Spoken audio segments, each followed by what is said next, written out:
There we go. Hello. I'm here. I haven't got any plans for today, that's why I'm in World of Warcraft. I'm just gonna wander around for a little bit and hope that something comes to me, because I don't know what I'm doing. I haven't played WoW on the channel in a long, long time. But, you know, I know what I would be doing in WoW, so I'm probably just gonna do that. It's nothing exciting, but I wouldn't. There's nothing else that I want to do. If I was just sat here on my own, this is what I've been doing for the past couple hours. I've just been sat here, just playing WoW. So we'll see. We'll see how. We'll see. I'll see what happens. Maybe I'll play Team Fortress or something in a bit because I'm not too sure. But yeah. I'm gonna be. I think I'm just gonna wander around farming materials. I haven't done the starting screen today, I can't be bothered. Do I... Can you hear what's playing in my head? Let me pause it and find out. Let me click onto the other monitor so the game mutes itself. No, you can't. I have done something. What have I done? Oh, that. Alright, get rid of all that. Don't need that. That can continue playing. Bring OBS up. But yeah, it's gonna be a boring stream. Can't help but I can't lie. I cannot tell a lie. I shan't tell a lie. I will not tell a lie. This is gonna be boring. Because I just wanted to stream because I haven't in a little bit and I feel bad, but I feel that's more of a I don't actually really care about the opinions of other people. I'm just satiating my own feelings of guilt. So I'm doing it for me really. So I'm just gonna fly around and gather materials in silence for the next 4 hours because I think that's what I was doing anyway. I might do a dungeon or something here and there, but I'm not good at playing the game, so it'd just be embarrassing to, you know, to try and stream and play WoW at the same time. Did I do that? Yeah, I did. That's fine. Oh, okay. Oh, what's this? Oh, how nice. How quaint. I want to get a mount. There's a mount that I want, and the likelihood of me getting it is very low because it's very expensive and difficult to obtain. It's very well, yeah, it can be very expensive. It's one or the other. It's either really difficult to obtain or really expensive, and I'm going the difficult to obtain route because I haven't got the gold to be able to afford it. So I'm just gonna gather materials and hope. Well, I can't get it through gathering materials. Well, I can. I've got two ways of doing it. I can either gather materials, or I can go and buy them off the auction house. But that's the expense. That's part of the expensive. It's one of the expensive routes. I want to get. Where is it? Not that. It's in here somewhere. There it is. On this. Hi, Vispheric. I want that, but I can't get it. It's gonna be expensive. Hi, Maya. Hi, Vispheric. I'm here. It's not going to be a very fun stream today because I'm playing WoW. Mate, this is modern WoW. You've never seen this, have you? You refused to leave 2005.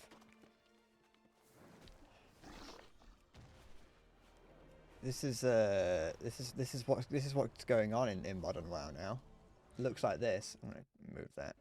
You're right, Vispheric. It's World of Warcraft. Oops. The craft that is worldly.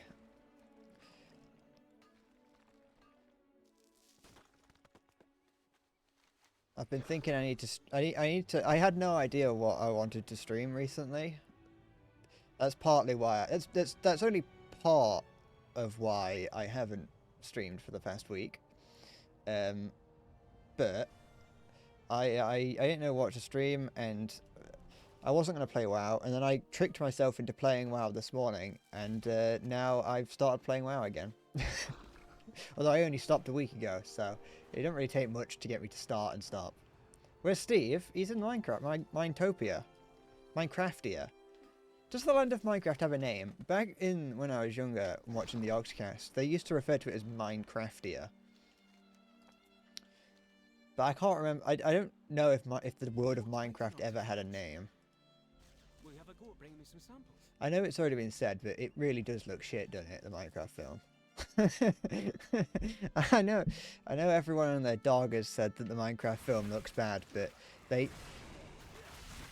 Minecraft animations that were made in free Minecraft animating software from like 2011 look better. Oops. And I don't know why they've gone the route they did. It would have been infinitely better for them to have just gotten like Jack Black to be a voice actor. There was no reason to have it be live action. In fact, I would almost argue that those people that make thinly veiled fetish content on YouTube in Minecraft animations, I would argue that they make better Minecraft content than what's going to come out of the Minecraft film. I think that they should have done a film adaptation of Stinky Steve. That's my 2 cents on it. Is that if they don't reference Stinky Steve, or at least, you know, make a full live action adaptation of that. If it turns out that that's what the story is, I will watch it. But until I get confirmation that Stinky Steve is, it is a retelling of the famous story Stinky Steve, I will not be watching it. Oops. And Stinky Steve is definitely not poorly disguised fetish content, because it is just fetish content. I would like to think it's poorly disguised, but it isn't. I read an excerpt of it. Me and my friend were talking about it. I didn't want to put an S at the end of it. You know I only have one. Me and my friend was talking about Stinky Steve, as you do. I can't remember what we were talking about, but I was the one that brought it up because I'm weird like that. And so I brought up Stinky Steve. If you don't know what Stinky Steve is, good. You don't want to know, but I know you would if you was to hear it. Stinky Steve is a Minecraft book about Steve farting and shitting himself. And at first I thought that it was going to be like poorly disguised fetish stuff, but it really isn't, because I read an excerpt on Twitter, and it is possibly one of the most grotesque things I've ever read. Not because I don't read grotesque things on a frequent occurrence. You know, I do. You know, I read that Pokemon fanfic the other day just for the sake of it. And I actually read 2. One was not actually as bad, but it was just as poorly written. But yeah, no, Stinky Steve was just like, it really is the epitome of children's. Why is it? It really is the epitome of children's authors making content that just satiates their own fetish to push it onto children. So yeah, and there's 4 books in the Stinky Steve series. It's the quadrilogy. I don't recommend. Do not recommend the Stinky Steve books. Very cheap though. If you really needed something to pass the time on a plane, you could cheaply. But I think you could buy all 4 of them for probably less than 20 quid. Maybe I should get an affiliate link for them. No, I don't want to be affiliated with those. Can we not? Come on, stop it. Stop! Oh, I went really dizzy just now. I haven't... The words that are coming out of my mouth right now are, I think, tainted by an ancient evil. I've said Stinky Steve too much, and it's caused problems. There was a thing over here, wasn't there? Yeah.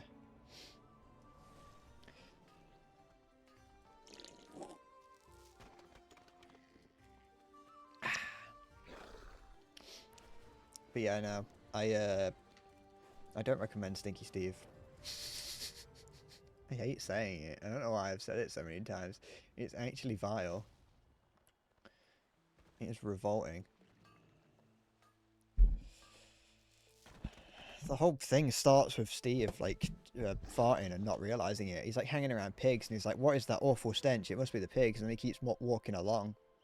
and it just like describes it as this big brown plume that's following him around, and it's like, this is the most disgusting thing ever.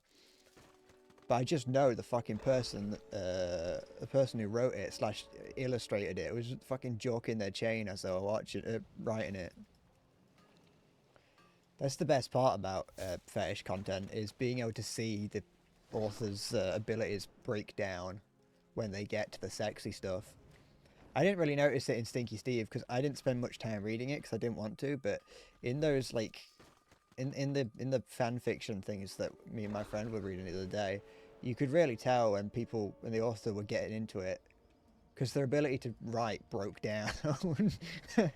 They'd always like, they'd always be, they're never good. Most people, I've noticed that most people that write fan fiction probably don't speak English. But they always, they're never great, written very well, for goodness sake. They're never written very well. But it always gets worse when it gets to the sexy bits. I'm not a Chad Warrior.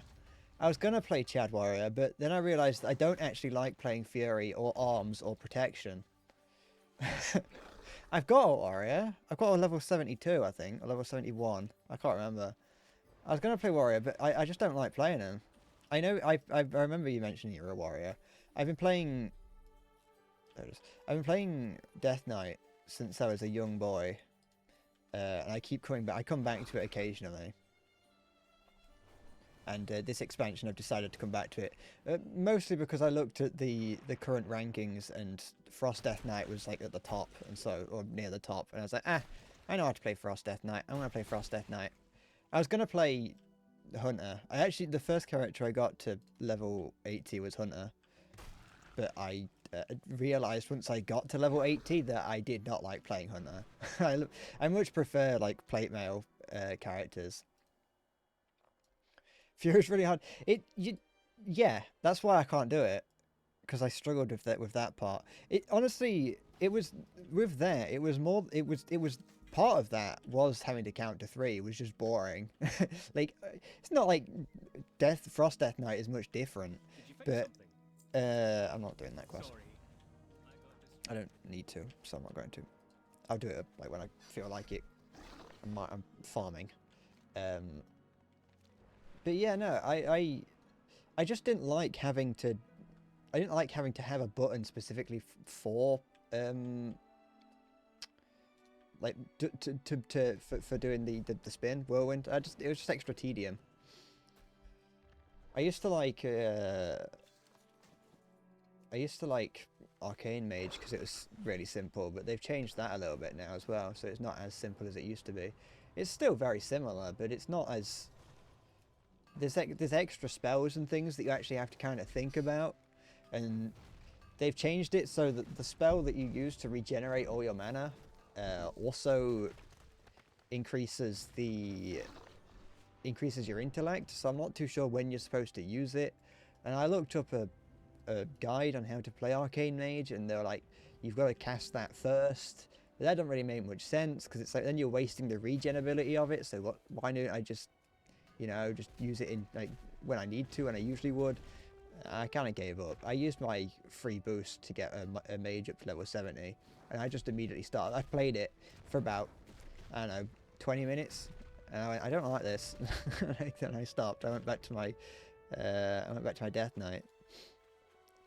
The other thing that kind of made me want to play Death Knight again was, Death Knight plate mail characters in specific, but Death Knight was the one that I chose because it was a Death Knight, Warrior, or Paladin, and I don't really like Retribution Paladin because I just didn't want to play it, and I want to play DPS this expansion, and I also didn't like I said, I didn't want to play Fury Warrior because a big part of me when choosing a class is what it looks like, and this first, while I'm unlikely to get this armor set, because if I wanted it, I would be doing that sort of thing right now.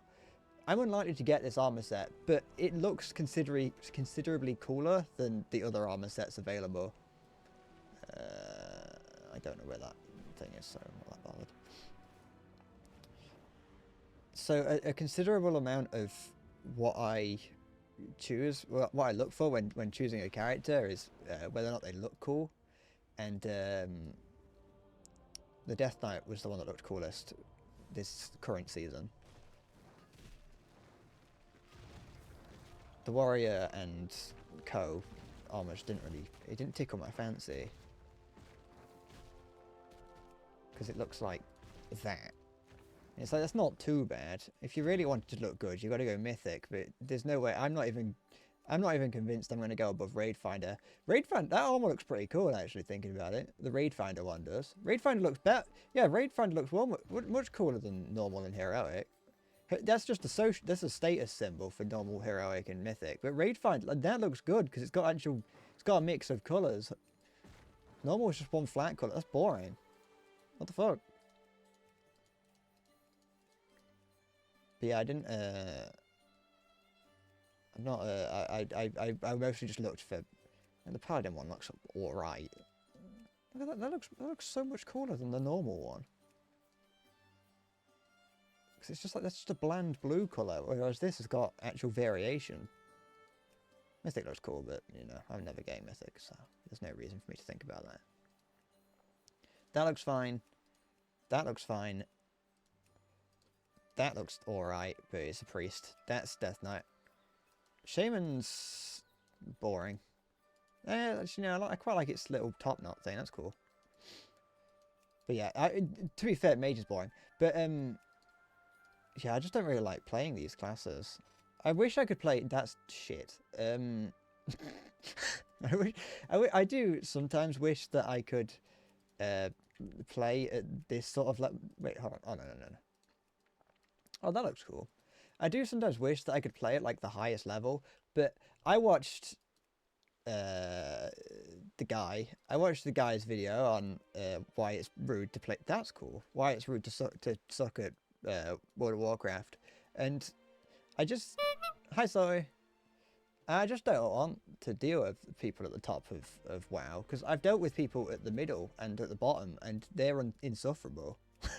So I don't want to deal with anyone. I don't want to deal with anyone who's at the top. That looks shit. Actually no, it doesn't look shit. I just don't like. Oh, that's Demon Hunter. No mind, I thought it was Evoker. Oh, the Evoker's armor looks pretty cool. Actually, the Evoker's armor looks some of the coolest. So it's two. That looks cool. Look how cool that is. I just don't like evokers because you turn into a dragon and I'm not scaly. And I wake up. Well, I know I'm gonna. What?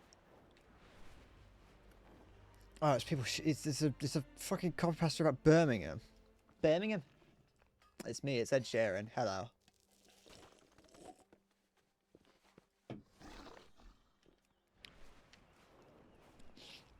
I'm Ed Sheeran maxing today. I keep getting recommended a subreddit that I think might be Poland or the Czech Republic. I don't know what language it is. I think it's Polish.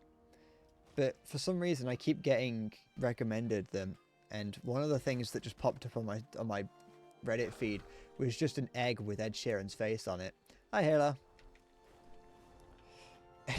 Endless Spread X Ed Sheeran. That's you go to fanfic.net to get that. I think Ed Sheeran would fit in well here. I don't know anything about Ed Sheeran, but all I know is that Cinder doesn't like him. But not Cinder is in the character from Spyro. I know that you lot are big fans of Spyro, and you get constantly mixed up between me talking about Spyro and not. Oh.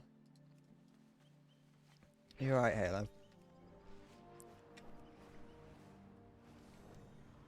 I'm having an exciting day today, as you can tell. Do I remember the body pillow thing? Did you send? Was that one of the recent ones? Yeah, I did see that. I did see that. Sorry, I wasn't ignoring you. I was playing with my friend at the time, and I saw it. I sent it to him. The Polish far-right paramilitary selling body pillows of their waifu. Did I buy it? No, I didn't buy it. Shit. You're doing not bad. Good. How's Dollar General going? I haven't heard good things about the company, about just being in a Dollar General. So I don't envy you working in one. I've been in what I presume is the British equivalent, which is like Poundland. It's like Pound Stretcher. That might not exist anymore, but it doesn't sound. I went in there very briefly, and I've never been in one again because it is. Like, if you go in Poundland just to get something for cheap, it's like B&M bargains, really. But like if you go in there, there's definitely some interesting people that that roam those halls. Oops.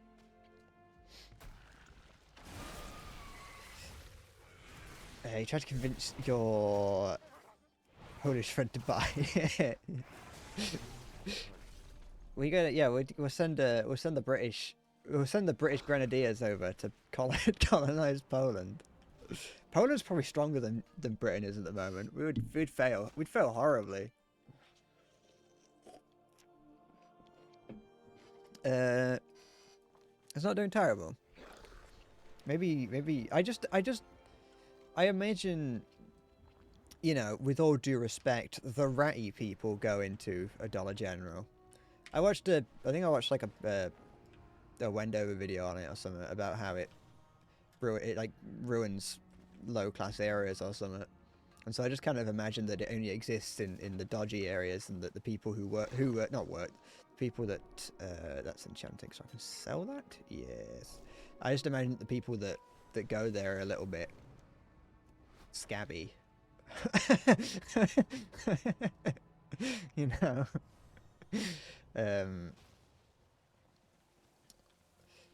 There are some customers that you have to watch like a hawk. I can imagine. I've got my eye on you. Oh, I can just fly away. I got my eye on you. You walk up to him, start poking him in the back. You have a loud air horn that you blow. Do you think people would notice if there was a sound that played when someone classified as dodgy entered the shop? Do you think they'd begin to notice? People would be like, hold on, why did this play when I entered? What am I doing?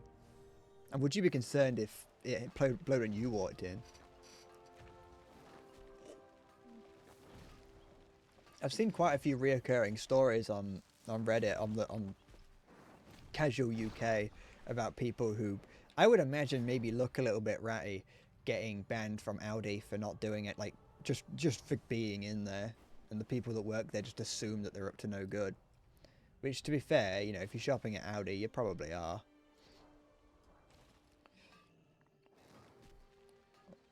Okay. I don't know any respectable people that shop at Aldi. That's annoying.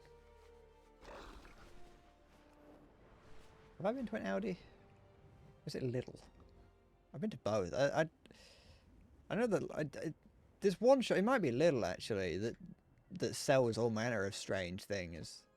Like, I needed a power drill one time, and my boss was like, "Oh yeah, go to Lidl. You can buy a power drill." And I was like, "What the fuck? What kind of power drill am I going to buy from Lidl?" I went there and they were like locked behind a safe, like a big 10-foot wall, so I couldn't actually grab at them and run away. And there was no staff nearby, so I just walked off. It's like, you've lost my business.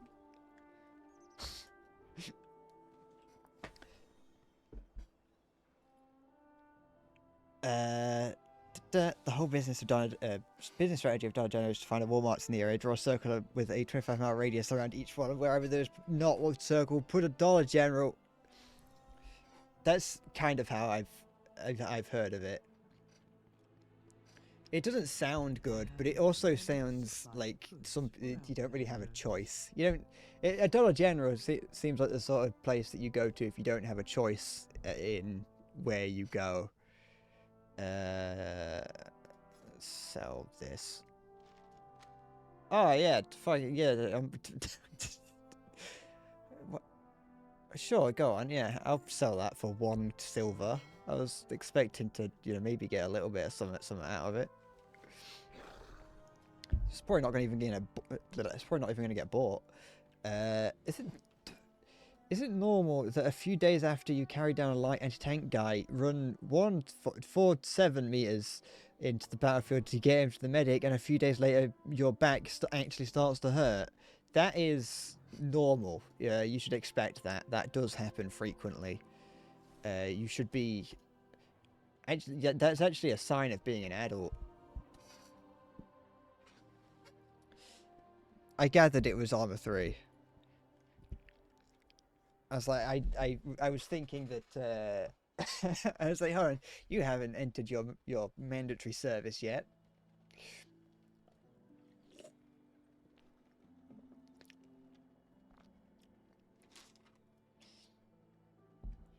So that's practically a child. In America, you wouldn't even be able to drink alcohol. I don't even know if you can in Thailand. I don't know what the legal age is in Thailand.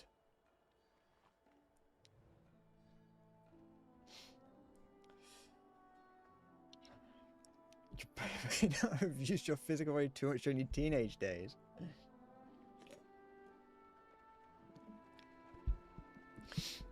He's sprinting around. Full tilt, head down, sprinting. Shall we go underground for a little bit, see what we can find? It's not like there's anything down. It's not like there's anything out down there that I won't think about. I just change the scenery, you know.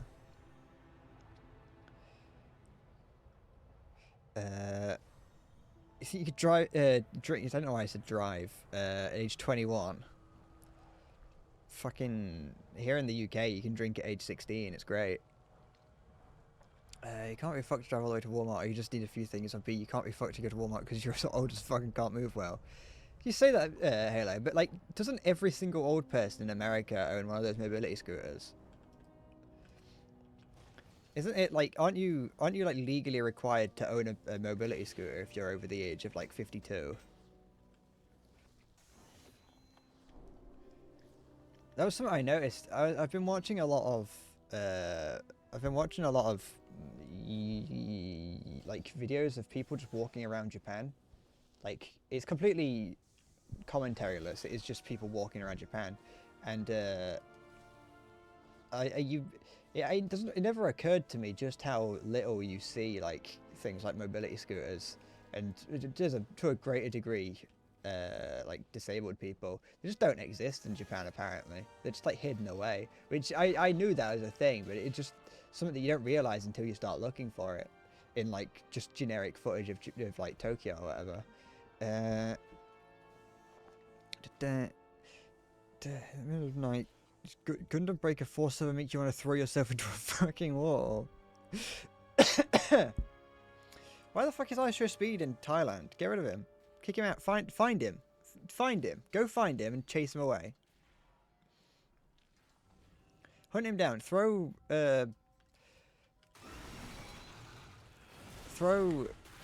Gundams at him. He left already. Well, someone obviously did it first. He's freed the area.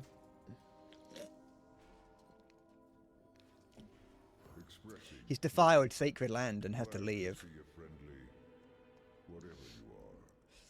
But you know, in Japan, there's like, it never occurred to me, because I knew about it. I knew, and if you didn't know about it, you probably would never notice. If you just watched footage of people walking around Japan, you'd probably not even notice like things, because you just expect them to be there, because you expect there to be people walking around who are either, you know, overweight or disabled or in a mobility scooter or in a wheelchair. If you just expect that, like we do in the West, you know, I could look out my window now and probably actually I could walk about 45 meters in that direction and find people in mobility scooters and on crutches and things.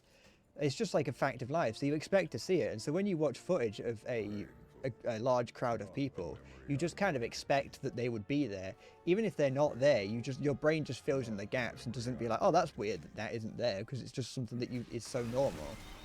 But then when you actually look at it, if you ever look at just footage of Japan, not like, you know, not cherry-picked footage or anything, just random footage of people walking around, you begin to see that like there's not like any You don't see any overweight people. You don't see anyone in crutches. You don't see anyone, even so much as with a broken arm. You barely see anyone that. In Tokyo, which is like the most densely populated place on the planet, which actually that isn't true, you'd expect there to be quite a few people that would have injuries. It's like, no. You barely see any pushchairs with children in. I don't know what they're doing with them. I understand the culture around not being fat in Japan, but the fact that there's like there's like barely any old people. To be fair, the video I was watching was in Shibuya, so of course there's not going to be many old people. It's like, why would there be old people in the middle of Shibuya? But, you know, it's like, I would have expected there to have been people in a wheelchair at least. Am I pumping mythics? No. The Keystone hasn't unlocked yet anyway. It's not open yet.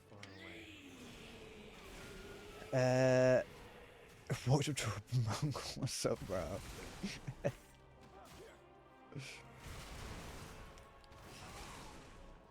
It's Mythic Zero. Was it today? I didn't know that it unlocked today. I thought it unlocked previously. Mythic Zero unlocked, but no, the Keystone hasn't unlocked. I could. I just don't like doing mythics. Because doing mythics, well, I mean, I do, but I don't. Because Mythic Zero is like plus, what used to be plus 10, I think, now. Or around that. Oh, excuse me. I haven't got a high enough item level for it yet anyway. They wouldn't let me in.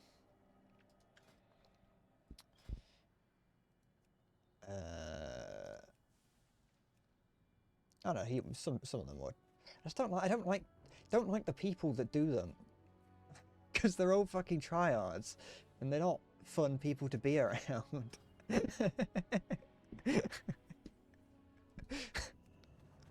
It's like I could just, if I want to do it, because now you can do heroic of the season 1 of the season's dungeons, which is a new thing for this, which I think is pretty cool. Because then it means that you can now go back and do the old dungeons without having to do on Mythic. So you can actually relearn them through Heroic. But yeah, I just don't like the people that do it. So I won't mind doing, I've already did that today, but I won't mind doing the raid. But these are like all going to be, I missed the week that it came out. So these people are going to be like, no, you can't do it. This person would though, but I have to be 580, and it's like, where am I going to get 580 gear? Kind of crazy to see how Shibuya recovered after watching the documentary on the Shibuya incident. I know, it is actually. It actually, to be fair, it does prove that meme of how, you know, efficient Japanese infrastructure is, like how the builders, because like the entire area got leveled. Like, there was nothing left.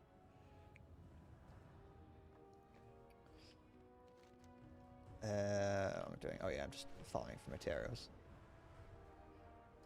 I want to, what surprised me about the Shibuya incident is, like, the cameraman. Because, like, I don't know who that was, but he deserves a raise. He was following he was like, he was right on the heels. Oh, what's that? Oh, nothing. Like, I don't know. I don't know who it was that was who was filming all that, but like it was impressive. Okay. But to go from essentially what was actually a crater, to go from a crater to the city we know and love in, you know, less than a year or something, it's impressive.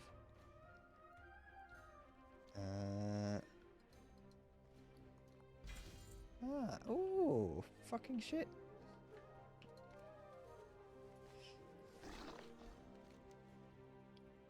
Okay.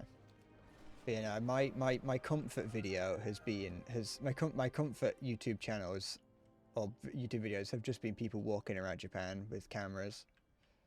Just no commentary, nothing. I don't have to look. It's not like watching a video and having to like get to know the guy, because I don't care about the person behind the camera. I like the little things that he does. Like the ones that I do watch is a channel called 4K Japan. He just like walks around Tokyo. I assume he lives in Tokyo. But what's quite nice what things that I like that he does, not because they're necessarily, you know, educational about Japan, I wrote, just because I found them somewhat endearing, is like whenever there's a train going by, he will always just like turn the camera towards the train and be like, hey look, train. He doesn't say it, he points at it, he just points the camera at it. Like if there's a shrine or a temple or something nearby, he'll go and look at it. It's gonna hit me. He goes up to, when like waiting to like cross the road or whatever, he'll point the camera at something nearby, like one of the crazy billboards that are in Shibuya somewhere. He'll also where looking for things, there it is. Like partway through they're always like an hour long, the walks are always about an hour long, and they will, about halfway through, he'll go up to a vending machine and just get like Pocari Sweat or some kind of green tea, I suppose. I don't speak Japanese, I don't know what it says on the bottle.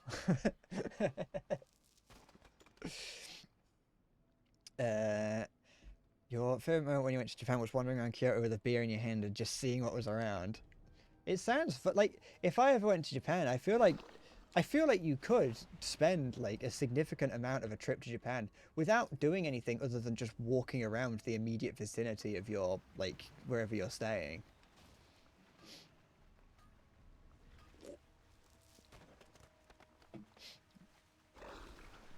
I have no real intention of going to Japan in the near to immediate to near future, but it does seem like it would just be, you know, fun just to wander around to see what you can find.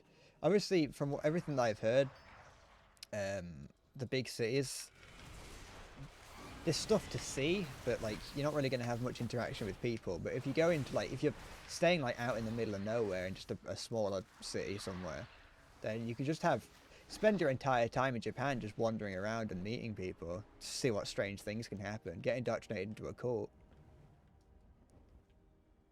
I think I should go to Japan and try and do a video where I try and join every cult that I'm offered. And end up in Aum Shinrikyo.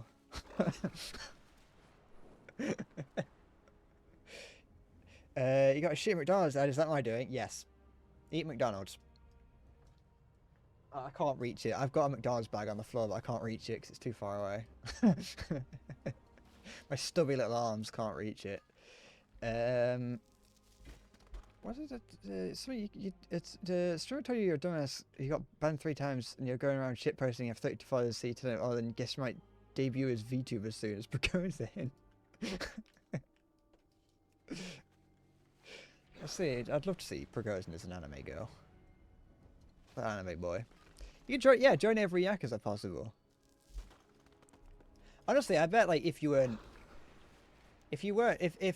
willing to, like, you know, if you weren't going to be a problem, I imagine joining the Yakuza, well, sorry, not joining. I imagine hanging out with the Yakuza probably won't be too bad, especially if you were just like hanging out with them. Just like go to a bar, let's see them. I saw a video of just like some people hanging out in a pub with what I assumed to be the Yakuza, because their faces were blurred out and they were covered in tattoos. But from what I could tell from the pictures, the guys were just hanging out and just enjoy, just, you know, just a bar or whatever. And so these people were like covered in tattoos. And from my point of view, as someone who lives in the UK, where like everyone's got a tattoo somewhere, like as from my point of view, I saw these people covered in tattoos and I was like, oh yeah, no, that's just what we do. But I can imagine that like they look like perfectly normal people, because that's just what having tattoos is normal here. But I imagine like in Japan, those people would see the people would walk in, see like all these, like a table full of people with tattoos, and like fucking start like quivering and like run out of the room. Like, or at least that's what I've been indoctrinated into thinking about the Japanese people, is that they're terrified of anyone with a tattoo. Like, I've heard so much as like small tattoos on like someone's wrist or like neck or whatever has caused people to get a little bit panicky, like Westerners in Japan caused Japanese people to get panicky. And I like the idea that I was one day planning on getting that tattoo of SpongeBob, but as the Toad Sage from Naruto. I was gonna get that on like my arm somewhere one day, and I like the idea of going to Japan and someone like catching a glimpse of that, just Naruto dressed as a SpongeBob dressed as like the Naruto Toad Sage, and they catch a glimpse of that, and they just fucking eyes start watering and they start violently shaking. they think I'm gonna start like shaking them down.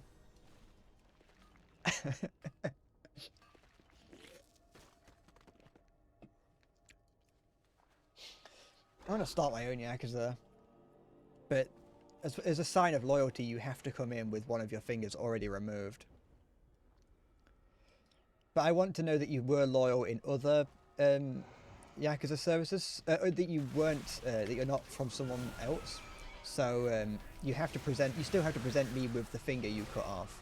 So if you had lost it in a previous Yakuza club, I don't know what they called, gang. I'm gonna go with club, the Yakuza club. So I remember my high school Yakuza club. Yeah, if you lost it in a previous one, then you can't be in my my treehouse. Also, my Yakuza hang out in the treehouse. I'm gonna refer to it as a club. It's a clubhouse. It'd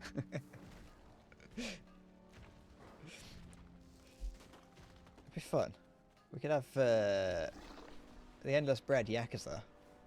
We're gonna go around and commit tax fraud. You can't really do much anymore. The Yakuzas can't. They kind of, they've been neutered quite a bit over recent years, as far as I've heard. Every time they don't give off the same sort of like mystic, the same sort of jovial vibe that they used to. Whenever you see like modern Yakuzas are just like, they're just gangs. They're just street gangs now. So it's like they're not. I saw a video like from like Vice or something. Maybe it was like one of the insiders. I'm not too sure. Like they hung out with a Yakuza, and it was just this sad little. It was just a room with these sad little guys in it that were just very clearly just, you know, kind of like exiles from society because they were part of a Yakuza, and it's like, oh, it's not how it used to be, and it's like, you know what, it probably isn't. I need to target something first.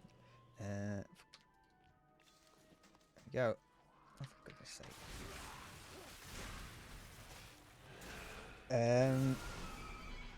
Should have made the punishment the dick instead. Yeah, every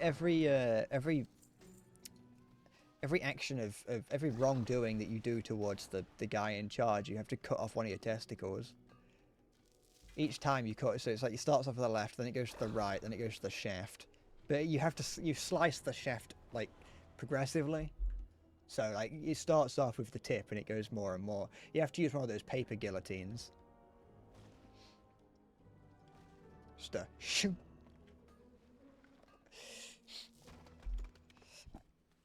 I think that would make the Yakuza more interesting, wouldn't it? It'd probably make people much more likely to behave themselves.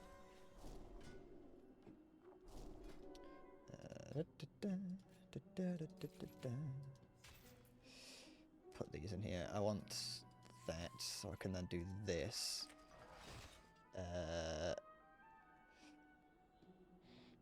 What does this do? Put 3 parts, you now have a chance to recover components. Yeah, that. I want that one. What's that? I don't know what that does.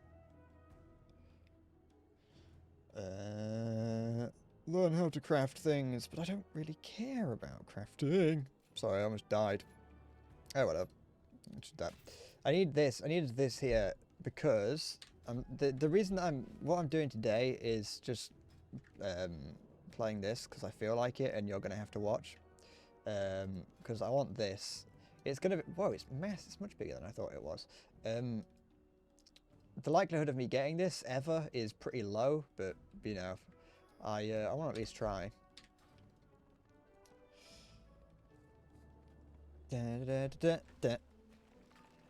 There's your finger, or you're stuck in a shitty Yakuza. I think that I think we should give the Yakuza their power back.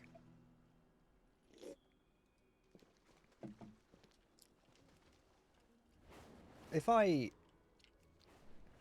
champion the cause of the Yakuza enough, do you think a big Yakuza family will, you know, make me an honorary member? Another outbreak of Like, violence. enough of a member so I Time to can, stand up and shut this you know, down. enough of a member so that I have a level of respect there, but not enough that if something was to happen, like they were to start a gang war or something, I would get in trouble. I don't want to get in trouble, but I want to have some level of immunity to their activities. Yeah, we should have Yakuza influence half of Japan. 51%. The Yakuza should control 51% of Japan.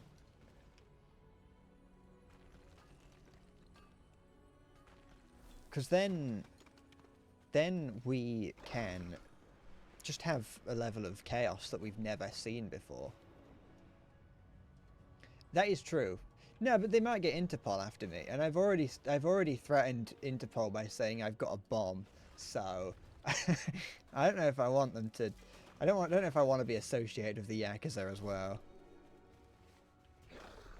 Do I smell like a pure wank? Yes. I smell like pure unadulterated fungal sperm. It is a strong smell that will slowly it will seep into your nose. It's a lingering smell as well.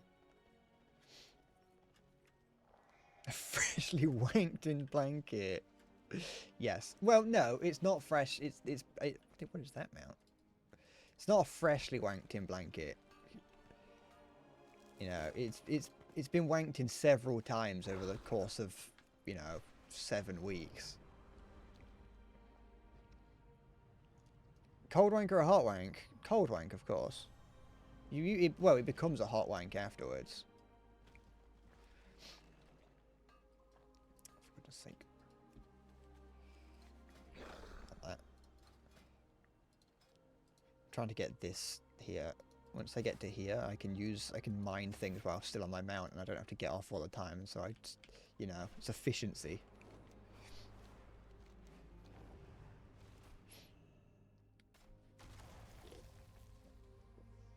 What the fuck is going on?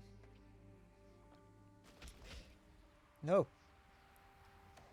Dry. It's, well, it is dry. I was gonna, you know, I was gonna be disgusting. It's dry. It is completely dry. I've been incapable of producing anything, any kind of liquids in several years at this point. It's a big problem. One day you might. One day you might. It relies heavily on me one day remembering to do anything like that, but you know, that day is not today. I might want to see a doctor. Why? As far as I'm concerned, if I'm not producing any kinds of fluids or liquids, that just means I am 100% efficient with any water that I consume. I consume liquids and I use them at a 100% efficiency. Which I would say makes me pretty healthy. Oh, for goodness sake, this is one of the ones that doesn't... yes, okay. It's one of the fake out ones. It's not meant to do that. Just for some reason, sometimes it just doesn't give you anything when you interact with them. I am a man of efficiency after all. And if that means that I have to produce... It's also very efficient in terms of like waste management, because it just means that I get to sit here all day. I do not have a target. Wasn't I Dr. Kark? I cannot confirm nor deny my status as Dr. Kark.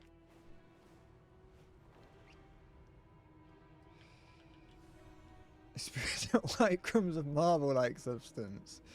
Ugh. I say that I say that I don't produce any kinds of fluid, but every 4 to 10 weeks, I do produce a like a cream cheese like substance. I have to pull it out like Shrek does with candle wax, with his ear wax at the start of the the start of Shrek.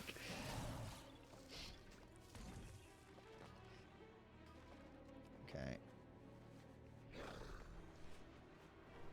I rub it on my skin for 10 minutes. Will I dedicate a wank to you? Sure. I'll look up next time I do it. I'll look up to the sky and say, "This one's for you guys," and you'll know. I won't have to tell you. You will just be able to know. You'll be able to sense it. You'll feel it. You'll feel it like a tingle on the back of the neck.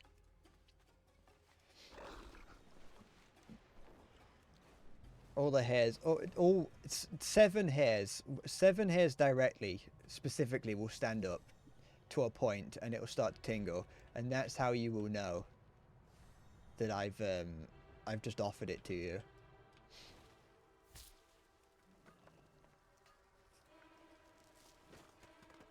Do you think where did I get 140? Where did I get so many of those? Do you think it's normal for streamers to say things like that? Do you think other streamers say that? Or do you think is it just me? Do you think there's a reason that other streamers don't say it? Do you think there's a reason why most streamers don't talk about like pulling out candle wax from the end of your cock?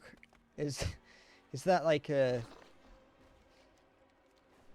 It's the fact that I say things like that. Because quite frankly, if I was sat here on my own, I wouldn't say those things. I only say those things because I'm on stream. Some of the things that I say are too much even for me. Like, I genuinely will say some of these things only because I'm on stream. You probably even will notice me hesitate before saying things.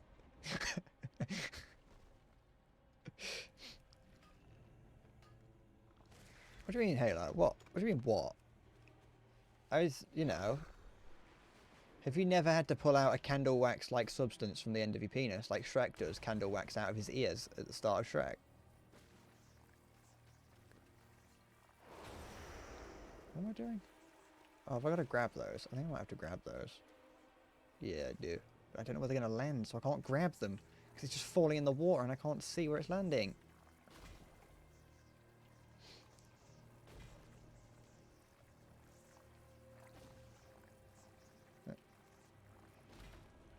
It kind of looks a little bit like that. Well, what's being thrown up into the sky. There is a whole race in this game that is, they collect earwax. Well, just waxes as a whole, but I think earwax is the implied. That what I was just collecting was wax. There's a long running joke in World of Warcraft, which, funnily enough, is a joke that you would only get if you played WoW back in the day. But it's the kobolds like candles and candle wax. And there's a whole section in this of kobolds that are like worshipping candles, and that only makes sense if you did the Elwyn Forest quest lines back in WoW before they changed the start of it. So it wouldn't make any sense if you're a new player, because you're unlikely to have ever done that quest. Oh yeah, P911. It's that time of the year again. It's the time of the year for I need to target something first. it's the time of the year that children come out in big groups to make large towers out of Lego or other construction blocks are available. I do not have a target. And they top the towers with a little star. Sure, the video of me showering? No. Hold on, what are the dogs barking at? Is it something that I'm going to need to worry about? I've got I have a package parcel potentially arriving, so I'm not too sure. I just want to make sure it wasn't that. I don't have that video anymore, Carl. It don't exist anymore. Okay, that's not it. The dogs are just barking for the sake of it, it seems.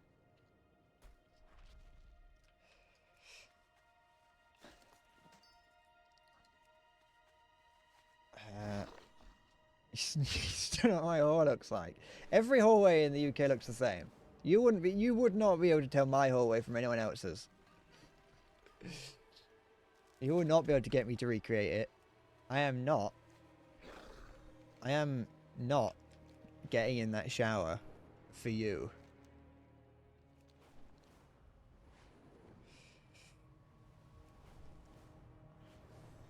Wait.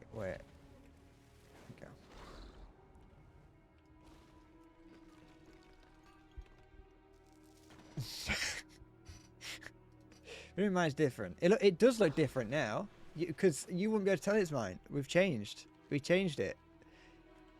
You saw what it looked like partway through redecorating, so you haven't seen what it looks like now.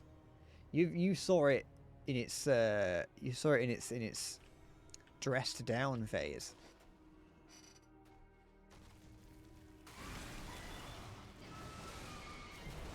If you were to make your way, if you were to find your way into my house, you wouldn't even know. Okay.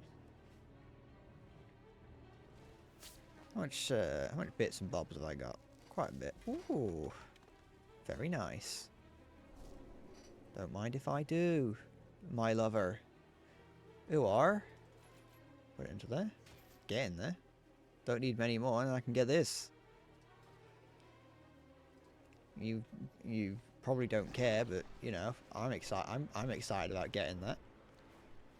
All right, sounds like someone's breaking into the house downstairs, so I assume that people are down there doing something. Anything here? It's a world quest here that I started earlier, but because everyone's trying to do it, all the enemies that you've got to kill are just permanently dead. You know that my ID picture is somewhere on Facebook Marketplace. What does that mean? What do you mean my ID picture? Why would it be on Facebook Marketplace? Who's stolen my ID? How did they steal my ID is the real question.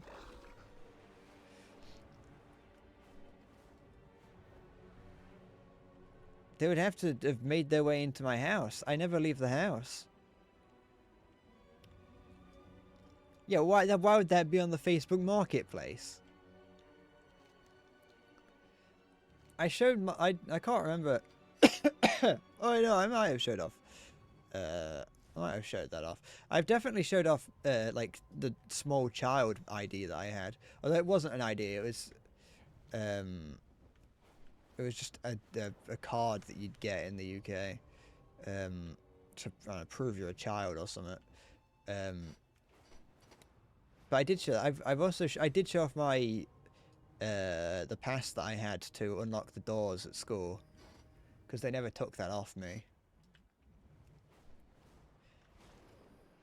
In fact, I could have gotten away with holding on to my my pass when I left. When I dropped out of school, I was meant to give my pass back. I had to, you know, they were meant to take it from me, but they just never asked for it, so I had to give it to them. I was like, oh yeah, do you want this? So I could have held on to that, and I would have just been able to walk into the school whenever I wanted. You're gonna sell? Why would you sell? What? Who wants to buy me? No one. What use do I have? Oh, excuse me. You won't want to buy me. I'm not. I don't have a high value.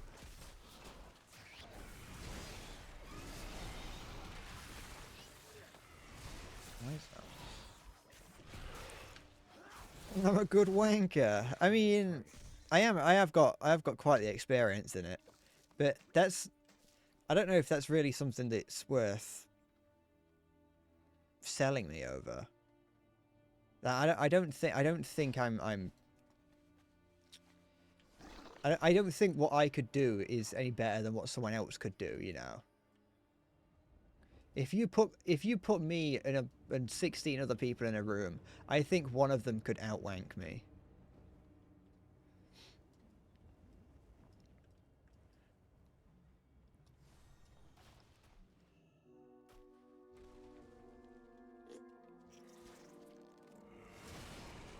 Oops.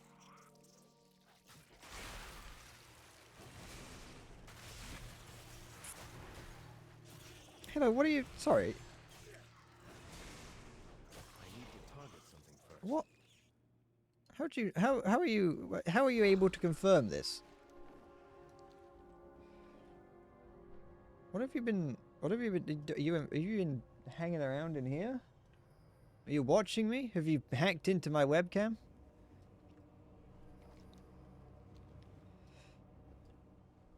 That webcam that I don't have pointed at me when I'm not streaming? But, you know, maybe you've, I don't know, listening in.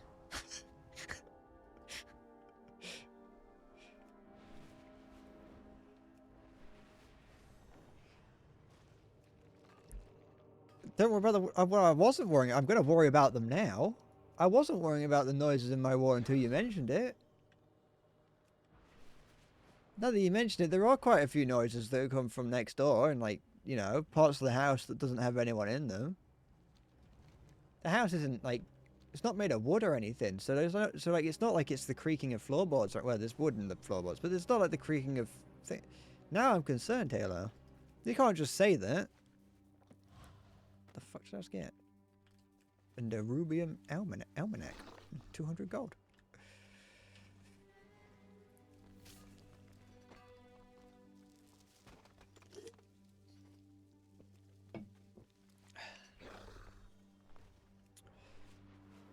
Okay. It's one of the downsides. Like, the UK houses are, like, great if you want to be really, really hot, but one of the downsides, it's not necessarily a UK home thing, it's just a general house thing, is how in most UK homes are attached either side. Yeah, it's an attached house, a terraced house. Unless you've got semi-detached or just full-on detached, but it is annoying to have, like, houses either side or on one side, because you just end up, like, it's not as bad like it is as having it being like a wooden partition. It is two brick walls that separate you, but it's still annoying to hear them, like, you know, like their tumble drive banging against the wall in the morning. There's a strange banging noise that comes from next door occasionally, and not a sexy kind of banging noise, an annoying kind. Like the sound of someone repeatedly opening and closing a cupboard or something. It's like it sounds like someone like slams a door shut and it like bounces back and then slams again, and they just do that all morning. But I don't know. I don't know what it is, and it only happens sometimes parts of the year. And it just like wake me up in the middle of the... Well, I was gonna say middle of the night, but it's the middle of the morning.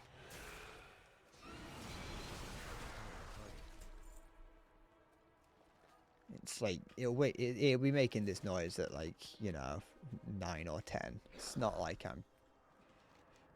it's waking me up at an unreasonable hour. It would still annoy me if I was awake, but the main problem is that I wouldn't have been. I was asleep, and it's like, you know, have some consideration for the people that, you know, never get out of bed. It's anyone that, like, streams from their bed, and not in like a they're unable to get out of bed way, just in a they just refuse to. To be fair, that'd be it'd be a good thing for a VTuber to do. You don't have to, you just never get out of bed, just lie down all day. Obviously, you'd need to be able to have your face tracked, but it probably can't be that difficult to do while in bed.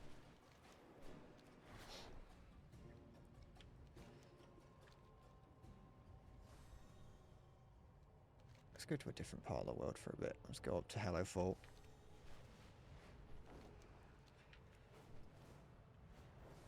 I'm not 100% certain on what is an effective way to begin gathering parts for the mount that I want. Because I know what it is that I need to do. I earlier unlocked it. It was on stream, but you know, no one would have understood what I was doing, so it's not really. It doesn't really, even if I'd have explained it properly, it wouldn't have made any difference. But I can craft items, and then I can break those items down for a chance at finding the parts that I need to make this mount. But I don't know what the most efficient way is of crafting the items are to break down. I'm probably just going to use what I've got. What's that?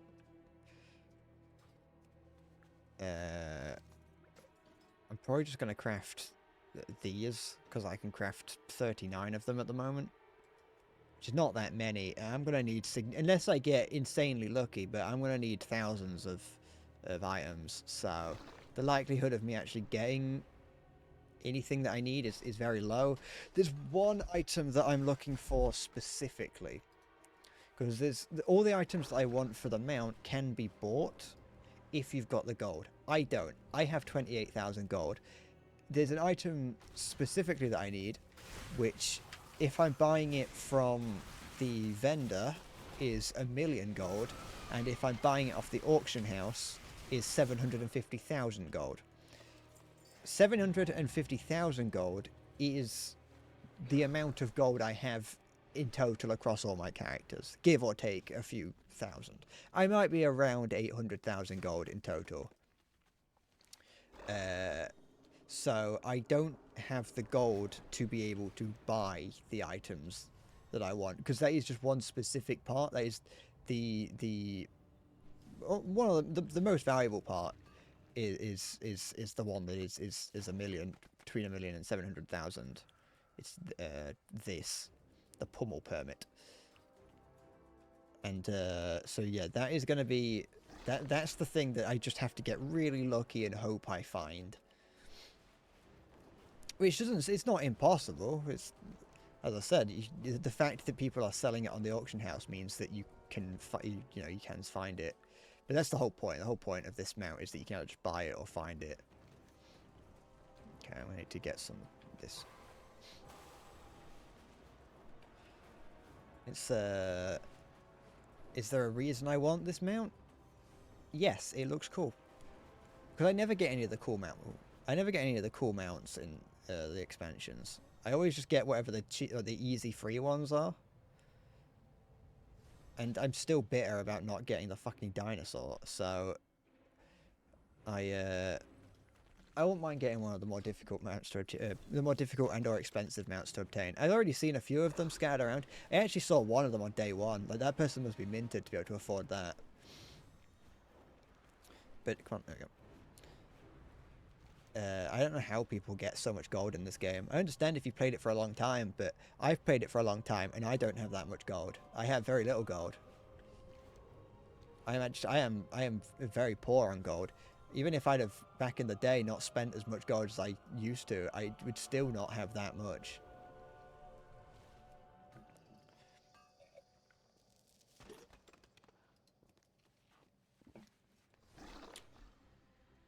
There are people that have like semi-bots playing the game for them. They're technically not bots, but they also are. That just scour the auction house for cheap items and you just have things set up you basically just play you have I don't know what it's called, but you play the auction house like it's a stock market.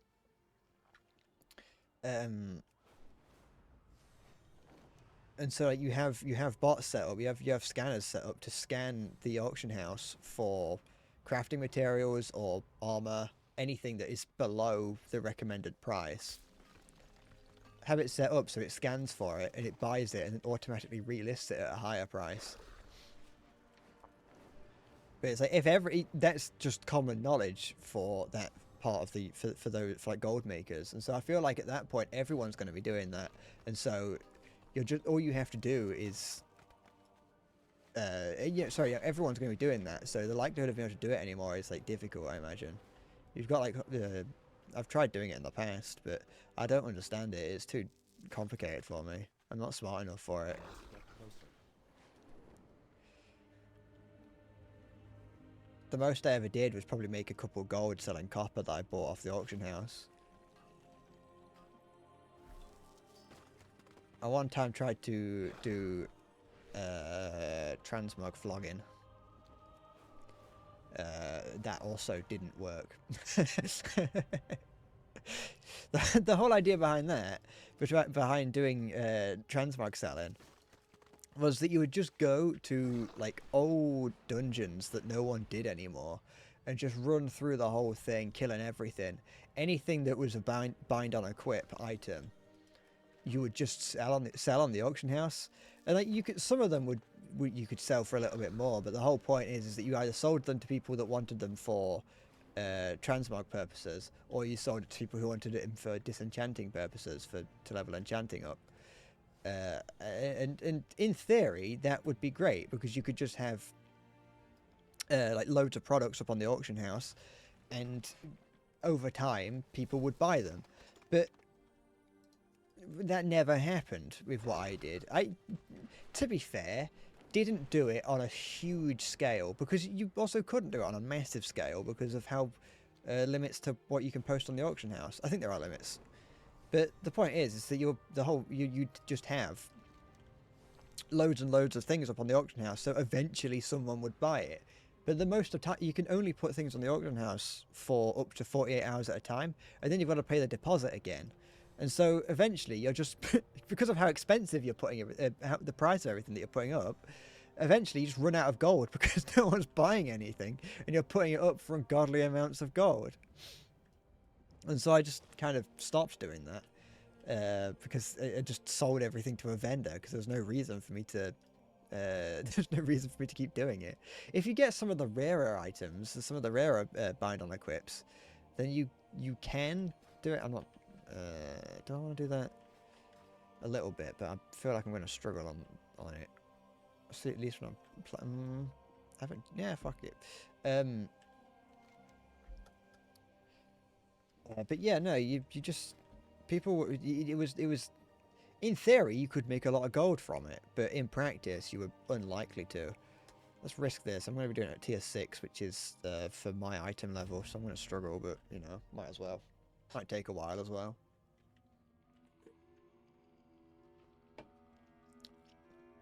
It's a change of pace though, and realistically, what's the actual where's the what's the problem with doing the thing? With losing, that's the word I was looking for. I can die 5 times, and even if I do, I'm playing on my own, why does it matter?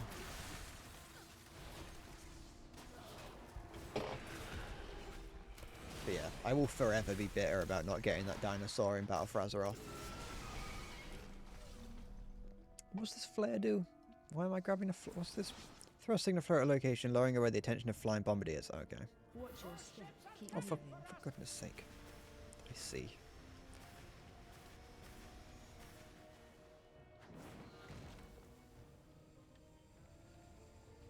So just that. Watch your step. What do I do? Keep moving. Do I throw it here? Yes, I see.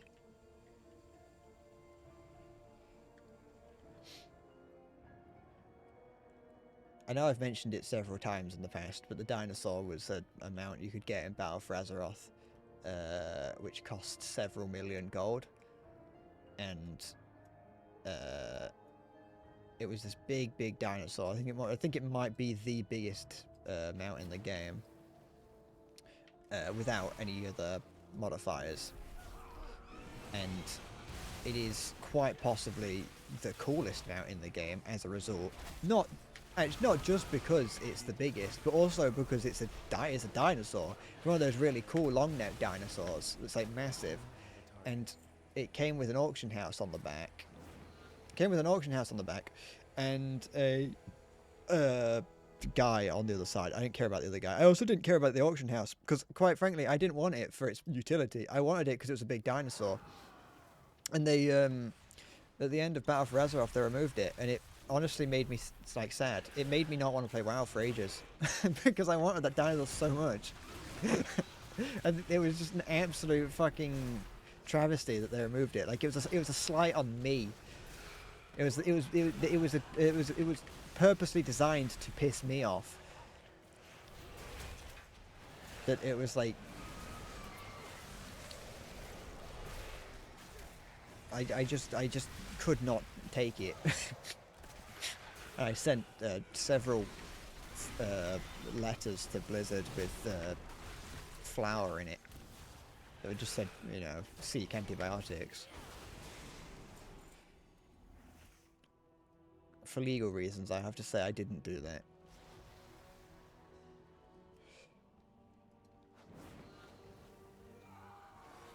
But I do want you to know that I was very sad. So the only other... There's like several mounts that have guys on the back that you can use for stuff. There's the Traveler's Tundra Mammoth, which I have down here, which is very useful, but also very cheap. It's only like 10,000 gold. If I saw that now with the gold that I have, I wouldn't really think about it. I would just buy it. It's on this character I wouldn't. I've got 28,000, but on my other character, you know, the one that I had a few hundred thousand on, I wouldn't really think twice about spending 10,000 on a cool mount. But I remember saving up ages to get this mammoth. I really wanted it. And then I finally got it and never used it. Nah, it's useful. It's like a lot of mounts. Well, no. Unlike a lot of mounts, sorry. It actually has use outside of its expansion that it was introduced in. Or at least the start of it. So many mounts get added into the game that are purely ground mounts. And they're almost entirely useless. Because this game has flying in it, and so why would you ever use a ground mount if you can fly? You know, it's just so much more efficient and quicker to just go around flying. And they've even made it in this expansion that you don't even need an achievement to be able to fly in this expansion. Where's this? In all the other expansions, when you would first start, well, everything prior to Dragonflight, if you wanted to fly, then you'd have to wait for later on in the expansion for the achievement to get added that allows you to fly. But in this one, they've just been like, in Dragonflight, they gave you Dragonflight, or Dragon Flying, which is very fun, but it was introduced immediately, so there's no reason really to wander around and find things, because you could eventually start flying. At least it was a more involved kind of flying, so it wasn't just idle flying.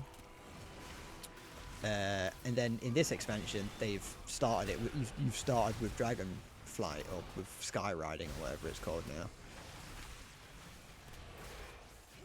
which is great. It makes getting around very easy, but it also means that there's no actual reason to have ground mounts anymore. You're looking a bit rough. Take a wee rest. Shut up, Bran. Oh, you're looking a wee rough, are you? Why don't you eat this strange food that I found on the floor?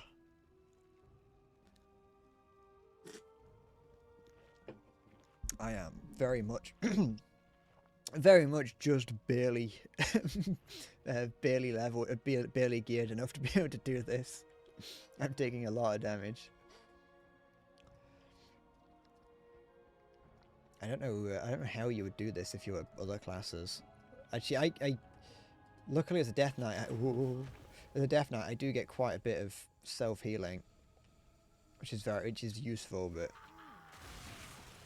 I would definitely struggle if I was something else.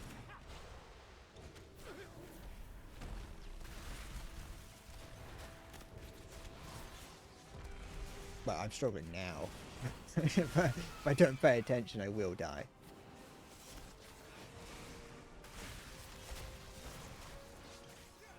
But at least I can play this better than I would other games without paying attention.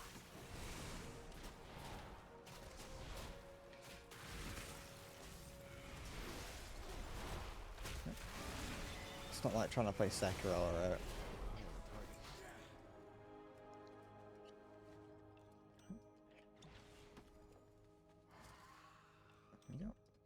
started playing Space Marine 2 the other day. I wasn't sure whether or not I was going to get it on release, but I decided to because I saw all the reviews were good enough. There's a couple not great reviews, but those were people complaining about Epic Games and things, and I don't really care. And that was on day one, and that was on day one of the pre-release, of the pre-launch. So once the game actually began, like once those people kind of dissipated, no one really cared. And then one of the reasons why I didn't stream on Friday was because I was waiting for that to come out, because it was like, oh, it's coming out soon, and I was hoping that I could get it. I was hoping that it would release before I started streaming so I could play it. But then then it came out like after I decided that I wasn't going to stream, and then I was like, do I want to wait to play it? And I didn't want to stream the next day, and so I just started playing it and decided that I'm not going to stream Space Marine. And to be fair, I'm kind of glad, because there's a lot going on in that game. It has parrying, but it isn't very good. When I saw that it had parrying in it, and I was like, oh no, I wish that had come out before I made the parrying video, because then I could have included it. But I'm kind of glad that it didn't, because the parrying isn't very good. It can be very satisfying. In theory, it's very satisfying, but in practice, it just isn't.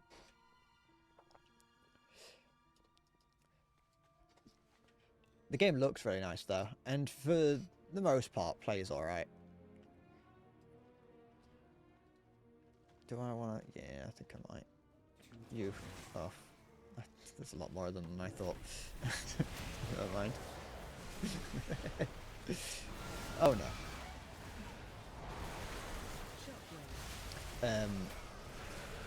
But the game looks very nice, and it really does get... It's better, in my opinion. In terms of world building, I would say it's somewhat better than the first Space Marine game. Because in the first Space Marine game, it takes place on one planet, and it's just you and your 3 battle brothers, the other guy and Leandros. If I could, I would. I was hoping that I'd get the opportunity to kill Leandros in Space Marine 2. Hasn't presented itself yet, but there's still time. I was hoping that I could at least curb stomp him. But in Space Marine 1, you didn't spend any time around other Space Marines. You didn't spend any time in like the battle barge or anything like that.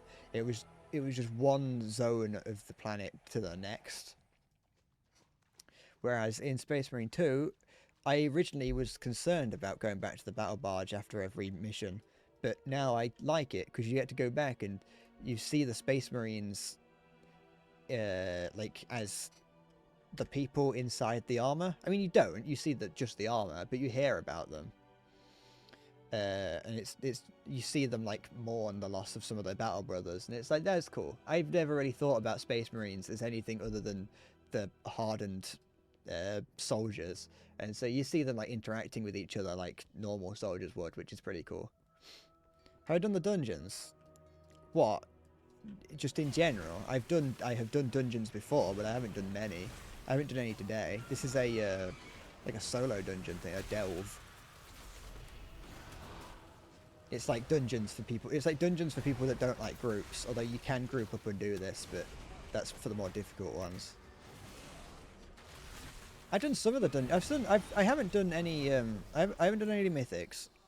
Like I said, I don't like people who do mythic dungeons. I don't like the other players who do mythics. I don't want to play Wuthering Waves. It's Chinese spyware. I've told you this before.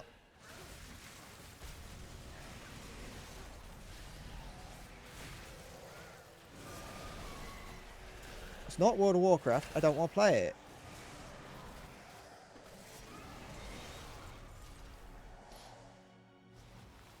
Arakara. Is that... Let's have a quick sit down. I only did this one for the first time today, I think. Was this one? Was it this one? No. Oh, it's this dungeon. I don't like this dungeon, but only because of the way the players play it. I didn't like this dungeon because during the leveling period, during the gearing up period, where heroic was the only one to do, everyone, all the tanks would just kill this first boss and then leave.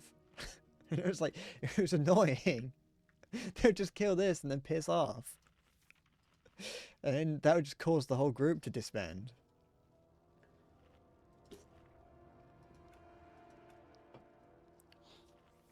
Are the mythic dungeons, are the mythic difficulty that much different? Because previously they weren't. Previously they weren't that much different.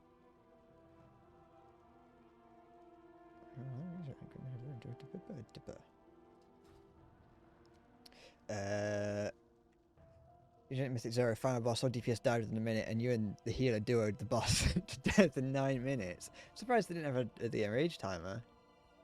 Where am I going? Over here? Oh, no.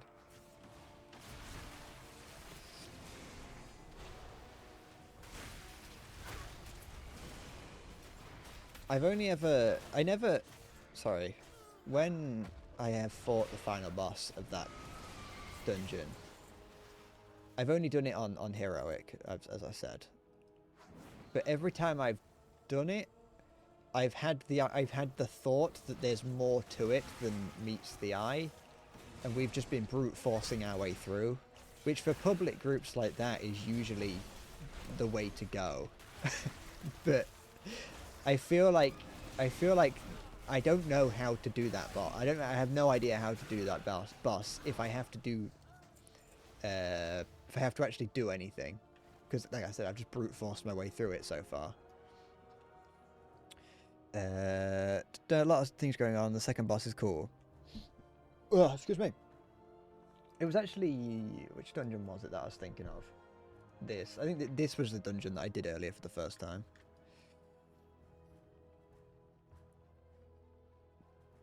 I only installed DBM this morning. DBM, I think, was there someone else that I installed? I'm not too sure. Yeah, Beery, yeah, that's perfectly fine. A little bit of damage, but you know, nothing I can't heal.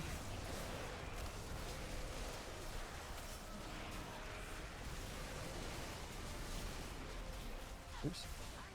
I might die. Prisma mouse, there it is. No.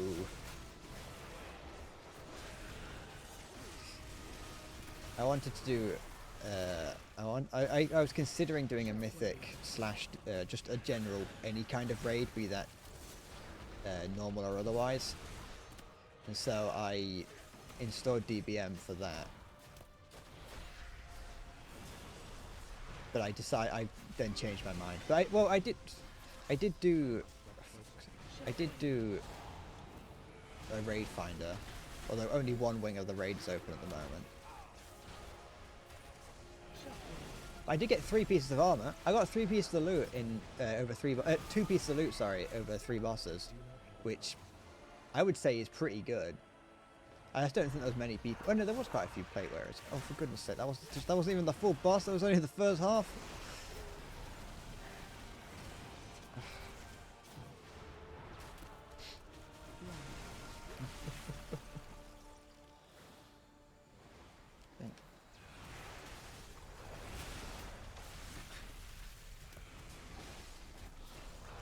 If you gave me $10 to play Wuthering Waves, would that count as a sponsorship? I don't think so. I don't know where that sits on the legally dubious scale. I don't have any interest in Wuthering Waves though, because it sits in the same category in my mind as Genshin Impact, and I don't care.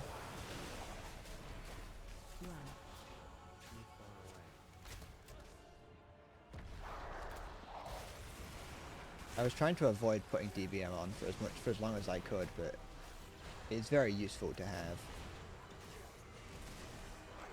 It's not necessary by any means, and especially if you're not really someone that needs necessarily, wants to. Well, yeah, especially if you're paying attention, you can kind of just get away without having to use it. But it's very useful for telling the difference between certain attacks that bosses do.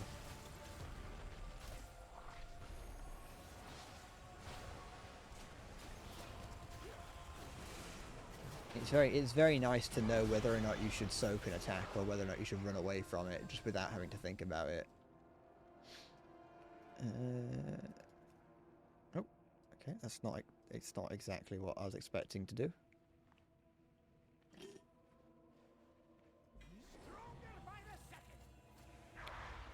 Oh, for goodness sake, why did it...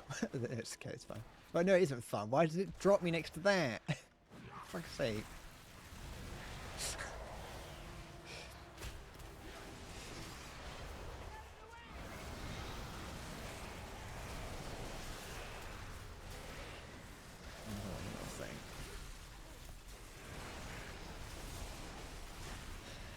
Yeah, the tank heuristics to the healer's problems. Yeah, that's one way to think about it. Yeah, but haven't you also played healer? Surely you would know the pain of what that means.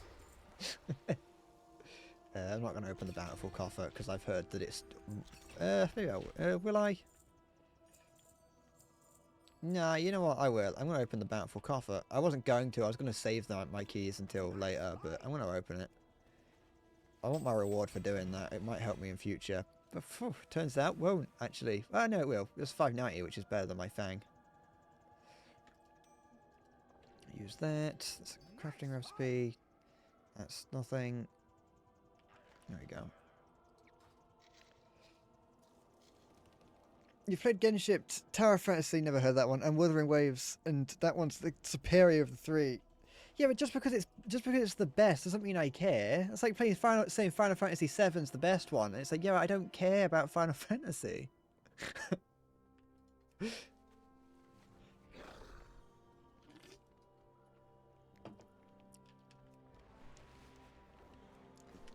I'm not gonna play. I don't really. I'm not really that interested. What quest is this? Oh, that was cool. I'm glad that I'm not playing. Ever since watching that, why it's rude to suck at World of Warcraft, I've been even more put off playing tank. And to be fair, I've actually enjoyed this a little bit more. I think I did play tank very briefly for like, I don't know, 10 minutes, but I didn't do any dungeons. And playing tank as in PvE on your own, that's fine. I quite enjoy doing that. Playing Prot Paladin is the actual playstyle of Prot Paladin is fun, but just doing it in a group is not fun for me.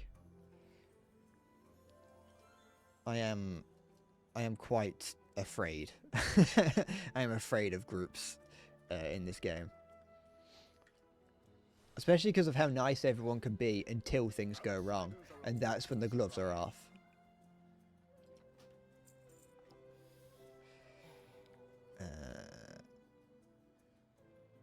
I don't like having trinkets that I have to use.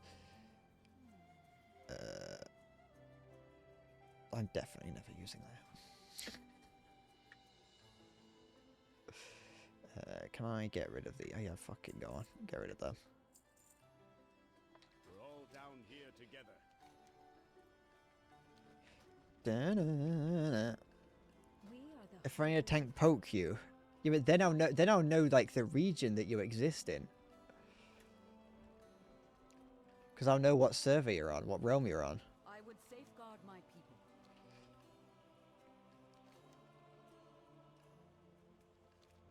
I don't know where if anything useful is in this area. You are an So I'm gonna outsider, head yes? back up to Dornagal, I think.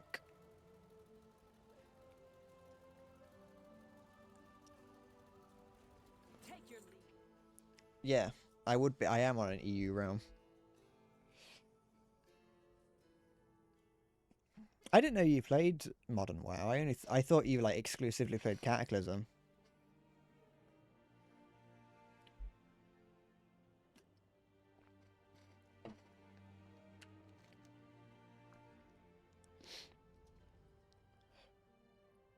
Okay. I'm gonna go back and deal with this pile of rusted scrap and do some crafting. I could have just used my Hearthstone. There was no reason for me to fly back. You know what? I'm going to do that. I'm going to use that stone. It'll be quicker. I'm not in a guild, so it's going to take ages for it to cool down. For some reason, they've removed the cooldown indicator on the Hearthstone. It doesn't say how long it takes to cool down anymore.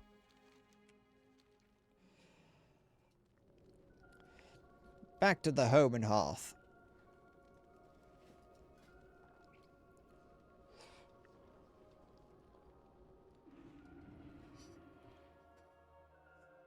I also, like, earlier, I very nearly learned how to play, well, began learning how to play Blood Death Knight.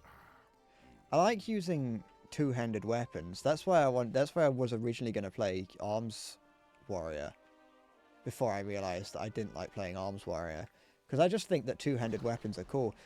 I used to, when I first started playing WoW, think that dual-wielding two-handed weapons were cool, which is why I like Fury Warrior.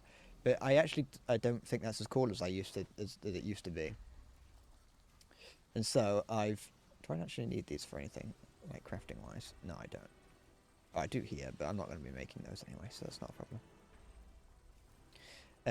I used to think it was cool to be able to dual wield two-handed weapons. I don't really think that anymore, and I think it just looks a little bit silly at times. It's mostly how it looks on your back and not how it looks in your hand. Having like two swords, they kind of like phase through each other, and so it just looks a little bit weird. But having just one big sword on your back looks cool. So I was gonna play. I wasn't too sure if I wanted to play Blood or Unholy Death Knight, but like I said, I've kind of fallen out with playing tank, and I've never really liked Unholy Death Knight. I never really got on with it. I like the simplicity of Frost. Why am I not getting any more of these? Can I not get them? Have I maxed out on how many I can have? Have I done something stupid? I'm gonna disassemble them while I can.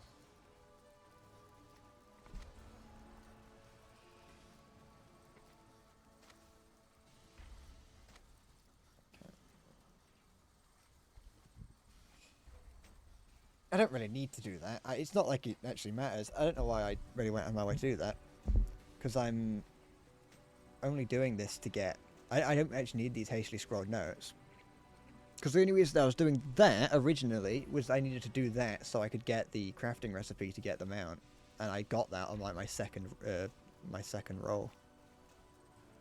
I don't know how rare the recipe is. I can't imagine it's that rare. I think they knew how rare it was how difficult it was gonna be to make the mount, and so they were like, we'll just make it not be that rare.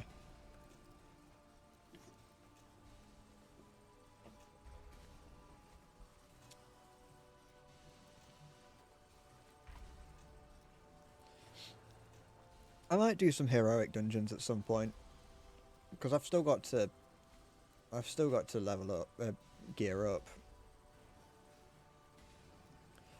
I like to be as geared as possible before going into a dungeon, just to make up for my, less than stellar performance.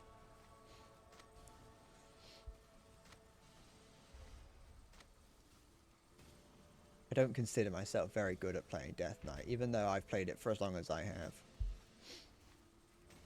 I often get stuck in I think there was a period of time during my World of Warcraft developmental years. I think there was a period of time where Obliterate was the main thing. You wanted to use Obliterate. You still do want to use it more, use it a significant amount of times, but you use Obliterate so you can then use Frost Strike, which then also allows you to use Obliterate through Killing Frenzy, whatever it's called. Killing Machine. But there was a period of time, I think, where Obliterate used to be the place to, there's a period of time when that was like the thing that did the most damage. Or maybe I'm just getting it mistaken before, like, it was before any of the stat squashers, so it just kind of feels like that was the case. But yeah, so I kind of just get in a habit of just only pressing 2.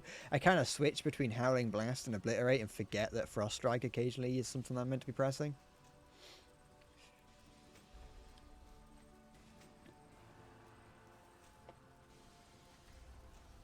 I'm also not too sure if I should be switching Frost Strike with the other thing. There's an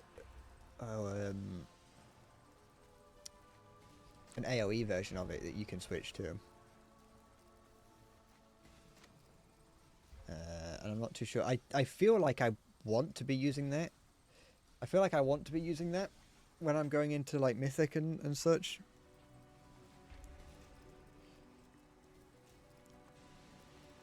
I'm only just learning to use Death and Decay on Death Knight, because that was never something I had to use on Frost Death Knight. I didn't even know if I had it in the past. I may have had it and just not used it because it took up a rune. It took up a rune. I'm like, oh, I'm going to use that rune use it for another Obliterate cast. I'm not going to use it on Death and Decay. Okay. So my plan for getting the parts for the mount is to craft a load of the bismuth bolts. Just craft loads of them and then scrap them all. I think that works. Just do this. Imagine if I got what I wanted on that first one. I mean, I did get a bit, but imagine if I can craft, I do that, and on the first thing that I do, I get the 1 million gold one. It'd be hard. It'd be a hard temptation for me to sell it if I got that card that you need. Because like that would be an easy. I could get an easy 700,000 for that if I just lowball and people would buy it. People would buy it so they could sell it on at a higher price. Oops, I don't know if I wanted to do that. So like, it would be very tempting for me to personally sell that. I might grab these just in case I need them. But I can't because I want this mount. I'm taking back control from WoW and I'm getting one of the cool mounts. I'm not going to be able to get any of the mythic mounts. I'm not going to be able to get any of the heroic, any like raid mounts. I'm not going to get anything like that because I'm just not good enough at the game. But if I can be stubborn enough, then I can get this one. Now, what's the actual likelihood of me getting this mount? Very low, because I'm almost certain I will give up. Why? What do you mean? Whatever. But you know, craft all these.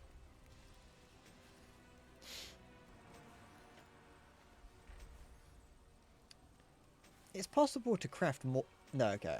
I was wondering if like there was like a bonus craft in like possibility, and it's like, what if you were crafting this, the Crowd Pummeler 230, and you craft and you accidentally crafted 2 of them.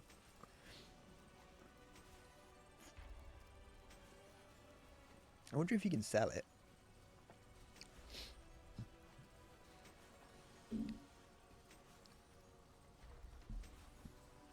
Dun dun dun ba da da da da da da da da da. See that I need 1,000 of those bolts, and I got 2 of them by accident on a craft. So it is, and I have only got a handful of these. It's not gonna be a fun grind. It's also probably gonna be a fruitless grind. But you know, I can dream. A boy can dream. You can't stop me. You could try. I mean, it would probably work.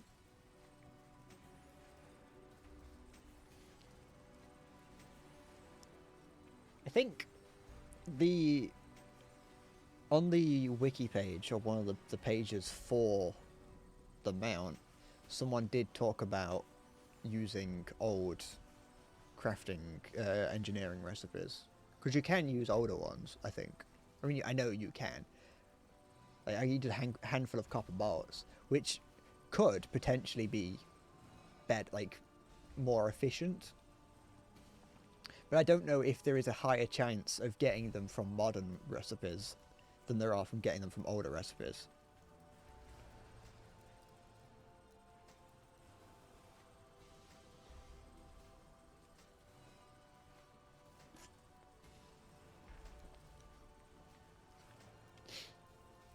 If it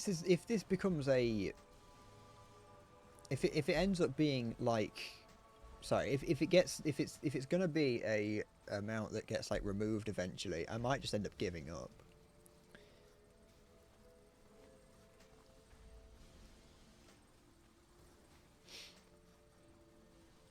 Because I'd hate for it to be something that can get removed. Because at that point, it's like, what's the point of spending all this time like trying to get it if it's just gonna get removed one day? But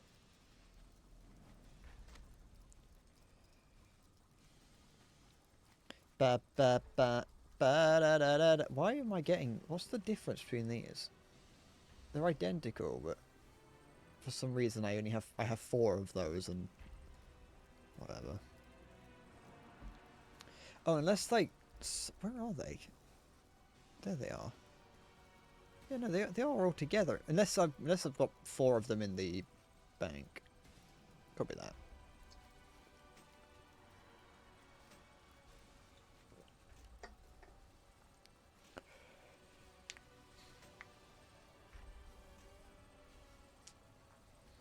Da, da, da, da, da, da, da, da, da. Okay, and then yeah, I get it.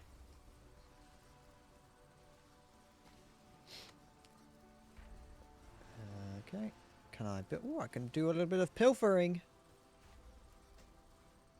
There is at any moment when I'm doing that just a chance to get the fucking most valuable item. I think I might piss myself if that happens. But the thing is, if that does happen, that's the scary part, is if that does happen, then I feel like I would be much more inclined to go for it. Yeah, for goodness sake. Like, just because I got part of it, I feel like I'd have to.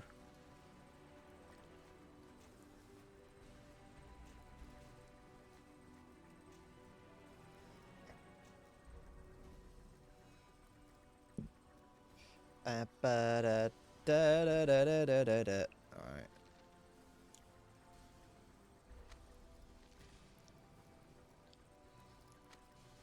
Although it does seem like other engineers and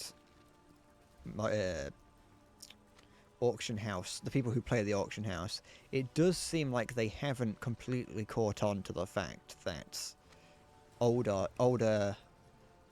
crafting recipes or older items are going to go up in price, or could go up in price. Then again, no one would buy them, people would just craft them themselves. I don't actually care about any of these now, do I? Because I got the one that I want.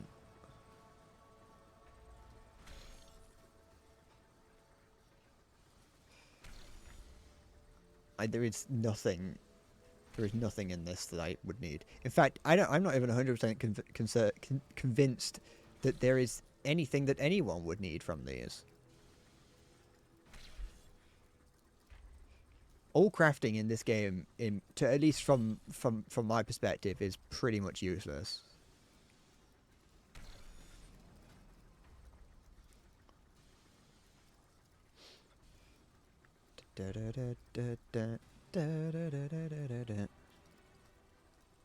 Oh yeah, I got 8 out of 1,000. We'll be there in no time.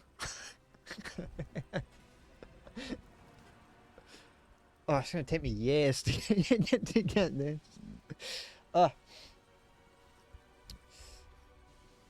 It's yeah, all crafting in this game is useless. Because before I learned about this mount, I was doing blacksmithing. I actually got blacksmithing probably around the same place as I've got this. Before I kind of realized that it's even less from blacksmithing, because there was, I think, in one of the expansions, a mount you could get from blacksmithing, but I want it less than whatever mount I can get from this.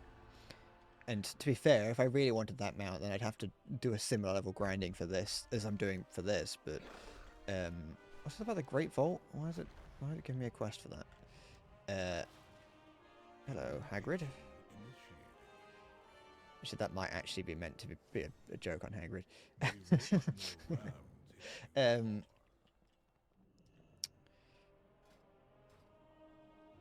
But yeah, with like, okay, so this is just saying, yeah, It's just telling me about it. Oh yeah. No, I can't get anything from the Great Vault yet because it's only been out for a week, I think.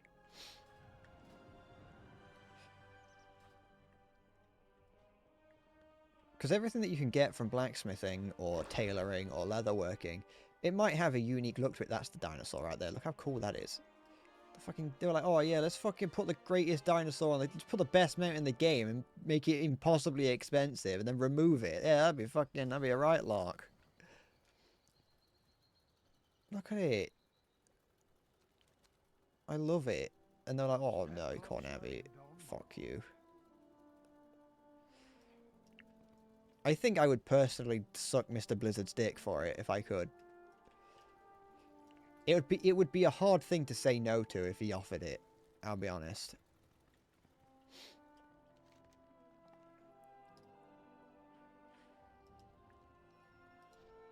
Yeah,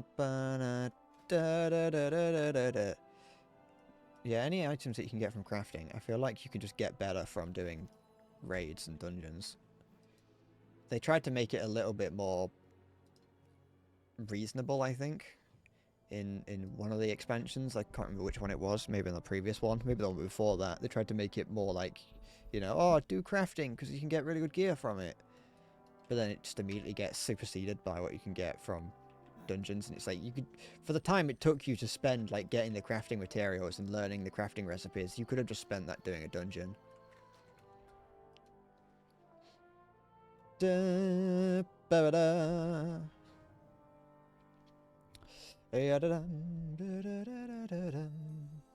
It's cute for a random dungeon, might as well.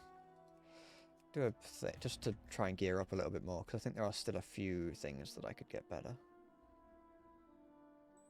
Like, where is it? My pendant. My pendant and helmet and arm and wrists. And it makes me feel like I'm doing something without actually having to do anything, so I can go and continue to mine nodes. How long was that going to take? 7 minutes. Oh, to be a tank. Sorry, I'm just looking at something. What is that?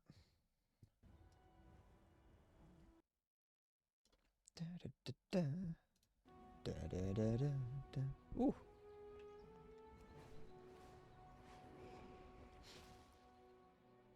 I could if I wanted to, like, steal some of the gold from one of my other characters to use for buying buying things to scrap. But then at that point, it's like, why don't I just buy them? Well, I can't buy them. That's the problem. If I wanted to buy them, if I could buy them, I would. But if I'm scrapping them to get, if I'm using the gold that I would use to buy the items to potentially get the items, then I might as well just buy the items. Fuck.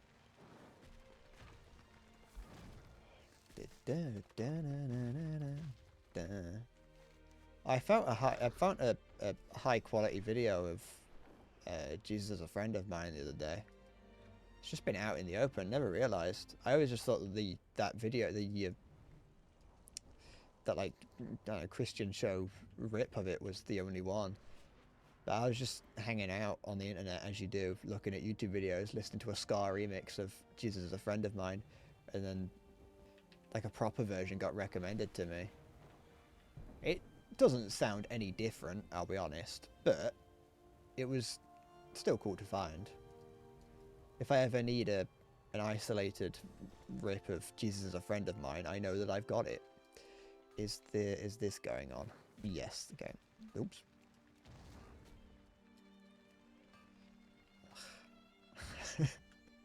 This here is annoying and it causes lag anytime it's on. It wasn't like this earlier.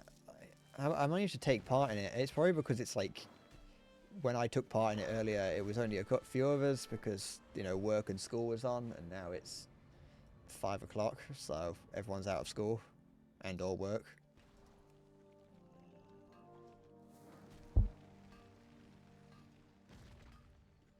It's not like this game is one of the oldest MMORPGs out there and they've still not figured out how to make servers that work. Up, go, up! There we go. Maybe I'll go back underground so I don't have to worry about the lag.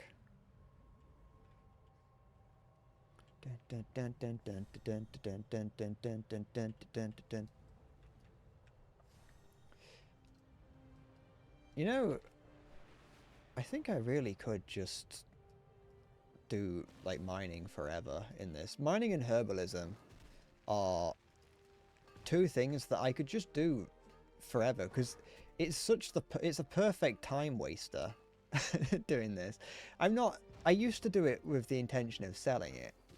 Come on, it's alright, you can, there it is. Come on, it's alright, you can hand it, just pick it, put it in your pocket. It's a perfect time waster, and it's like, it perfectly encapsulates, come on, there we go. Oh, fucking, why is it, the expansion's been out for fucking weeks. Why is it so bad?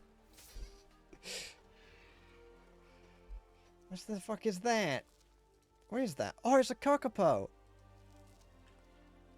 Or whatever it's called. Fuck off. Look at it! It's one of those things that fucked David Attenborough. Or is it the other guy, the gay guy? I can't remember what his name is. Oh, I love all the little animals in this expansion. I like the sheep that are walking around. I don't know what they're called. But around here somewhere, there's oh, I've got so many pets, I won't be able to find it. Why can't I just call it a sheep? There's like some sheep walking around. But they're like, they've got, look at it. If I had battle pets, that'd be like perfect. It's like a sheep that's got grass on its back. And it's like a little natural sheep. As opposed to an unnatural sheep, I suppose. I'll never find it. I've got pets in here that have spanned from fucking ever. There's so many of them, and they're all level 1. So, look how adorable that. I wish pets were. I wish when you summoned one, they didn't just occasionally disappear. Because then I would have them out all the time. It's only because I've summoned one. And it's like, oh, that's great. It's cool to have a little companion following you around. But like the moment that you like log out or go to a different instance or zone, it's like, well, fucking peace out. See you later. It's like, I just want my little sheep to follow me around. Or Cornelius. Or Kevin, as I called it. I'm only slightly salty that in the next like, anniversary update, you're going to be able to get the some of the things that you can. Some exclusive items. I understand how people feel when they made the Feldrake available to everyone through Twitch.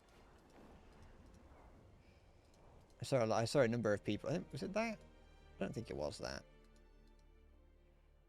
Alright, well, I'm never finding that sheep. It's in here somewhere, though.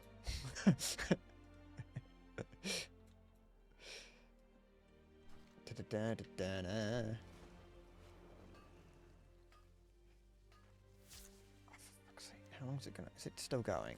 Of course it's still going. It's only been like a minute. Give it!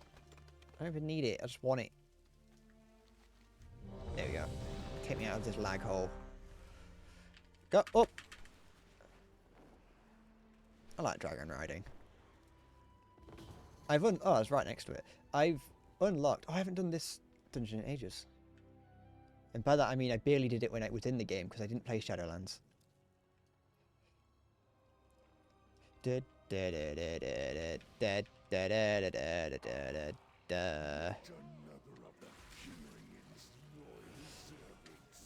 Although I did do this dungeon a couple of times, just not many.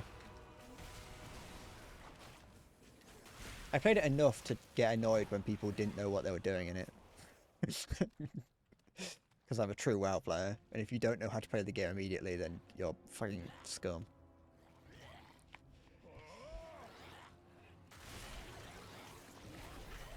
What do you mean you haven't been playing this game since it came out? How dare you not know what to do in this dungeon that you've never done before? You should have looked at it. You should have spent the past 16 weeks poring over the all details. Watching everything, all information that was to come out on it. Alright. Are we just going to blast through it, or are we doing the old route? He seems a little bit hesitant. I got a feeling this tank doesn't know what he's doing. There's no shade to him. I was joking about the shade earlier. Yes, I was right. Oh. Okay. Can I pull you over here? Nope.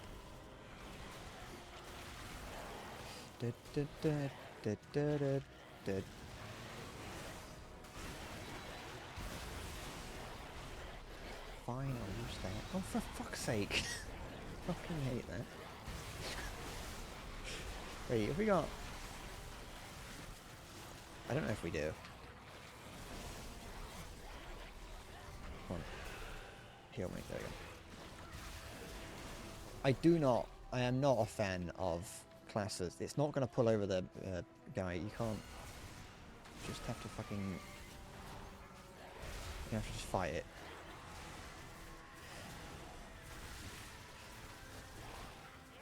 I don't like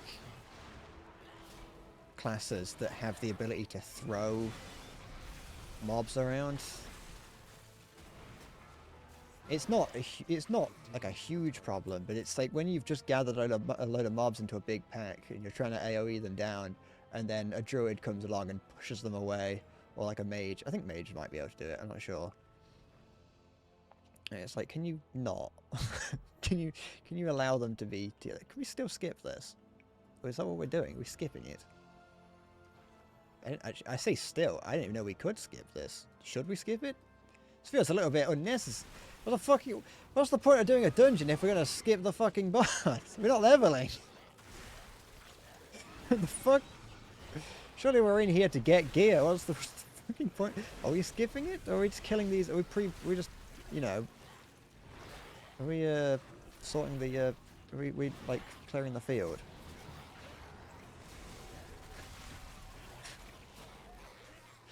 Are we? What? Are you going there? Come on. Don't be afraid. It's all right. There we go. Yeah, it's fine. Lose everything. Shockwave. I can't remember what this boss does, so I'm just gonna hope for the best.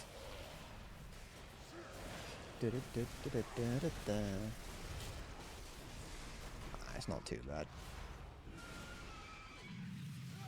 Oh, for fuck's sake. I remember this not being too bad of a dungeon.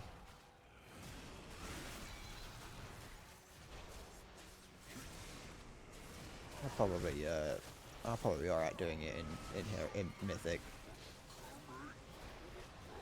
It's just that I don't like doing Mythic because it requires me to have prerequisite knowledge on the dungeon that I just don't like doing. I can never really be bothered to go out of my way to look up like routes and things. That's the other reason why I don't like playing tank. To be fair, as a DPS, you don't really have to do that. You can just kind of just join and be like, I'll just follow you. I'm just gonna hope that the person in charge knows what they're doing. But it isn't really necessary. Right.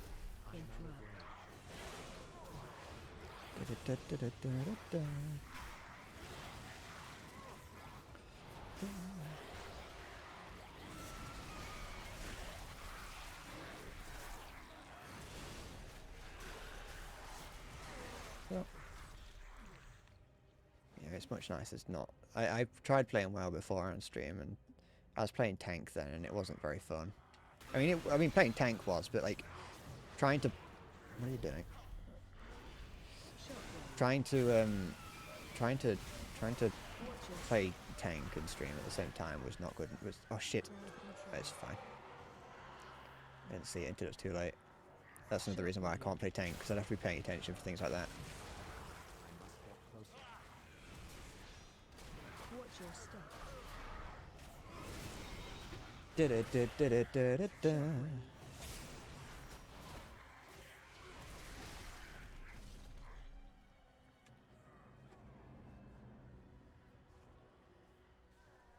Watch your step. So I'm not sure if I'm needed. Watch your step. Run out. Watch your step. Don't mind me. Because there is a guy downstairs that's doing some work on the house, so I'm not too sure if I'm going to be needed for anything.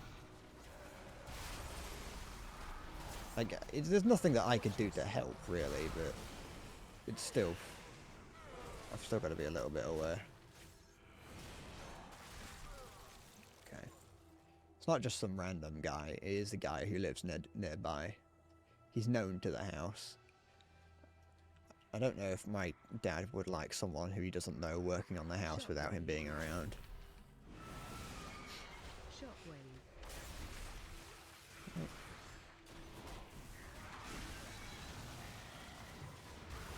Good. Shockwave. What the fuck was that? There's shit falling out my nose. I think my entire brain just fell out my head. Shut up. Shockwave. You, I'm here.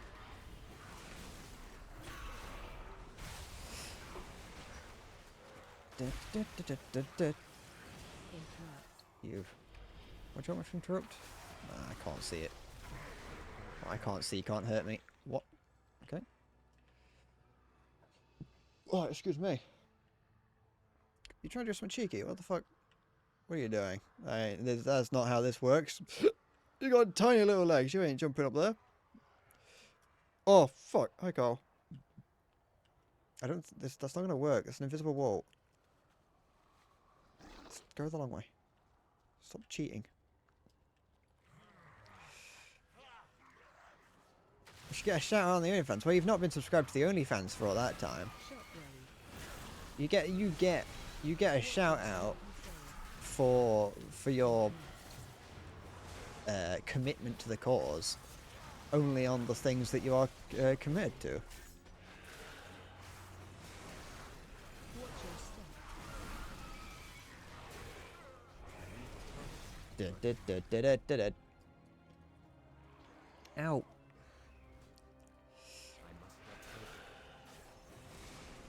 The wank cause. Yeah. Run. Oops. Run. It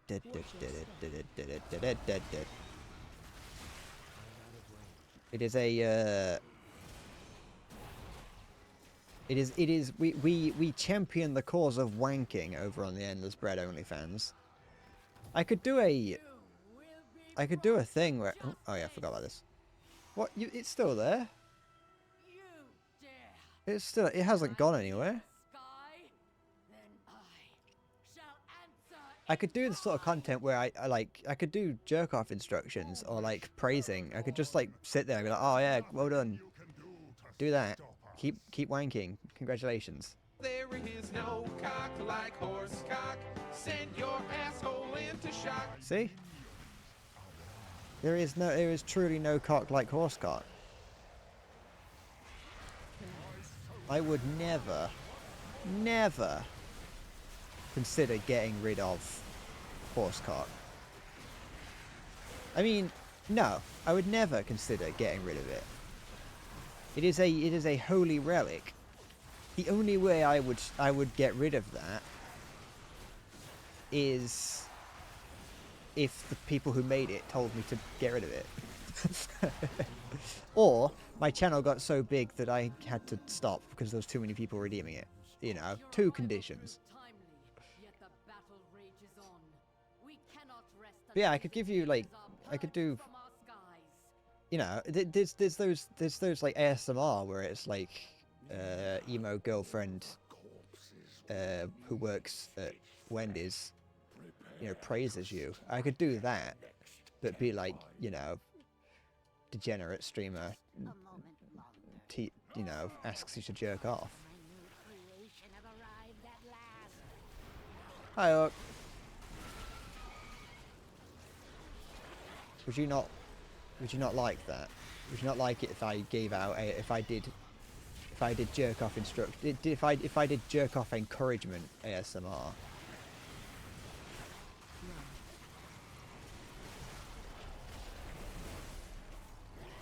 Is that not what the kids want are wanting these days?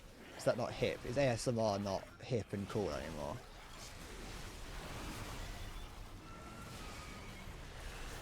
The under the table cam doesn't.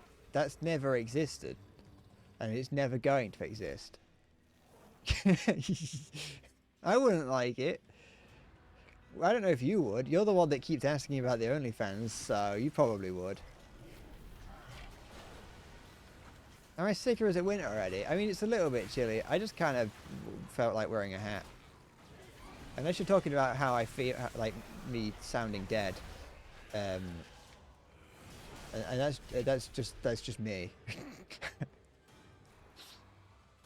I just felt like wearing the hat that I keep finding in my room. It's not like cold, but it's, you know, it's cold. Oh, for God, it's cold enough. It's cool enough, I should say, to justify me wearing a hat inside. Run. And also just because I like wearing the hat.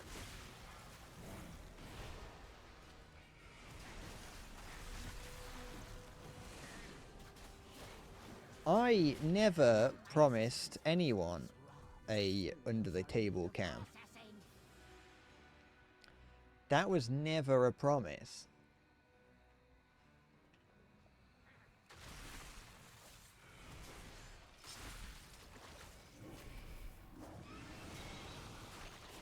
My brain will overheat.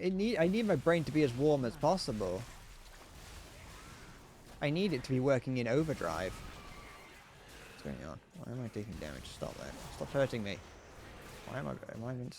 I can't remember what I'm meant to do there.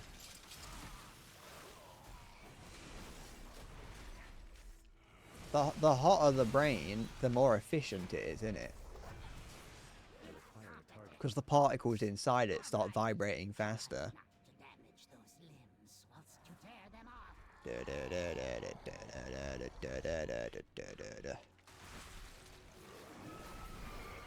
I've got excited particles in my brain.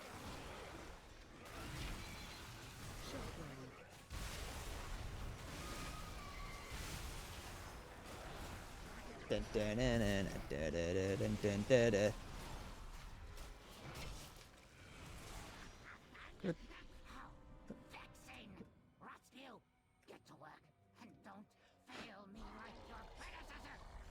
Hot brain.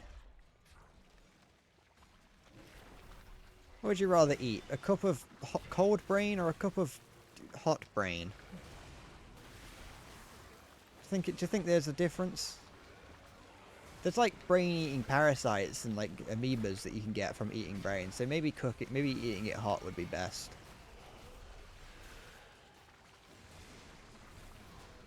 None wasn't an option. You have just walked into Cafe Bread and I have put down a cup on the desk and I say hot or cold.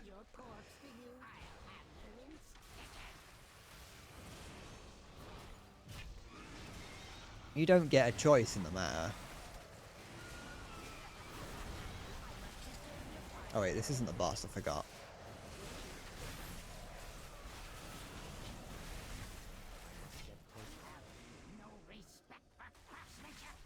Yeah, I forgot. It's wrong.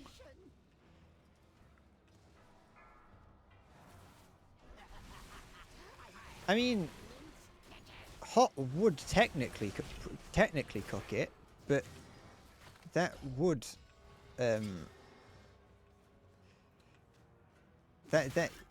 you don't stand.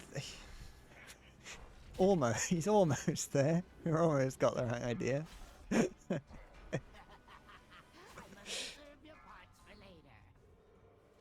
Wait. We're getting there. We'll be there in a minute. Okay. Oh, I didn't know 2 could spawn. Twice the fun in it. Okay, I'm just gonna stand here just in case. It'd be nice if it wasn't. Target you. Okay. There we go. For fuck's sake! Like, stop standing in front of it. Ah. I think they're hooking each other because they're inside each other. Yeah, they are. Fucking kill that one. There. Oh, now there's a fucking another one. You, over here.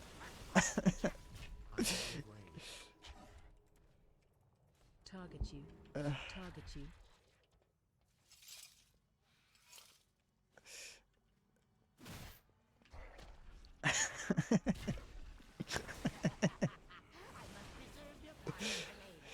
Okay. Kill it. Okay, there we go. There we go. It should. There it is. That's the line.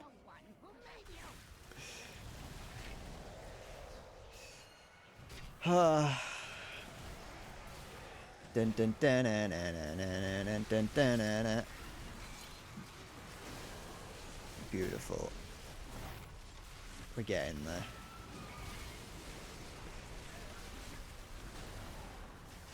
You take hold of chocolate ice cream. Now you're thinking. Now you're understanding what it's like to have strange, to have strange foodstuffs. Okay, no, don't put them next.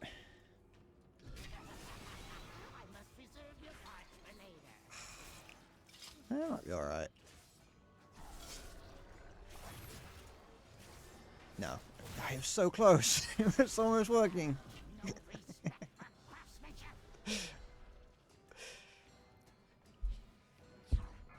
Okay. Good, good. There, this should be fine. There it is.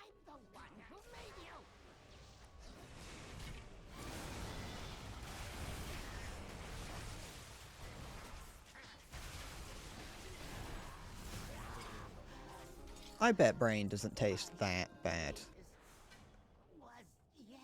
As far as I've heard, like human doesn't taste bad. It probably just has like a bit of a sinful taste, really. I suppose most of the taste comes from the, you know, most of the enjoyment comes from the fact that you're doing something you shouldn't. Oh, an earthen. That's the first max level earthen I've seen. I don't know if anyone was actually playing earthen. I made one. I made an earthen and was like, that'd be cool. I'm gonna play earthen, and then I changed my mind. I was like, no, I don't want to do that. I don't want to have to level a character all the way to max again. I'm fucking lazy.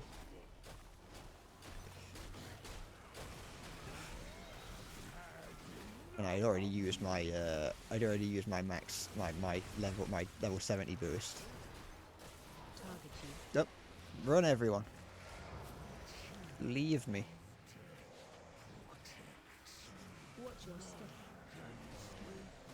Dun, dun, dun, dun, dun, dun, dun, dun, dun, dun.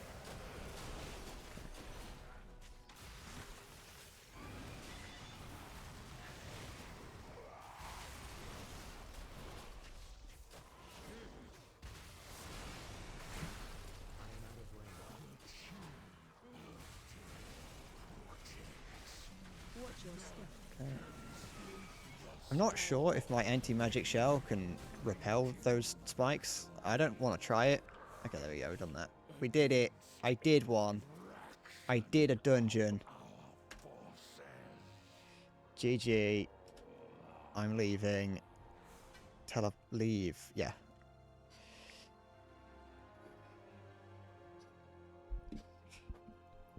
Ow! I forgot what I was thinking of. My brain is completely empty. Like, there is not a single thought in my head right now.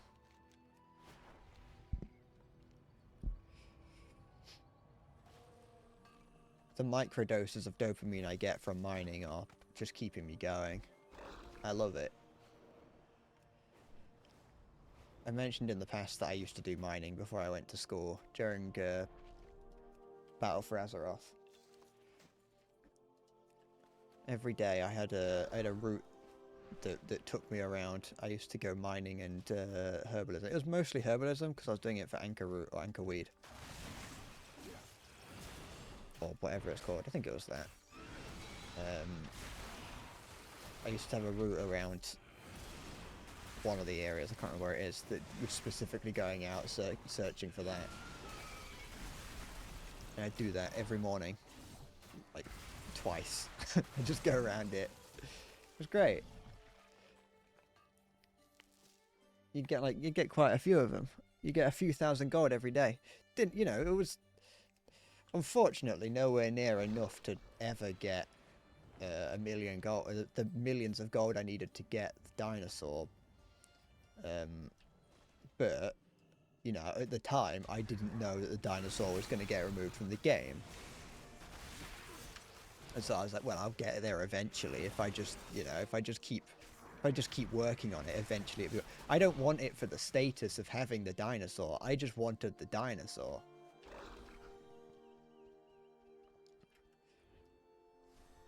It's like this robot that I'm trying to, that I want to get. I don't want it because it's a status symbol to have it because of how expensive and how much time it would take to get it. I want it because it's a robot. I want it because the mecha, the mecha mounts in this game are some of the coolest. Oh, I could go and do the. There's a mecha mount that you can get from an old raid. I could go and try and get that. It's got a stupidly low drop rate now, but I am capable of going and like try and get that now. Dun dun dun dun dun dun dun dun dun dun.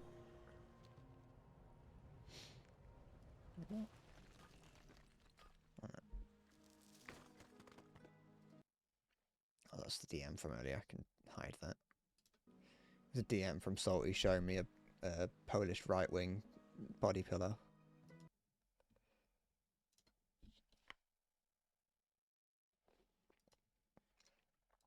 Yep.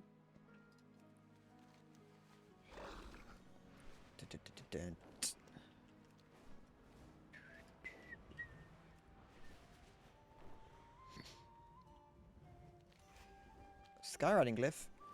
I don't really know why they're even in the game now because they don't do anything. It's a cool like collector's item to go searching for them, but you don't get anything for it. I don't think. There it is.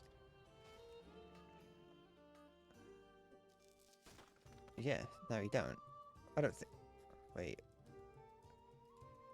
Oh no, and you do get a mount. The Swarmite Sky Hunter. I don't know what that is. What is that?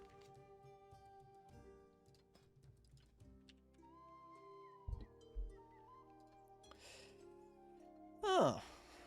That's alright. I guess. I don't really care.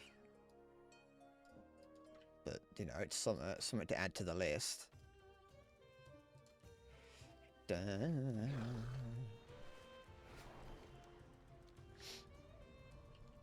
I know it's really early in the expansion to be thinking about, you know, later on, like once the expansion's over.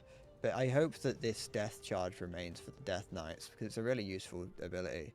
There's one of the things that I don't like about Death Knights, and I've never liked about them. Can we not? There we go. Is how slow they are. They had Death's Advance, and later on they had Wraith Walk. But other than that, they didn't really have any way of getting around like the combat area very quickly. And it's not a huge problem, but if you were doing like old content, it would take ages to get around and just be annoying.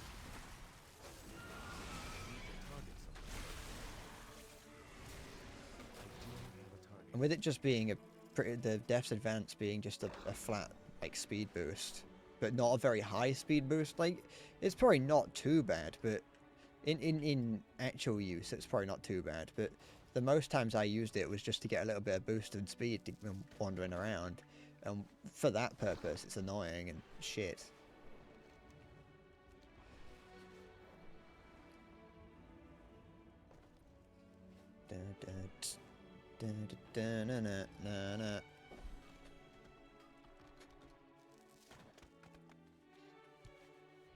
It's very unlikely, but I hope no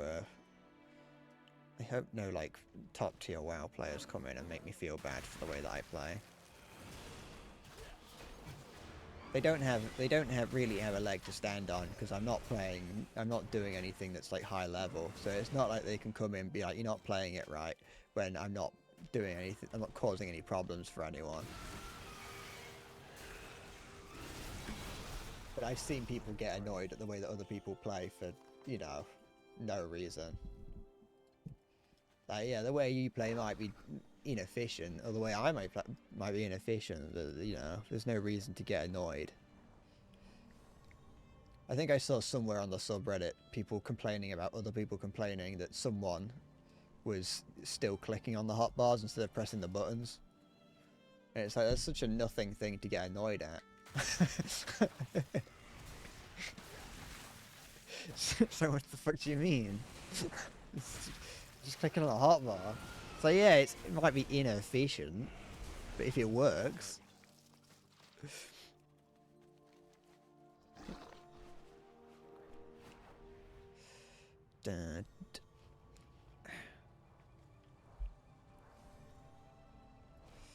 Yoink.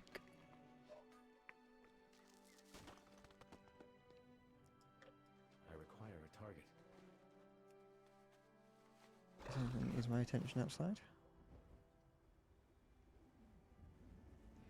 I don't know. If you don't call me, I will never know. How's the, Okay. Oh, the thing that I ordered isn't even out yet. As it's not... Amazon gives you, like, a block of time, and I'm not even within that yet. Okay, was there a... There it is. I want this, because they can give me things to increase my...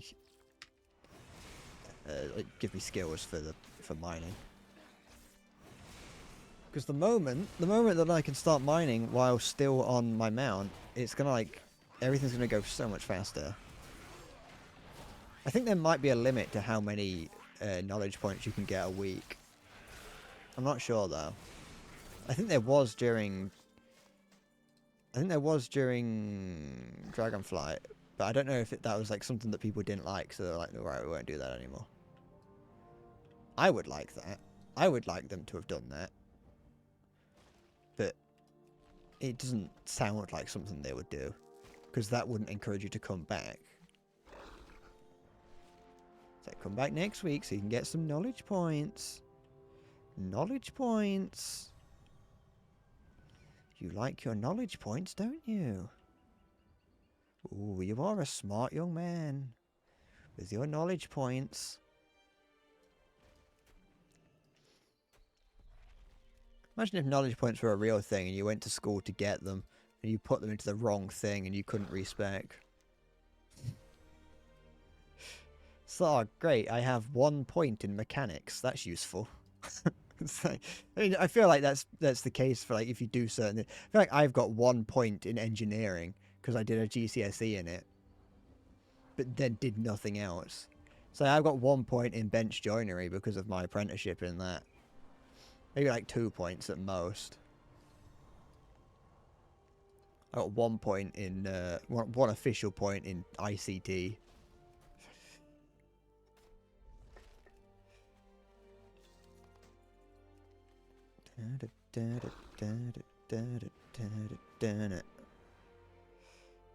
Looting those things also gives me those purple things that down there gives me scrap. I haven't really been paying attention. I've been wondering where I've been getting so much scrap from while doing this, because I had like over 200 of it earlier. It's because this is giving me only little bits of it. And also the mining nodes that have explosives around them give me a few. Nope. Anything that I can use? Nope, that's a fucking flower. Ugh. Yes, yes, I know. Oops, I didn't mean to do that. I meant to do that. Good, good, good. Ba-da-da-da. Might go underground again for a bit. Spice things up a little bit. I don't really know where the best places are for mining.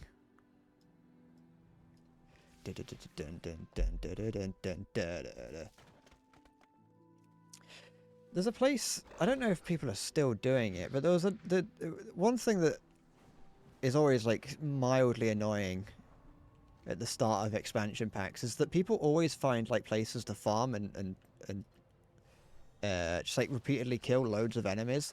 Like you'll see huge groups form just repeatedly killing enemies that are like respawning quickly. There was one somewhere down here. I don't know where it was. I got no idea where it was actually. Might have been a bit... No, that won't make any sense. Oh, it's here. There was a place here. There were just loads of people hanging out. And I got no idea like, what they were farming. Because there was never... You know, they weren't talking like in open chat. They were in groups just killing things. And you couldn't like even take advantage of their farming because they tagged the mobs and so they were like marked as their group.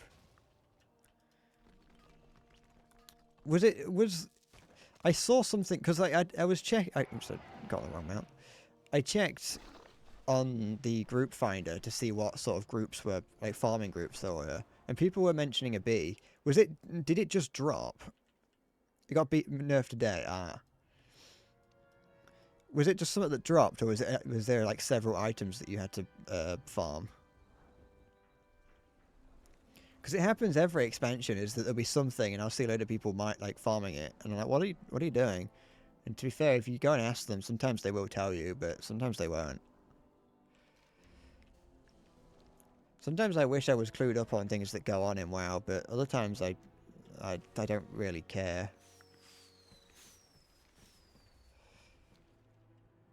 Ah, okay. I remember I've taken part in a couple of them, like to get the alpaca that I've got. That was like the only time I ever really took part in anything, to get this,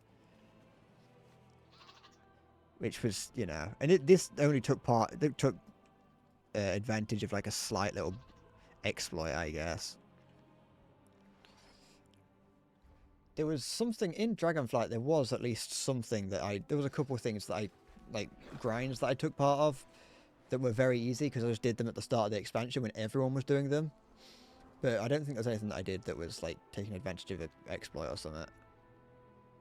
I'm a little bit disappointed now that I know that it was the bee farm that I could have gotten involved, but I don't really care. I've seen the bee around a couple of times and I was like, oh, that's a pretty cool looking mount. But then I've also seen that you can obtain a similar mount from something else.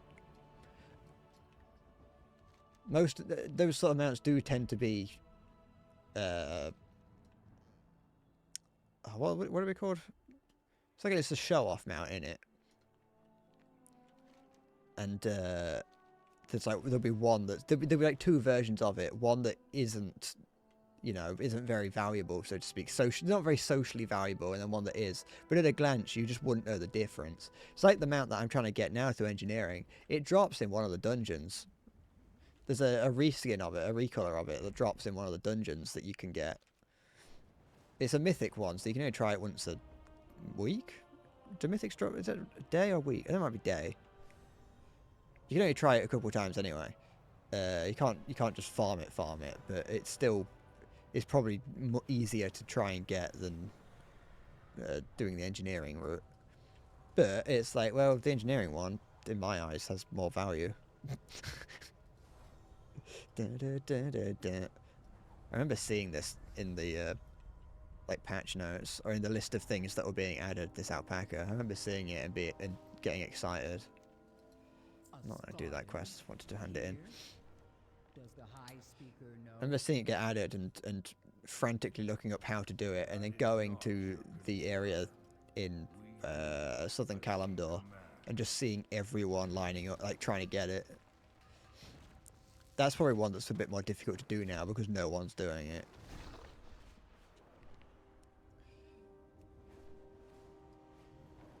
You needed to find somewhere in the desert. It was set locations, but somewhere in the desert there was an alpaca that you had to go and hand a quest into.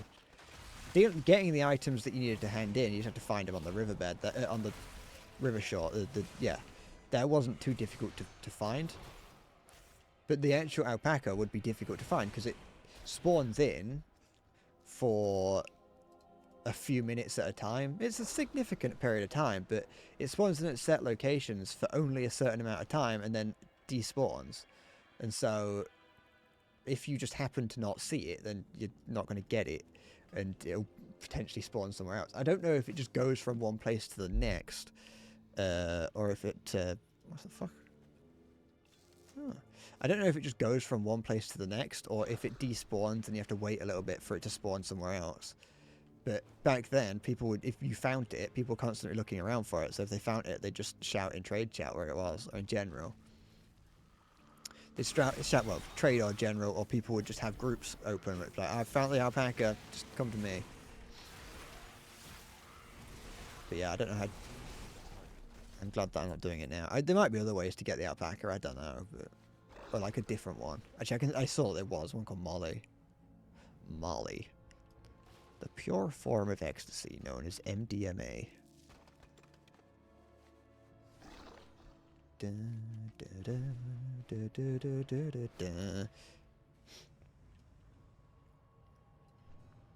I went through a mount hunting phase in this game. I'm still not completely out of it, but when I was starting to get to a point in the game where I had more independence on what I want to do, I was kind of like, oh, I've hit max level, I can just kind of do anything now. This was before I really knew about the end game in these games. I just kind of was like, oh, I've hit the max level, time to just go and find things, you know? I wasn't really worried about, about getting the best gear or doing anything like that. Oh, for goodness sake. I was just going out and finding, like old raids that I could just run through on my own to get transmog and potential mounts and things. In some instances, I didn't even know if there was anything to gain from doing the raids. I was just happy to be walking through the raids and picking stuff up. I was like, oh, there might be a mount that drops in here. I don't know. There never was. I haven't gotten that many mounts through raids. But you know, I liked doing it. And now I kind of just got in a... this was before I had 100 mounts, because I really wanted the mount that you got for getting 100 mounts. I was like, oh wow, 100 mounts? I get a mount for getting 100 mounts? That's like easy to do. I can do that. Oh, that took me ages to do it, and even now I only have 275. Which is a lot, considering I don't use any of them. The thing is, you spend so much time getting mounts in this game, and you only use like one. You can set them as favorite and use them randomly, but for the most part, all the mounts that I get, I just have and then just leave in I just don't touch. Even this mount that I'm using right now, I never use. I got this one from the Mists of Pandaria expansion, which is annoying because now you can buy this on the you can buy this mount on the store, and so people might see me and go, oh, he just bought it. And it's like, no, well, I did buy it, but I got it I got this. I've got the collector's edition of Mists of Pandaria. It's on the floor behind me. I still own it. I did not buy this from the store. I bought this through the collector's edition. This is my status symbol. But now now I don't use anything else. I don't use it. I pretty much at the start of a new character, I just choose a mount at random, and then that's the mount that I'm going to use. It would be cool if every mount could fly, but it wouldn't really look right for some of them. Like, if the spring fur alpaca could fly, it just wouldn't be... I don't know. I feel like it just wouldn't look right. It wasn't really a big problem. It was something that I thought was a bit strange, that like most mounts that get added to the game can't fly. It is something that I think is a little bit strange. Like you spend so much time trying to get something. you spend so much time trying to get something only for it not to be able to be useful for most of the game. But it's not that bad, considering that it used to be that at the start of an expansion you couldn't fly anyway, so you were forced to use the ground mounts that you got. And so that was fine by me, because, you know, the expansion would start, and that was for a significant period of the expansion's time, you couldn't fly anyway, so it didn't really matter. You got flying horses in flying horses since Wrath of the Lich King, so whatever. Yeah, but they give like sand wings to the alpaca. Da-da. I mean, it would be fine for some stuff. You could like add like jetpacks to the Mechanostriders and things, but so what about the Raptor? Oh, the Proto Drake. I remember trying to get that for ages. That was my first Proto Drake. I saw people floating around on Proto Drakes and really wanted one, and they all looked really hard to get until I saw the green and blue ones. You're flying with magical glitter. I'm not saying they couldn't. I'm just saying I don't think people... I don't know. I think people would like it, but then the people that don't like the aesthetic of it would complain. What am I playing? This is the World of Warcraft.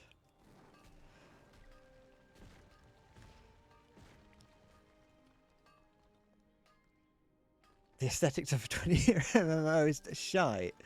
No, this game's nice.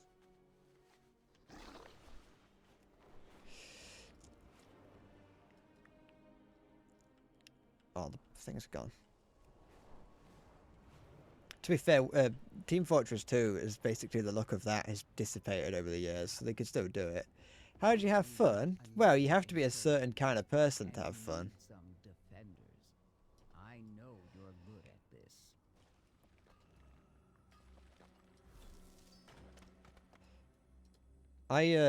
You have different ways to play and have fun. You can do big group stuff like I was doing earlier. You can do whatever I'm doing now, which is just flying around collecting minerals.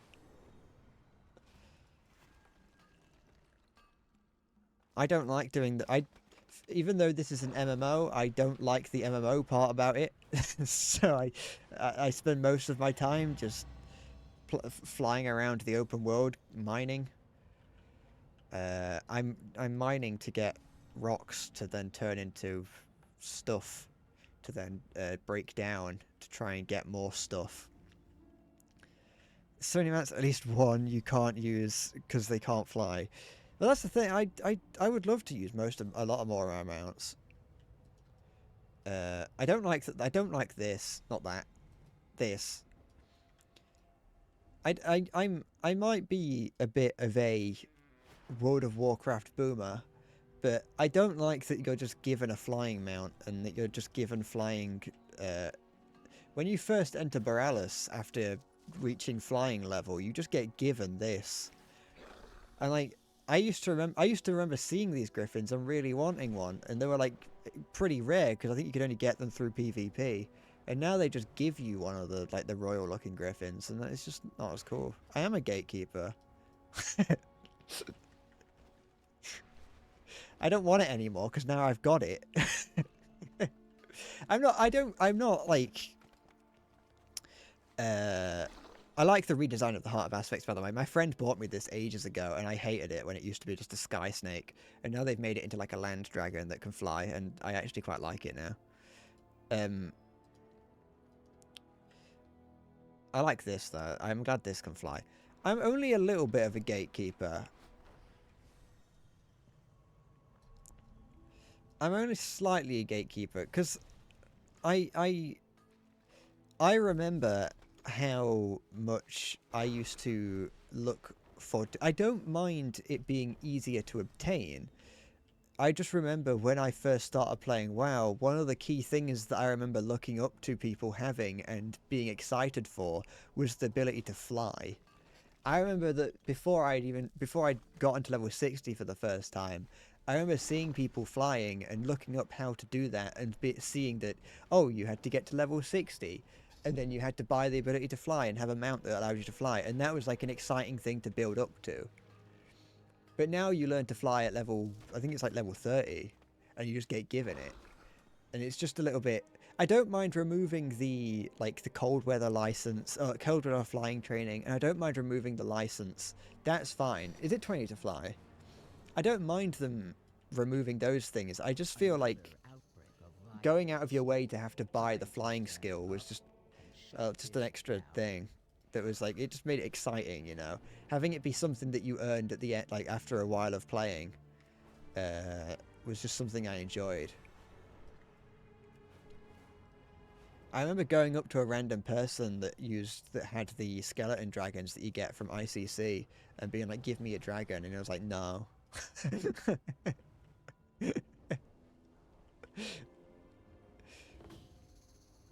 Da, da, da, da, da, da, da, da, da, da. Back in your day, it was 70. I wonder if it was 70 for me. No, I think it might have been 60. I'm not sure. Has flying always been in the game in some way? Like back in Classic, was it in?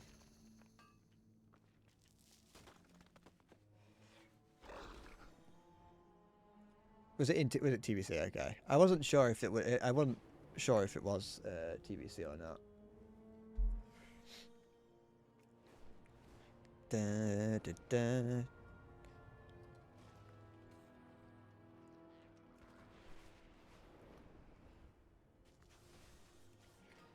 I remember because my friend started playing WoW when I tried to get my friend to play WoW when flying was much easier to come by, and it just didn't seem as...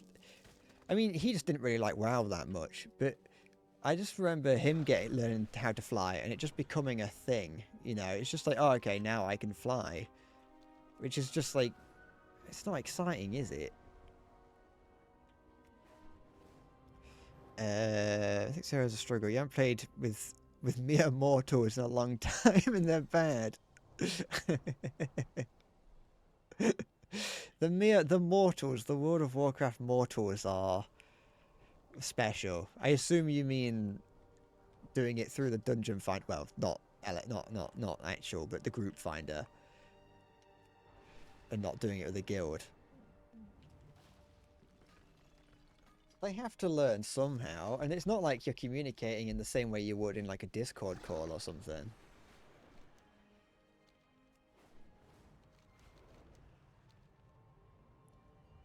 It's why I wanted to try and get my friend into the game, because then we could do like Mythic and PvP and things. Or maybe not PvP, but we could have done Mythic, and if I could have gotten 2 of my friends involved, then that's like enough to have, you know, a controlling share over the party, and so it wouldn't be as bad.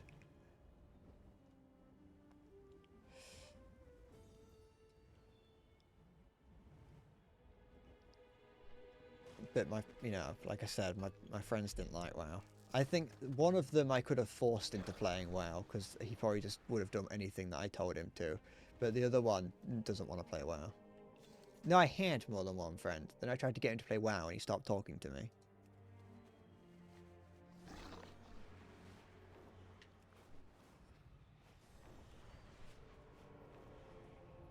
But I like the idea of playing WoW with other people. I just am also like scared. Because if it's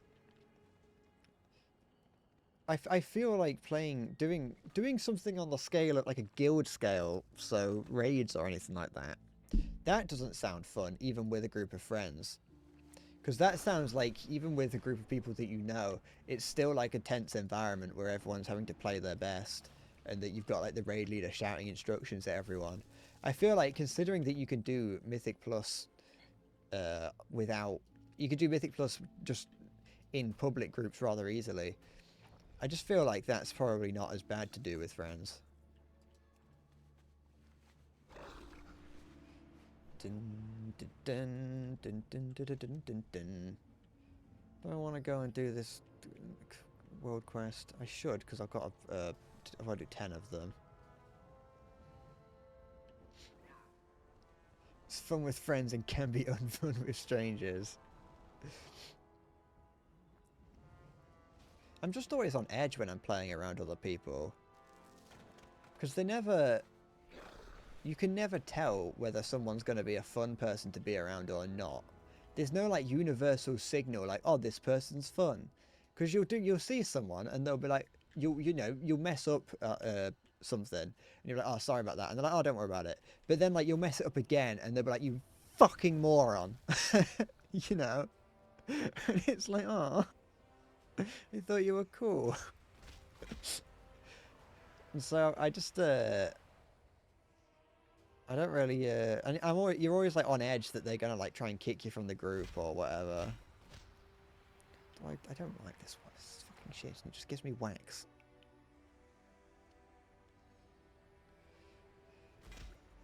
And you're not even safe from it in like the group finder, because you'd think like, oh, group finder, everyone's like in that together.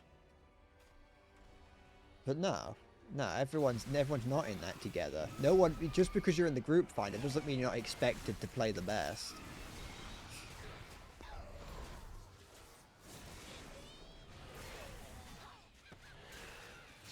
I don't like being edged. I don't like being edged by strangers.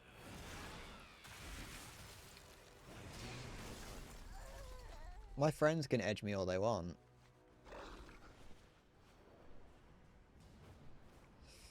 Da, da, da. Well, what do you mean, why not? Well, I don't want them to get angry at me, you know what I mean? If I make a mistake, and I just, you know, let it leak out a little bit.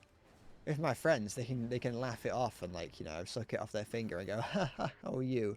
But like, you know, if it's a stranger, they may have been expecting longer.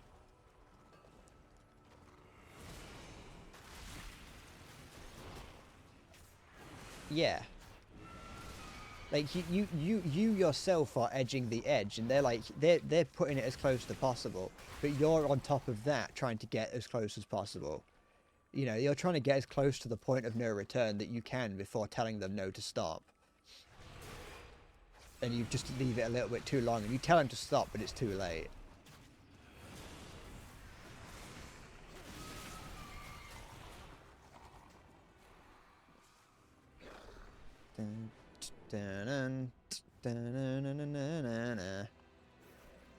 Anyway, that's what it's like playing with public groups in WoW.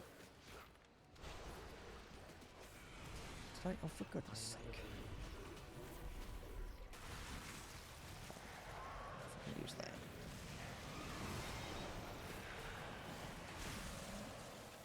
I should use my cooldowns more often when I'm in the open world. I always forget to. I've got no reason not to. Because especially when I'm just going around mining, it's not like I really have to worry about having to use them again anytime soon.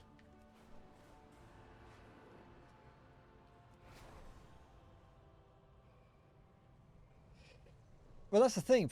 That's why you get punished if you join halfway through. Because if you play on day one, you can be like, oh, I don't know where I'm going, and everyone's like, oh yeah, no, that's fine, we're all learning. But then once you get to day 2, that's it. The gloves are off, and you have to have done everything 7 times and be fully geared. Well, the gearing part doesn't really matter because you can't do that high content anyway. But you're expected. The knowledge is expected. I've got 12 hours left. No, but it's mythic. They already expect. They fucking. Oh, I can't be asked to do that. It's mythic. It's too late. You're already expected to know everything.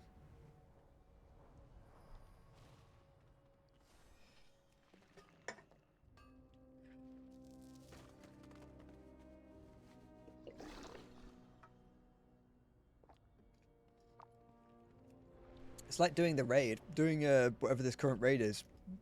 It's like I'm already like behind on that because I didn't start when it first started or whatever. When did that raid start? It had to be relatively recently.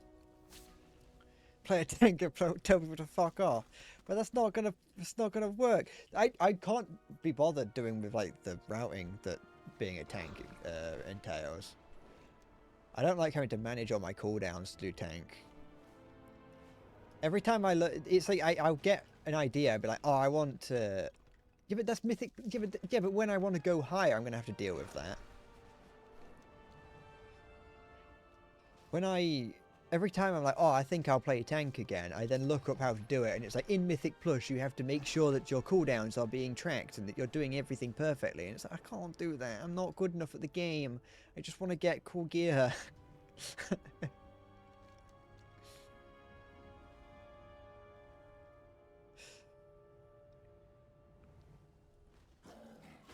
I'm not a good enough tank to commend the kind of, to be like, no, we're doing it my way. I need to target something first. But it's having to learn the route as well. Not like that's difficult. You do it once and you kind of figure it out, you know. We do it a couple times and you figured it out. The problem comes with having to learn it and having people be like, what the fuck are you doing? And it's like, oh, sorry. And they all leave. That's why you need friends, and I don't have any.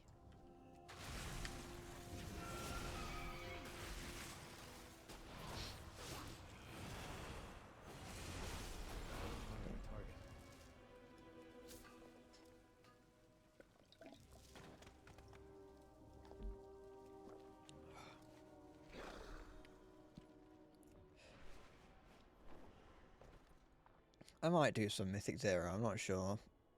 I don't know if I'll do it on stream, because I don't know if it'll be too embarrassing.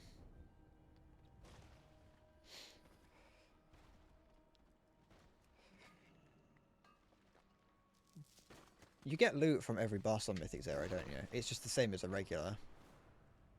It's just the same as Heroic and below, it's just harder.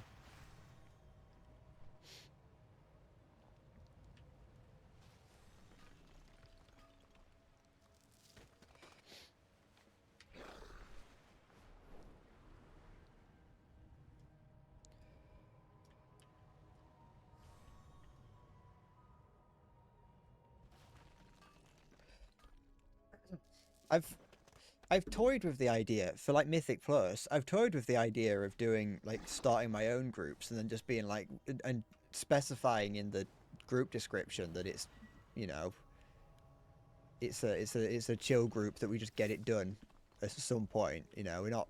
For goodness sake, it's annoying. It's like I'm not bothered about getting it done, like, you know, completing all the challenge or whatever. I just want to get it done, whether we die or otherwise. But then I've got to deal with being a group leader, and I'm just not very good at that.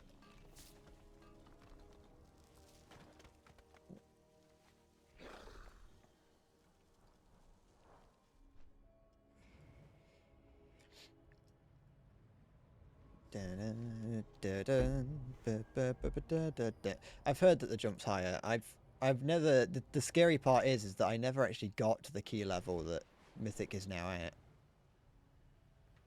I think I might have done it like earlier on, but in my later years, in my later years, I didn't. I never got up past Keystone 10 because I was playing tank and I had like one bad experience and I was like, no, fuck that. I was playing warrior tank and just like some people. It wasn't like a horrible experience, but it was for me. But it was, you know, just not a. To most people, it'd be like, oh, it's an experience, but to me, it was like, I went in and I was the tank, and they're like, oh, do you know what you're doing? And I was like, probably, or whatever. And, you know, they didn't see that as a red flag when I went probably. They were like, oh, haha, you'll do fine. And it was like a group, I think it was like a group of like 4 demon hunters, which is already a red flag, really. And like when I went in and, you know, just didn't do the route properly because I didn't know it and didn't know that there was any reason for me to know a route. They just were like, they're like, oh, I thought you know what you're doing. And it's like, well, I just said that I didn't really. And then they all left and I was like, oh, now I just fucking feel bad. Oh yeah, everyone who was grinding here has disappeared now.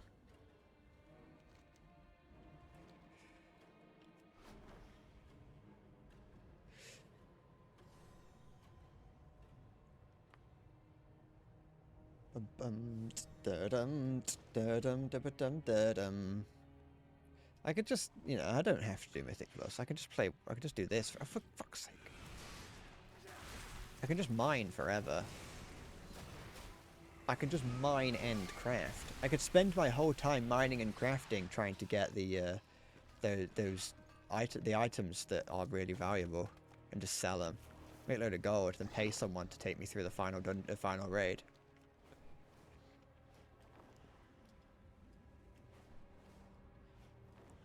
It just doesn't seem like those people that pay to go through raids just doesn't seem.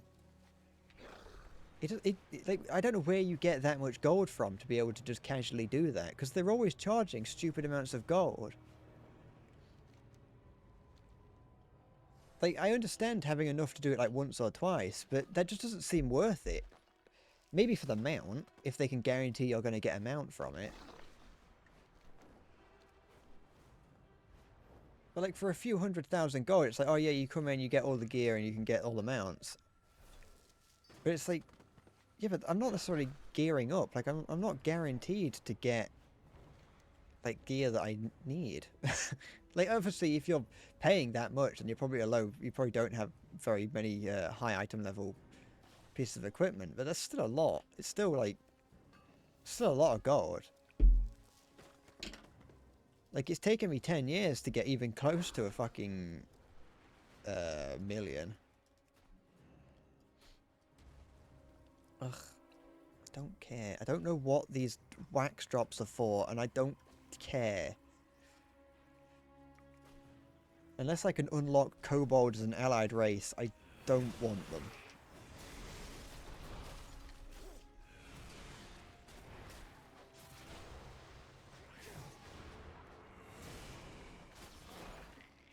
Okay.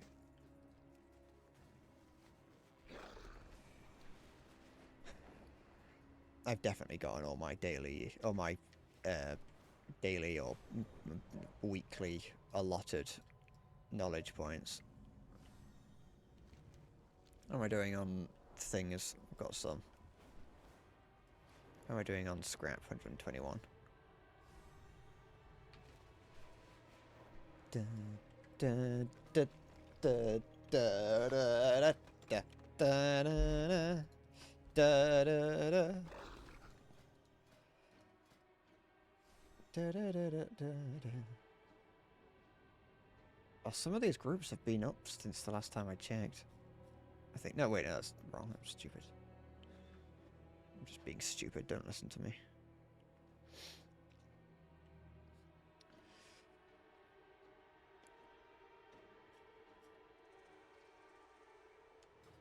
Yeah, whatever.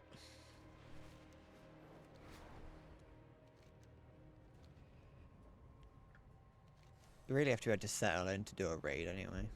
I'm not high enough item level, but you've got to be committed to the long haul to do them. Which is, you know, I don't mind if it's going smoothly. It's just when it doesn't go smoothly that's when it can drag a little bit. Although when I did a raid, when I did my this is only a win for me. This is a personal win. I don't think other people would experience this, because I imagine that not everyone is as bad at the game as I am. But when I did my Raid Finder raid earlier, just before the stream, I managed to go through the entire thing without dying to a boss outside of a wipe. And so I think that's pretty good, because I usually would end up dying just like to something that I didn't notice. I just, you know, I just, for whatever reason, walked into something that killed me. Or didn't notice that I was standing in something, and I managed to do it. Pretty much every boss, or maybe not every boss, but, you know, very frequently, I would die partway through a boss and just not get to do anything. Maybe I'm also just a little bit better at managing myself, like managing my health. I also feel like this anti-magic shell is better than it used to be. I don't know why, but it seems to be reflecting things, absorbing things that aren't magic. Unless I just don't know what classifies as a magic attack, which is true. But I've just used that like constantly, and I'm getting like, I'm getting constant absorbs, and it's very nice.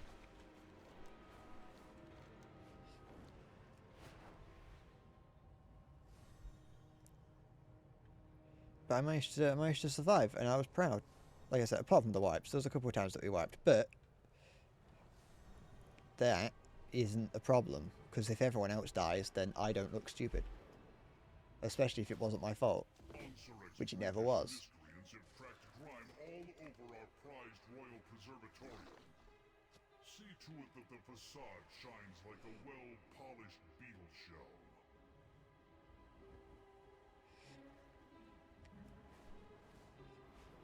I'm always scared that it's going to be my fault that we wipe it, I think. That's the other thing about raids, is that one person can cause the whole group to wipe. Not as prominent in the lower difficulties.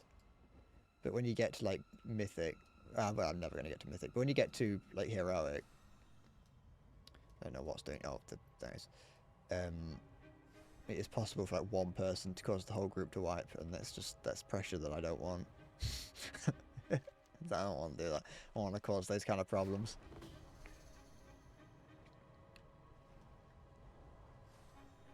But like, that can happen in Mythic as well, in dungeons, and that's when that's like, oh, I may be letting down 20 people or 10 to 20 people in a raid, but that's like 10 or 20 people. They're faceless after a point. But 5 people, including myself, I can see those people, and they individually can scream at me for causing problems, especially if it's their key. And it's like, I've just caused problems for him. I'll just go back to mining, where I can't cause problems for anyone. Well, I could potentially cause problems for the auction house if I just flood the auction house with really, really cheap ore. But I don't really think that's gonna... Like, if I potentially systematically slowly lower the price of ore by auctioning off ore at certain prices to cause all the bots to lower their prices.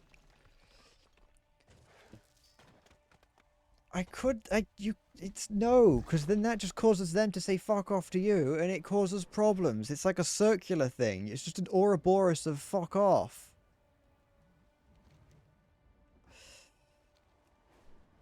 And it just, you don't get anywhere, and the group disbands, and everything falls apart, and you've got a key that's like, that's now useless.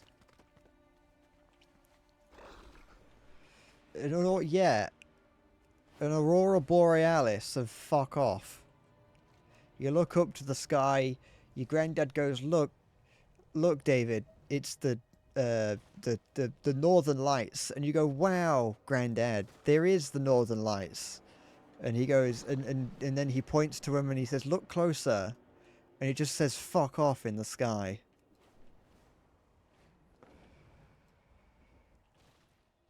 That's the exact thing that I was thinking of and describing.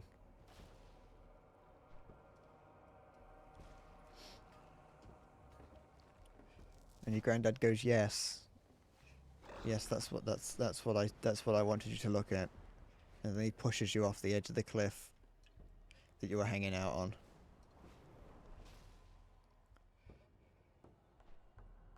Thank you, Granddad Derek. I'm really glad you taught me about that. What's that? Do I care about it? Is it something I've killed before? Is it you? Too far away. What is it? I don't think I've killed you before.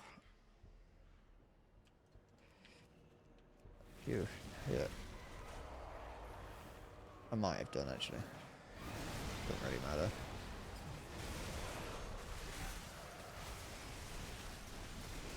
These rare spawns were so easy to kill before you hit level 70, but the moment that you hit level 70, it's over.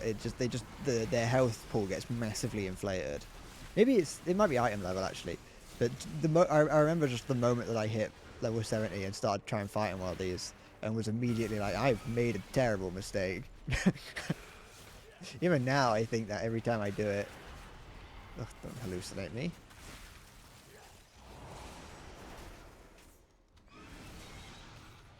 Yes. You don't even get anything from them.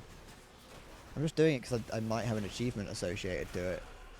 You know, he might give a pet or something. Shit.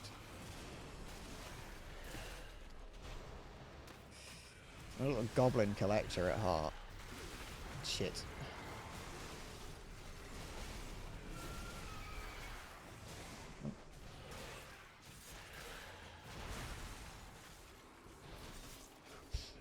Da, da, da, da. Okay.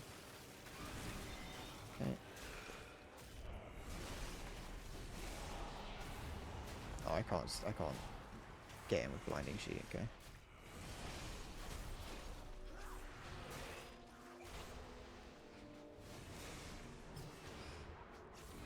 If one thing as much as I do like how survivable Death Knight can be, it is also very annoying to be constantly like near death.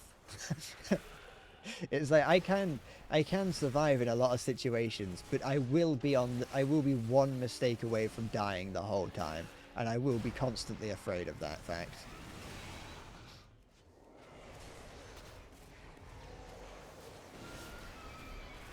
Like right now.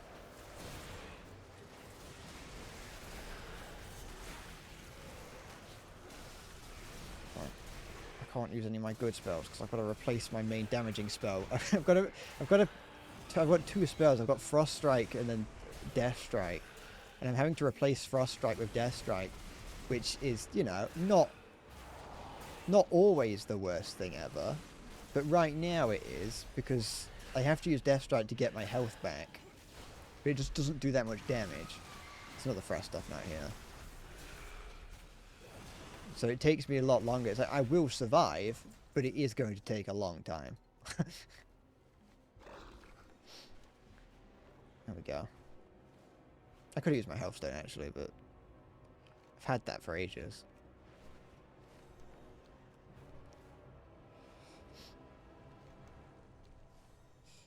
All that just for nothing.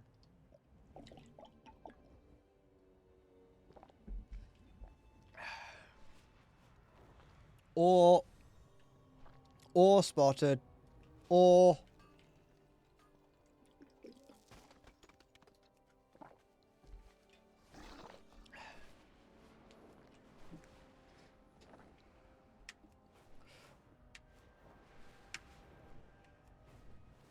what? What indeed? You don't want to know. Horrors beyond your possible imaginations, that's what. You can't even comprehend what I am thinking of. Just what you need to know is that you should be very afraid.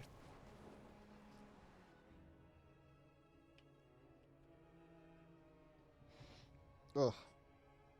I'm not a huge fan of Anduin's new design, I'll be honest. I like Thrall's new design. Well, I don't know how long Thrall's looked like that, but I like Thrall's design. I just don't really like what Anduin looks like. He doesn't strike me as cool. He doesn't quite fill the boots that the other one did. The previous king. I don't think Anduin is the king actually. I think he's actively fighting the idea of being king, but the previous king of the Alliance was much cooler. Anduin's a bit of a whiny little bitch. Oh, the light left me. Oh, I tried to kill all my friends. Oh, I'm not fit to be the king of the Alliance. Oh, fuck off,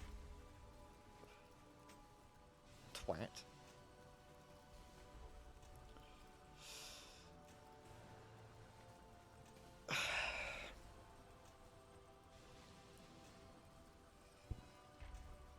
I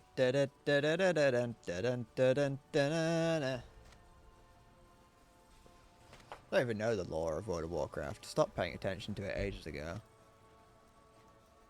Once we stopped talking about like characters from, you know, like enemies that are from previous. Once the World of Warcraft crew had to like start inventing new villains, I stopped caring.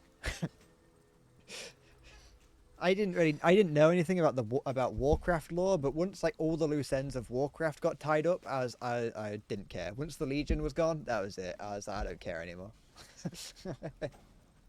So we've dealt with that. Gul'dan is gone. The Legion's gone. Now we're gonna have to fight the devil. So great.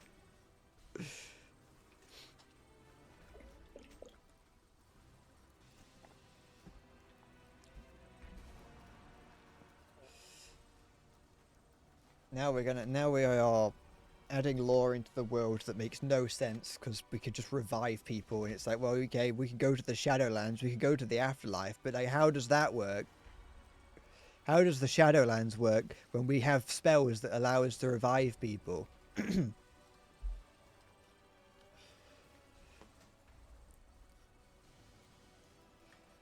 Yeah. Pilfer.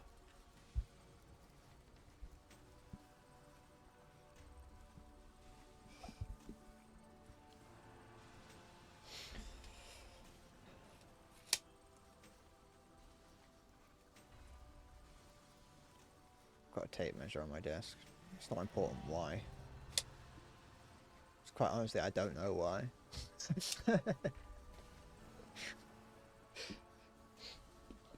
It just gives me something to toy with. Okay.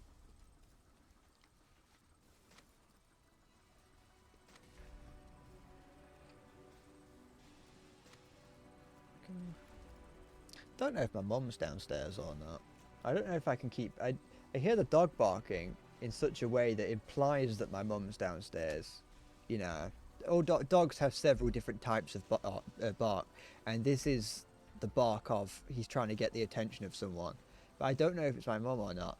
But I feel like I can hear her occasionally, like trying to tell the dog no, and failing obviously because the dog keeps barking.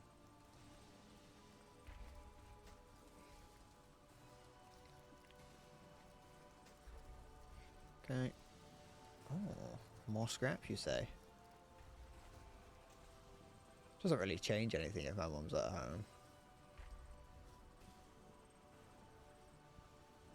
If I was hypothetically, you know, active enough to want to shout the fuck word, then it wouldn't stop me from doing that.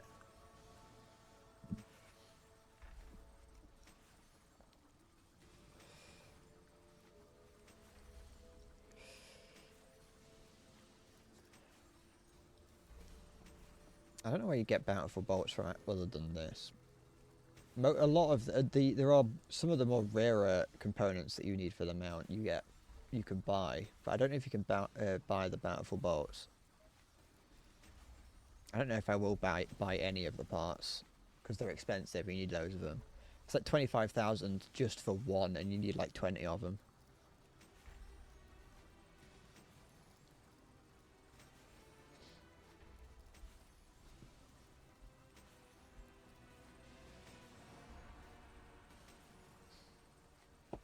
I want to put it out that I haven't started work on any new videos.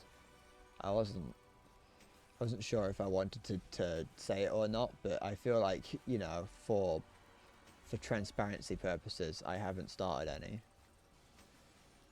I kind of started one, but then very quickly ran out of all ideas that I could possibly use for it, and so I've not actually got any videos in the works anymore. I mean, I technically kind of do, but I've got no videos that I want to make, and if I try and force it, it's just not going to work.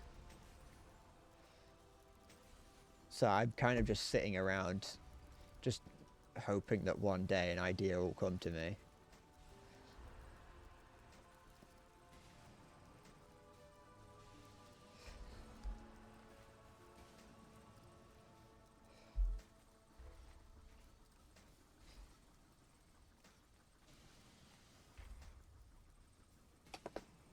Really is going to take ages to get to get what I need in it. I need 1,000 of those bolts. Wait, it might be 2,000 actually.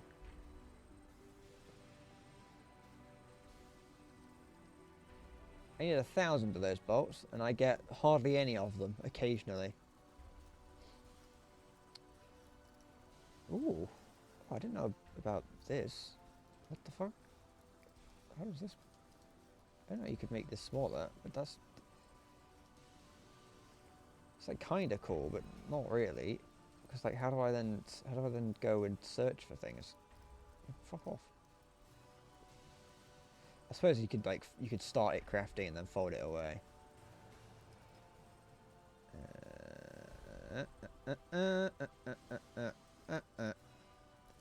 Does going into these make it inversion? When you pull for 3 parts, hi Halo. When you pull for 3 parts, you now have a chance to recover components used to craft that. Okay. Then go to product parts, game +1 skill and crafting parts. Creating parts to further improve your. What the fuck? I don't know if I'll play Satisfactory or not.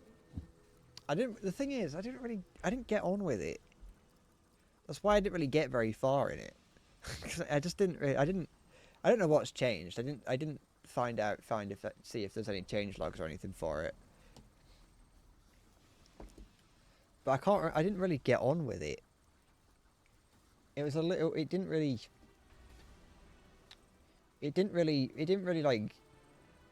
tickle me pickle in the same way that Factorio did.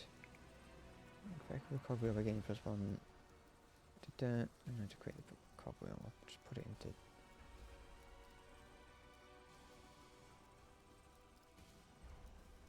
Yeah, whatever, that's fine. I'm not too. I saw that it got released, but I didn't go looking at what that would what that entails.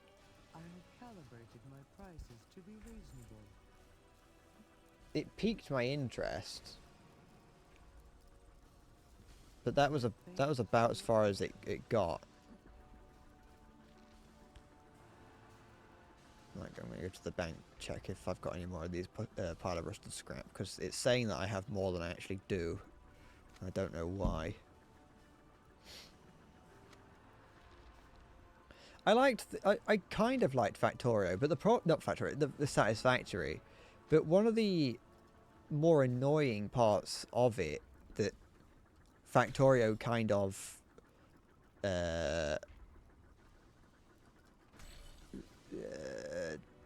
didn't have is that it's just a bit tedious to have to get around in Satisfactory.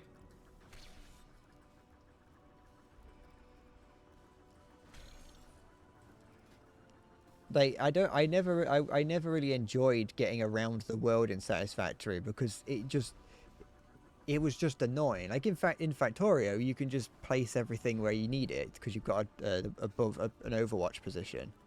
But from Satisfactory, you can build towers to build from, but it just isn't as, I don't know, it just doesn't feel as good. And it also felt a little bit more, the fact that everything gave out the information of, for instance, how much the output information. Factorio, a lot of those things were available. It was available to get the output of things in Factorio, but I felt much more comfortable just winging it in Factorio than I did in Satisfactory, because in Satisfactory it yelled at you and was like, hey look, this thing produces this much per second or per minute. Make sure that you're accounting for that. Whereas in Factorio, the information was available, it just wasn't free, it wasn't so immediately visible. That's like a me thing. But I don't know. Maybe I might try it, but I don't know if there's enough of a difference to make me want to go back and play it. My thanks for your patronage. Da da da da da da da da da da da. What's this? Oh. So memories. I've done one and I don't know why I would do another one. I don't know what they do.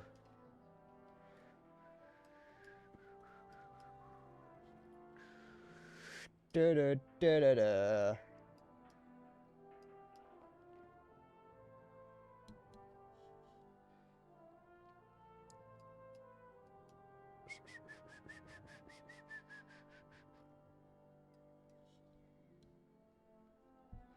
A race done well as compared to 7 days. I've lost my vendetta against 7 Days now. I've grown zen with the fact that it exists. Let's have a look. What's in Satisfactory? I mean, it was already like really people really enjoyed it prior to this. It seems like while it probably does make a lot of small changes, I imagine a lot of it is going to be extra end game stuff, like finishing the game. So yeah, there's new things that you can get from the shop. There's new stuff, the in-game shop. Some balancing and stuff. But the thing is, I never got very far into the game, so a lot of these, it would just be, I feel like a lot of the time,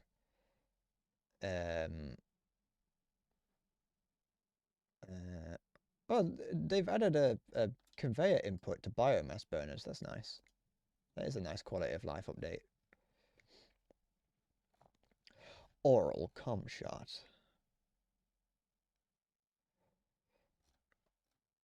Headshot. I've blocked your nose with cum. You cannot breathe anymore. And now I draw 6 cards.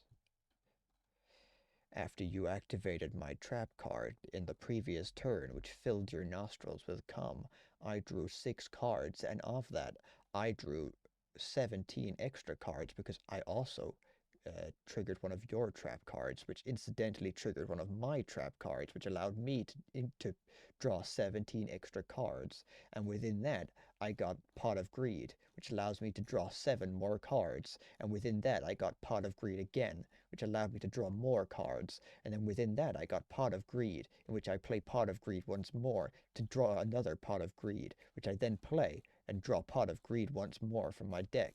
And then I get to reach into my, I get to use this card, which allows me to then reach into my graveyard to pull out Pot of Greed, which allows me to pull out a new card from my deck, which is coincidentally Pot of Greed.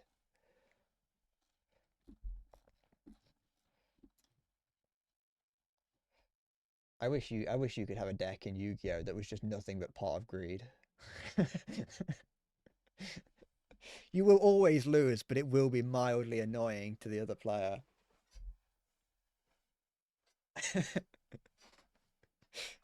I have a deck that's just Pot of Greed and Exodia.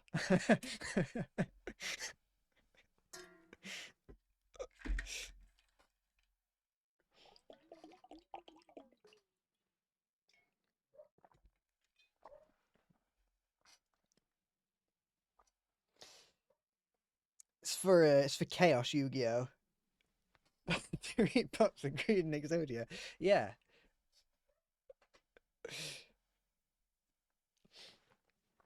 Could I then have 3 different cards of each Exodia card? So I have, you know, at that point I've got nearly an entire deck of just Pot of Greed and Exodia.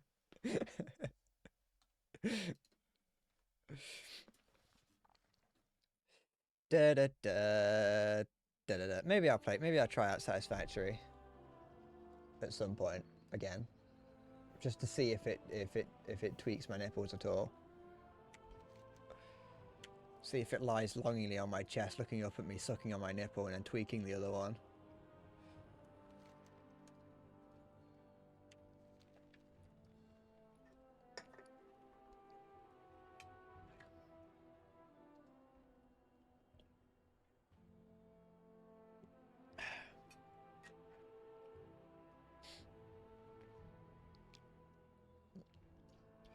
Exodia has 5 body parts in it.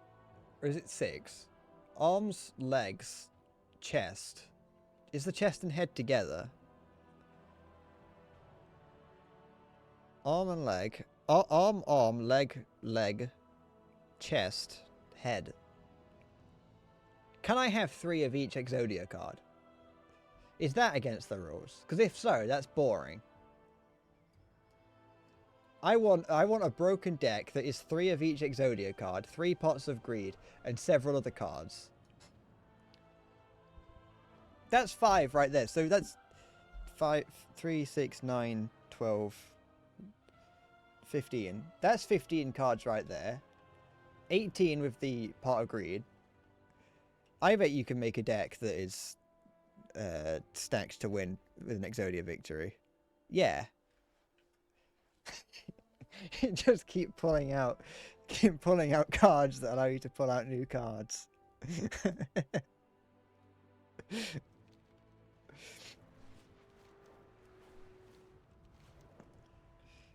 I feel like Exodia wouldn't be a tournament legal card or win like victory condition.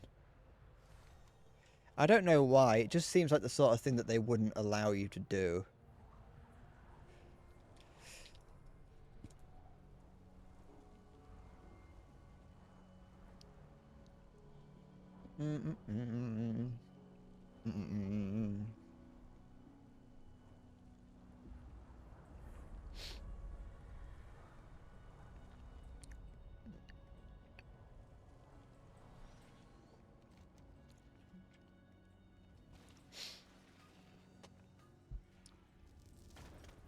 It's technically possible, but not tournament legal. That's not a problem.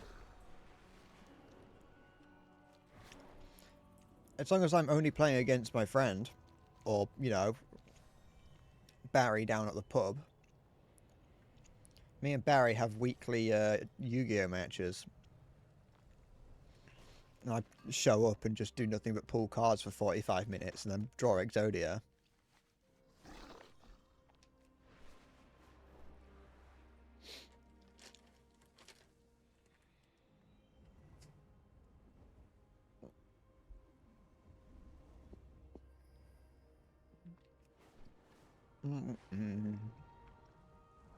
The idea of Exodia used to be really cool to me as a child. Now I've grown old and jaded, and I don't care anymore.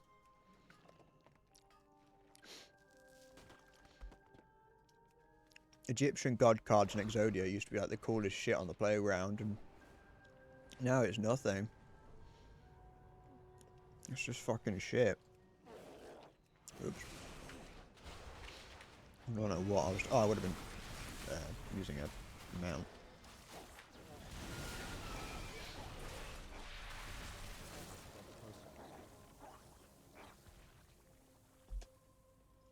Do you know that if I draw all cards in my deck, I lose? Well, here's the thing. If I only have draw cards, fetch cards, and Exodia, then I'm gonna get it at some point. And as long as I have at least 2 copies of each card, if I have at least 2 copies of each Exodia card, then the last one, the second to last one, has to be it at least you know, has no chance of being. Sorry, there is no chance that I need the last card.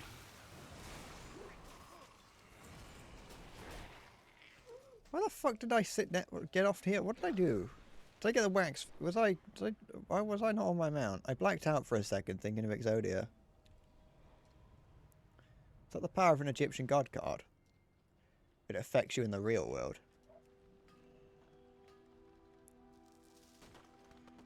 Where's my fish here?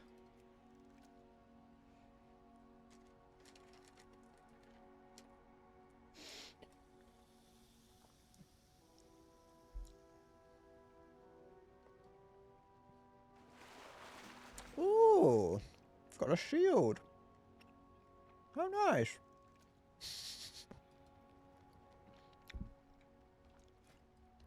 Wow, that's fucking hideous.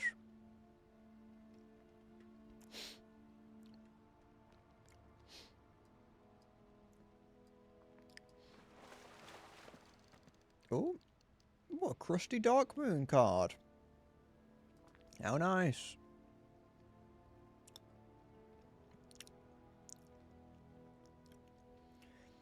What else? Ah, another crusty Dark Moon card. Glad I got those. Glad they're not completely fucking useless.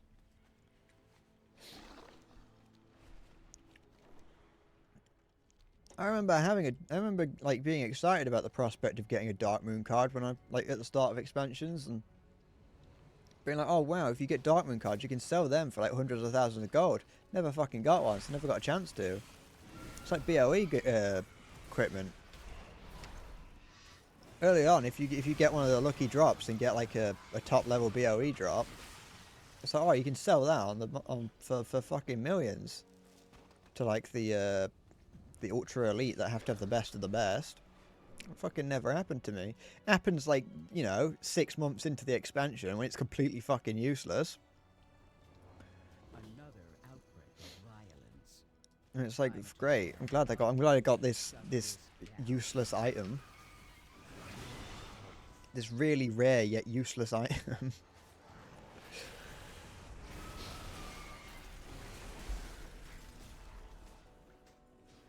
Fucking, why are you attacking this thing?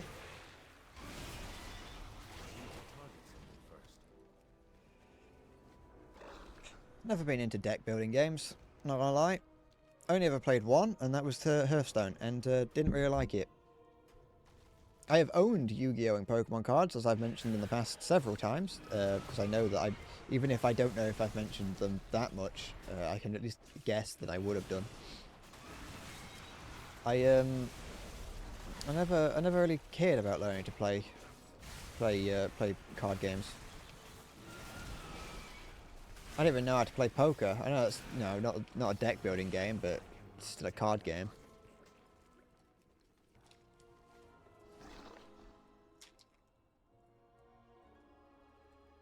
I'm trying to think of there was like a deck building roguelike that was in Hearthstone for a bit. I don't know if it's still in there, but that was fun for a couple of attempts. Because you could just, because it wasn't meant to be competitive in any way, you could just have overpowered builds, and that was pretty fun. Because you could just have cards and minions that would just repeatedly like summon loads and loads of things and just fill the board with stuff. And it's like, these are all useless, but I can't get rid of them. And you've just got like 1,000 sheep or something.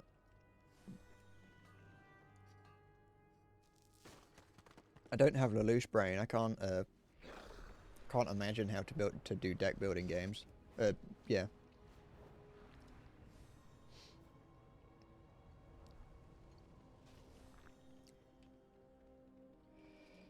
Fine.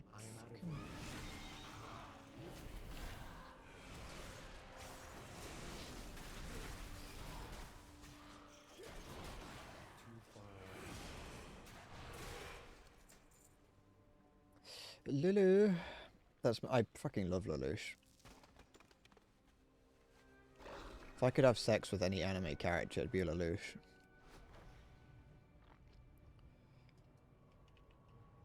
Our children would be perfectly average. His insane smarts would be completely balanced out by my insane stupidity.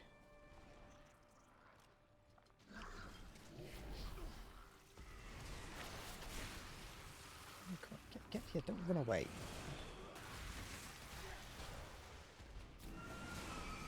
That's why you let others build the deck for you and copy it. Yeah, but at that point, what's the point of playing a deck building game? Half of the game is building the deck. Then again, I let other people create the build that I play in this. I just go onto the website. I go onto like Wowhead or Icy Veins, and all like the talents and things. I just look at that. I look at that and be like, ah, I'm too lazy to figure that out. You can do it for me. And I just download someone else's. Oh, what was that I just found? Ah, crafting reagent. Don't fucking mind me.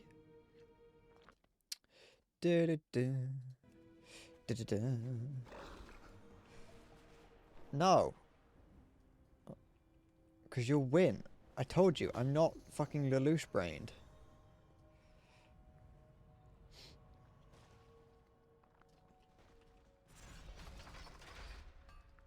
I'm Lelouch brained enough to know, to be able to see the future, and the future is I would lose.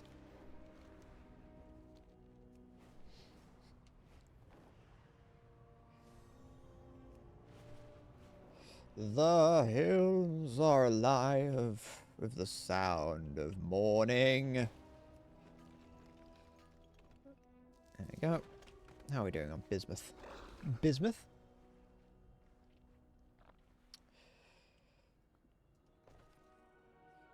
Given that I managed to get 2 of those Darkmoon cards as well, I'm going to imagine they're probably not that... they're probably not that rare, considering I got 2 of them from the same pool. I must get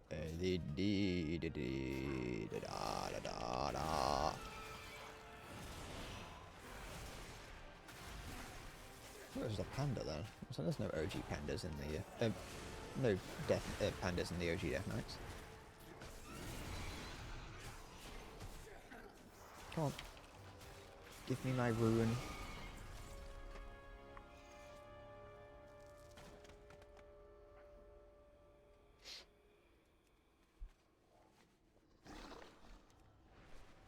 Da, da, da, da, da.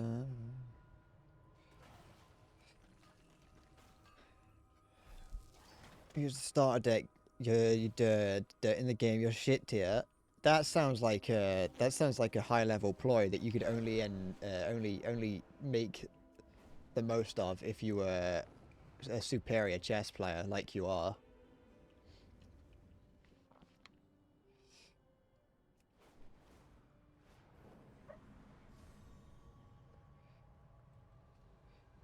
Your chess superiority is oh, for goodness sake. Where's the ore vein? It's just not here.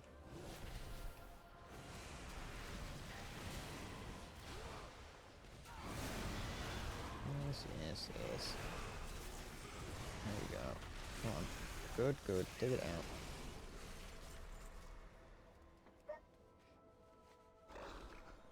$5 chess doesn't translate into Yu-Gi-Oh skill. Well, yeah, it does. It's about like it's about intellect. Okay, so the ore thing just does it. There's a loose crystal shard, but I don't know what that's for. I've got several of them, and I haven't figured out what it's for. It's a... I assume it's like for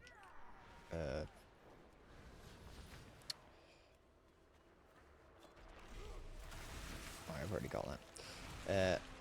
I was assuming it's like for the earthen to eat, but I'm not sure. 5D chess is going to translate into regular chess. You tried. Yeah, but you know, surely if you can beat chess on the 5th dimension, you can, you know, beat someone on the 2nd or 1st or whatever chess is played on. I tried playing chess the other day on against a bot, and it didn't go well. I got shafted. I'm not very good at chess at all. It was like late at night, so I wasn't going to play very well. But I was it was late at night, and I was very tired. But I don't think that was really going to change the outcome of that. I do not know chess at all.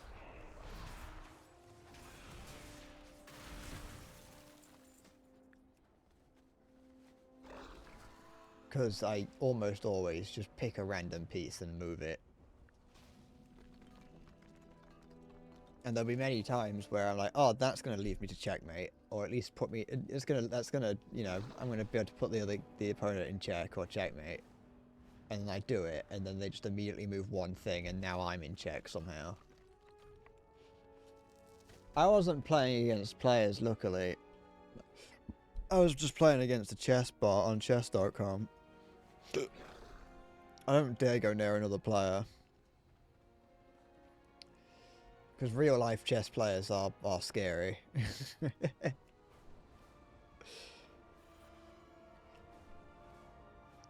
They I feel like if I was to see into the brain of a chess player, it would just be like static. Not because nothing's going on, but just because so much is going on. I feel like the people who are like naturally good at chess have brains like that. That it would just look like you're staring. If you were to stare at it, it would just look like you're staring at an old CRT TV that's hasn't been tuned properly. Because there's just so much information that as mere mortals cannot comprehend.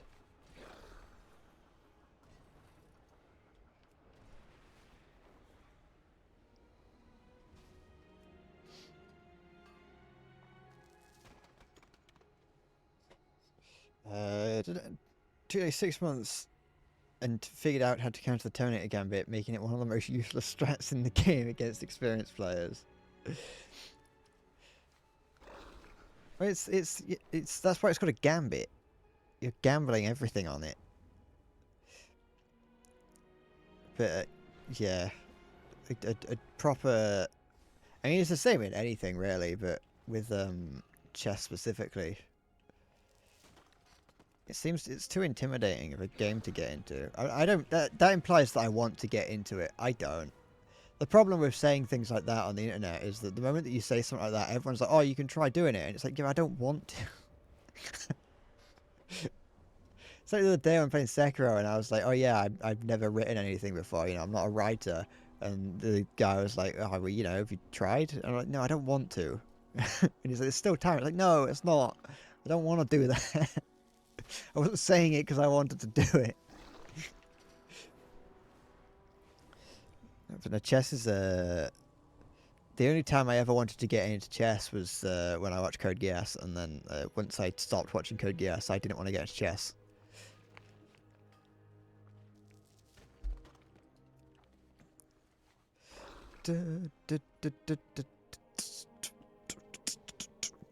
Timey kangaroo down, spot. Timey kangaroo down. Timey kangaroo down, spot. Timey kangaroo down. Watch me wallabies feed, mate. Watch me wallabies feed. I feel like I was thinking of something else related to chess or doing stuff, but I can't remember what.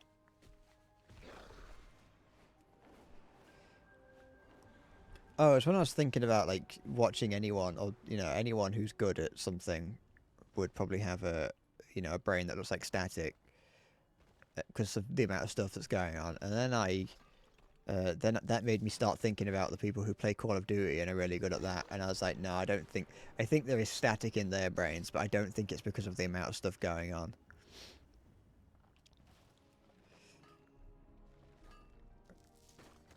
And I was going to talk about the Call of Duty beta, which I got to the level cap in, which would probably, to most people, imply that I liked it, and I was, you know, and I'm looking forward to the game coming out, and you'd be wrong.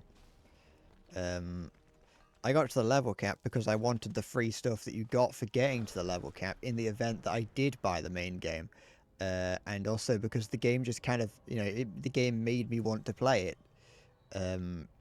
But at no point really during my playing of the Black Ops 6 beta did I actually enjoy it.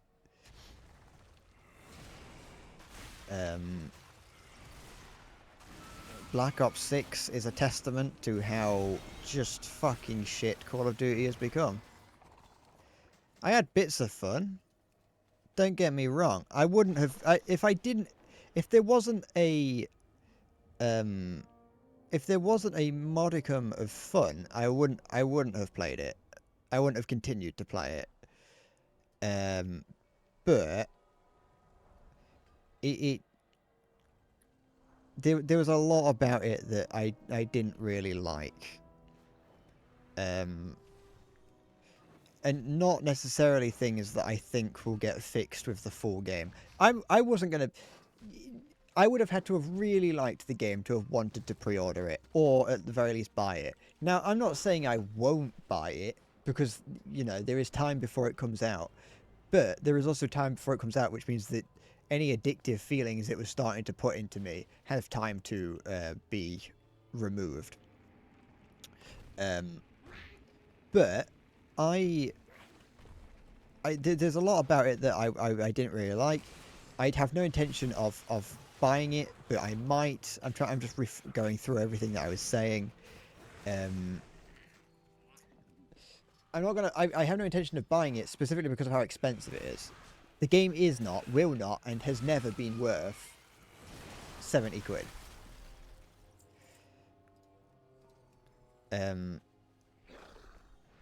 Even with the campaign, multiplayer campaign and zombies packaged together, it is not worth 70 quid. And as part of buying it, you get like skins for Warzone or Modern Warfare 3 and Warzone, and it's like, well, I don't want those skins for Modern Warfare 3 and Warzone. Can you take them out of the pack and just give me the game for cheaper? It wouldn't be much cheaper, but I can almost guarantee that based on the pricing structure, the price would be dipped by 20 quid. And so I have no intention of buying it based on that. I bought Space Marine 2, and that was 50 something quid, which is a lot of money. And I would hesitate to pay that for Call of Duty. On the final day of the Black Ops 6 beta, I'm surprised it took me to the final day of it, to my final play session of it, actually. I'm surprised it took me as long as it did, because I played it every day. It wasn't until then that I encountered something I hadn't really seen, that I haven't seen in any game for a long time, and that's the notorious noob tube. I haven't thought about grenade launchers in games for a long time, and you know, in a lot of games they were never really too viable. They were useful, but they were never overly viable. In games like Battlefield, it was much more of a utility weapon to have. But in Call of Duty, it wasn't until I kind of was playing the game as intended, which is, you know, going really, really quick, running around, sliding everywhere. It wasn't until then that I encountered the noob tube in possibly its intended role, and that is to make anyone sit down who is playing like that. Because I was playing like that, and some guy on the enemy team just kept killing me repeatedly with the noob tube, just like from across the map, or like right next to me. He'd come around the corner and just pop me with it, and I was like, hold on, that looks like a lot of fun, but it also looks like it would enrage people, because it was beginning to enrage me. And so I then started to I went to check to see if I actually had one unlocked, which I did. I had one unlocked, and I started playing with it, and that did actually make the game fun for a little bit, just running around with the noob tube, because you would just walk around a corner, or someone would walk around a corner, you would see them, you wouldn't think, you would just shoot, and they would probably die. And you got 2 grenades per life, so that was 2 guaranteed kills, because as long as it hit anywhere near him, it would take him out. Probably infuriating to the other players, but honestly, I don't care.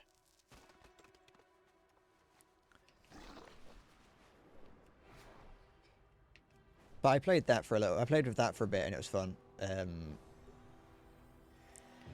But nah, I just didn't really, I kind of, Modern Warfare 2019, okay, it's not one of those, okay. Modern Warfare 2019 is what I think Call of Duty, personally, should be, which is, all the guns have a lot of customization, which is in Black Ops 6, and I can't say that there isn't enough customization in Black Ops 6, because it was the beta, so a number of things may not be in the game yet, which is fair. But the gun customization in Modern Warfare was fun. The maps were the right size. I do not like any of the maps in Black Ops 6, or at least that I experienced in the beta. There was not a single one that I was like, oh, I want that one. because there was just it just wasn't an interesting. It just wasn't. It just wasn't. None of the maps were interesting, and they were too small. Like so small that the enemy would spawn behind you no matter what. So many times I got killed repeatedly by people spawning behind me. Like I would spawn in, then someone would either spawn behind me or just be standing behind. I know it's like what the spawn flips are for, but the maps were so small that the spawn swaps didn't matter because they could just run around so quick that you could get from one part of the map to the next. So the maps were too small.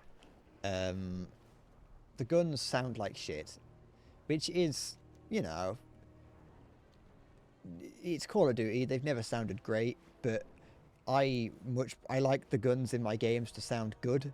You know, I don't like it to sound like someone shitting into the toilet like repeatedly. I want my guns to sound like someone's shooting a gun. When I got into it, I would like the fast pace a little bit.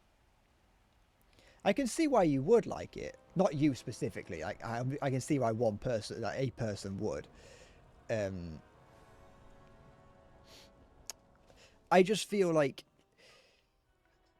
at times it was annoying. I did do one game where I only used a knife. That was a lot of fun. that was fun. Just only using knives.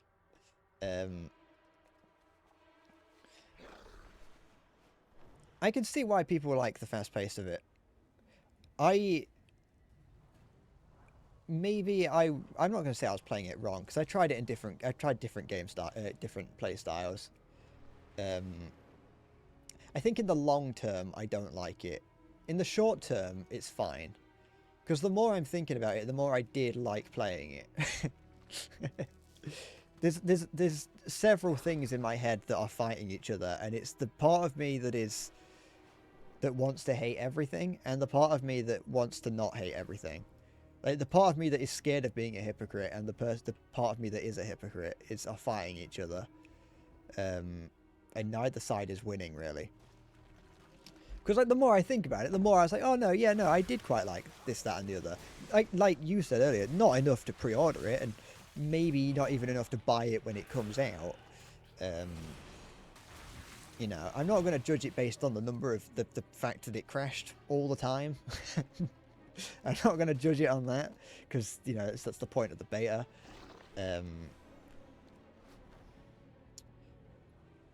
But it's just the annoyance of some of it. I wrote down some of my grievances. Many of them still... I think some of my grievances are with Call of Duty as a whole. Because, like, Black Ops 6 probably isn't that bad as a game.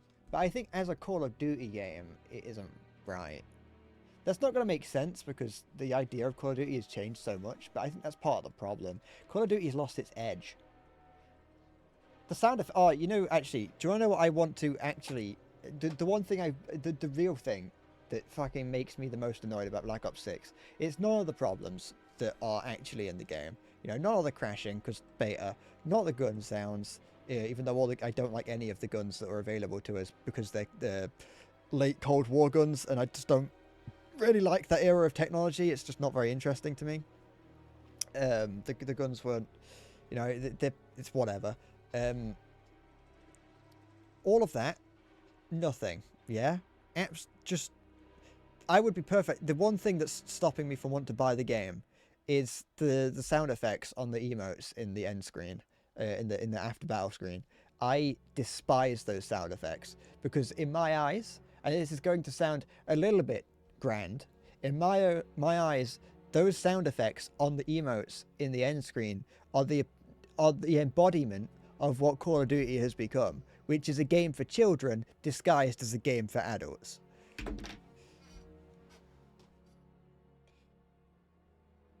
Those sound effects that play when the guy's like putting his thumb up and like the facial animations and everything, it's like, oh boy, yeah, oh, it's like, no, there's actual shit. It's the most annoying thing ever. And I've got no, you know, as annoying as it is to have someone emote at you, I don't care about being emoted at because I fucking lost, you know.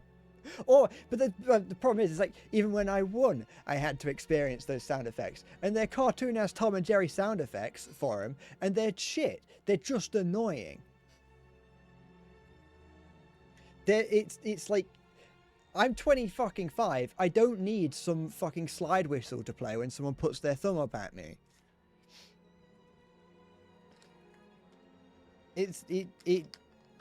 Like, I'm not exaggerating when I say that it was fucking cringe as shit. Like, it was the most cringy thing I've ever experienced in a game. And that's only exacerbated by the fact that it's the, you know, the people spamming them at the end after I've just lost.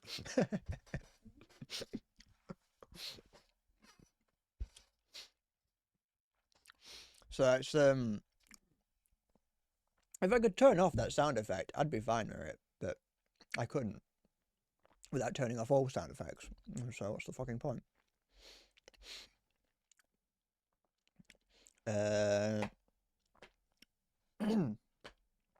You had some, and you just heard the sound effect of Fallout 76. I wouldn't know what that is. I did find it funny, like, seeing all the people that had pre-ordered the game, because the people that pre-ordered the game would show off the skins that they got, and so that was funny to see, because it's like, I know you've pre-ordered the game, bell end.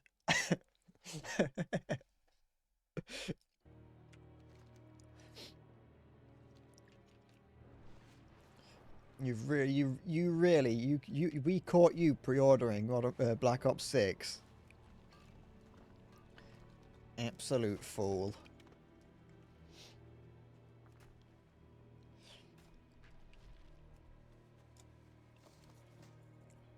But no, as you say, it's fine for a few hours just to play for a little bit, and then it's fine for when it's fine as long as you're winning. And not even in a you have to win every match kind of way. Just in a I would like to play the game kind of way, because my first battle in Black Ops 6 beta, the first battle that I took part in, or the game, it's not War Thunder, I spawned into that map that is, I don't know what the name, I didn't know the name of any of them, but it was the one that was outside, and it had like the raised bit in the middle that people would run up, and then you kind of like fought around it, and you could run through the center into the cross. I actually quite enjoyed that map. That is the map, one of the maps that I did kind of enjoy, because I just like throwing grenades through that cross in the center, because it just like almost always takes someone out. But so that map, I forgot what I was talking about. Oh yeah, no, that was the first map that I played, and if that was a map that was very, very easy to spawn camp on, and so the first game that I had was a game where we just got spawn camped, and we could not leave the spawn, because we spawned in I don't know where it was, but you spawned in one of the undercover sections, under the cover sections, but they had a sight line into the under the cover section, and so they could just wait for you to come around the like around one of the pillars and shoot at you. And so there was nothing you could do, because they were too far away to reasonably get any decent hits on them, because by the time that you got around the corner, got your gun up and shot them, they could just stand still and wait for you to show up. And because no one was pushing into the spawns never got switched, and so you just got spawn camped, and that was my first experience with it. Which is, which kind of made me dislike how small the maps are, is because of how there's no, there's very little protection against things like that happening if the people that you're up against are doing that. Obviously, all games suffer from spawn camping. It's just that Call of Duty has systems in place specifically to stop that, and it can also be the fact that that's the thing can also be abused.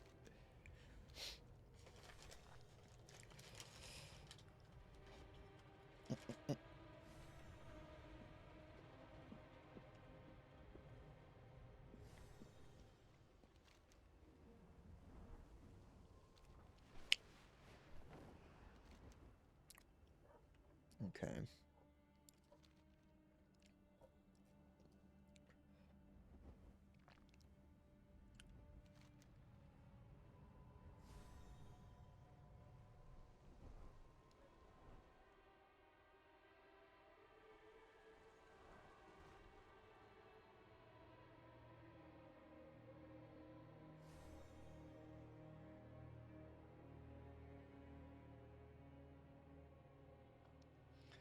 My mum just shouted something to me and I'd have no idea what she said. But she's gone now.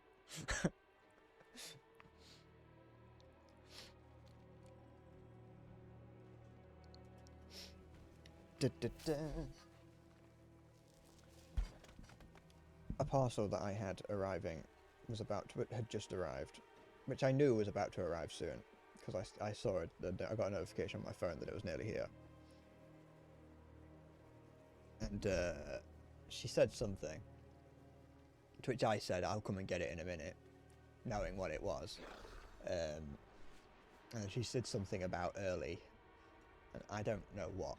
Like, it was slightly early, but I don't know. It wasn't, like, early enough. I don't know why the delivery driver would have told my mum that it was early.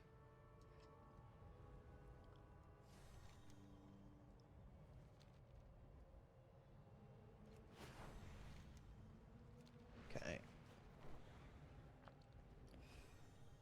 It's been a very nice and oh, could I sell this? No, I don't want to sell it. No one cares. I'm just going to use it. Cosmetic items like that, I've had... In Shadowlands, I remember wandering around and just doing whatever. I don't know what it was. I found a cosmetic item that, for some reason, either... I don't know if I had TSM installed at the time or whatever, or what. But for some reason, I was being told through either the auction house or TSM that it was really valuable, like over 10,000 gold valuable, which for me is a lot of gold. And for a cosmetic a cosmetic item that I didn't really care about or want, I was like, oh no, I'll sell that. And so, thinking that it's going to sell for like 10,000. I put it up on the auction house. It just never sold, and I kept putting it up there, like, day after day, week after week, and just no one bought it. And eventually I used it myself because I came to the conclusion that no one wanted it. Which would make sense, because if it's just an item that I found in the world, the likelihood is that everyone is finding that in the world, and no one's going to buy it because everyone could just find it.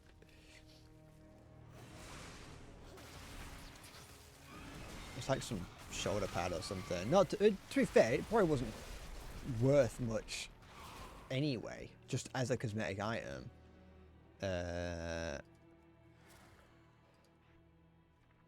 Because it was one of these. It might have been this, actually. It might have been that. It was one of these here, one of these four. I don't know which one it is. And I was like, I think actually I got two. I think I got two. One of them I tried to sell both of them, and neither of them sold, and so I just used them in the end, because, like, these are pretty cool looking shoulder pads, but there's no, like, I don't even know if there was, like, a set to go with them. Do I have... Oh, yeah, I do. Ah, that's actually pretty cool. There's a set of warrior armor that I want, which is the Hellfire Citadel warrior armor, I think. I think there's two different... Maybe there's two? I'm not sure. There's at least one. There's at least one Hellfire Citadel armor that I want. I want the Warlock one as well, because that's got the cool... The Hellfire Citadel Warlock armor has the Gul'dan shoulder pads. The Gul'dan.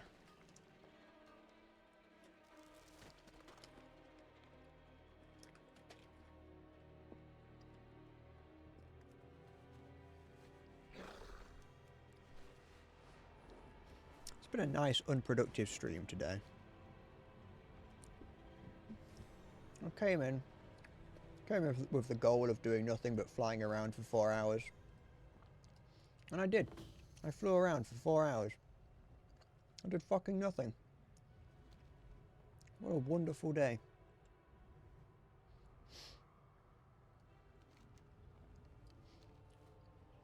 I achieved nothing. My item level is no higher than it was when I started playing. I don't think.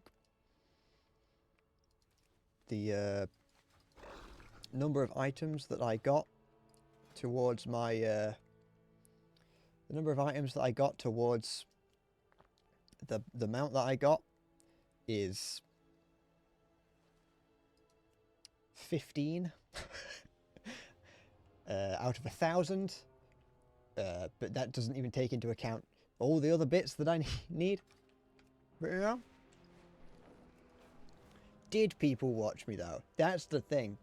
That is a strong, strong thing to say. I have said in the past, and I still don't have a view count in front of me.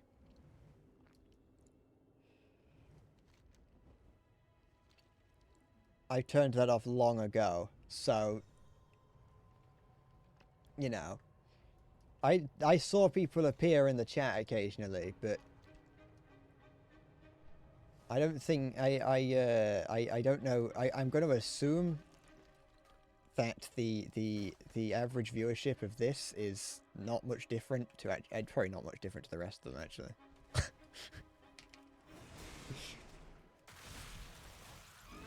This here is more of a glimpse into how I spend my days when I'm not streaming, more than anything. This is just what I spend my time doing.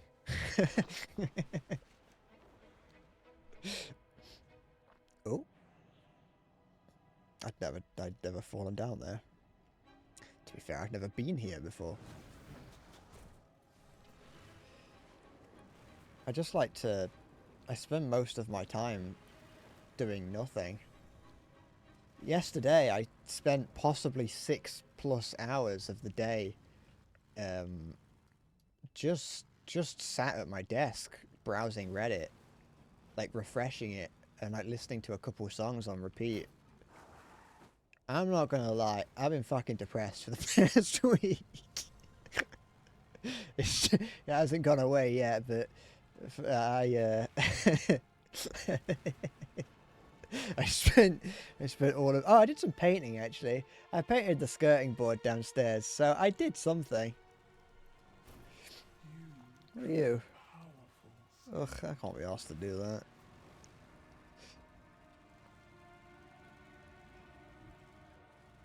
I started playing WoW again this morning after about a week's break. Not. Like, you don't start playing World of Warcraft again if you're in a sound mental state, do you? Really? No one starts playing World of Warcraft and goes, yeah. I think I'm gonna be okay. I've discovered that you can change the look of this Delver's Dirigible. You know what, I want to go do that. I didn't know you could until earlier today. I think I said earlier actually probably about 4 hours ago. I think I made a point that I never finished, which was that I tried switching back to the old version of flying and I didn't like it. I've gotten too used to being able to fly around and have fun. And it's just slower. I mean, the old version is I thought that there'd be a case of like the old version, the two versions kind of line up in speed, but it's not. The old version is just slower. The new version is faster. Even when going long distances, if you're not like stupid, and you use your skywriting charges effectively, it's not too bad. It can be a little bit annoying if you're having to mount and dismount constantly and fly up and down. But I was thinking that maybe the old version of flying would have been better for farming materials, because it's just it's much easier in that sense that you don't have to keep waiting for charges to come back. But then I actually tried, then I tried it very briefly, and no, the new version is better, and anyone who likes the old version is wrong. I like having the option to go back to the old version. I don't want them to get rid of the old version. I like that. I want that. But I also look at it. That guy's got this person. He's got it. They've got it. They're gone. They're there, but they've got them out. I like having the option to go back to the old version. Is all that matters. I'm looking for. Where's a guard? I love that you can talk to these guys to get to be told where to go. That's the sort of thing that when I never really would have thought had been useful, is being able to talk to the guards to have them point in the direction of certain things. I never thought that would have been useful, but it turns out actually really, really useful. What can I do to this? Oh, that'd be... I'm never gonna get... Oh, this is let me solo him achievement. I don't know what that's for, but that's a fun reference. What can we do? Change the colour? Oh, wow. Cool. Glad I can, I'm glad that's, yep. Oh, wow. That's, seems like this is, oh, cool. Well, that's, sure. Oh, what's this? Oh wait, no, I already had that. It's just this icon. I'd never seen that icon before. I'm glad that I can do that. What the fuck colour's that? What colour is that? Why is that? Fur colour. Fur? Where's fur? Fur?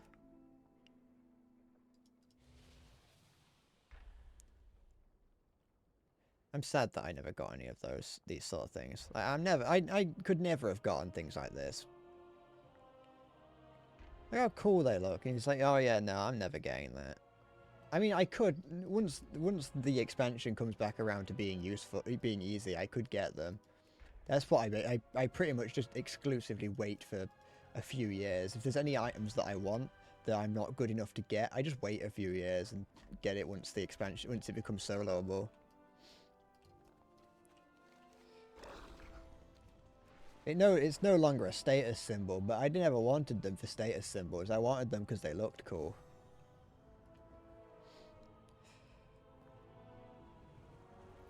Okay.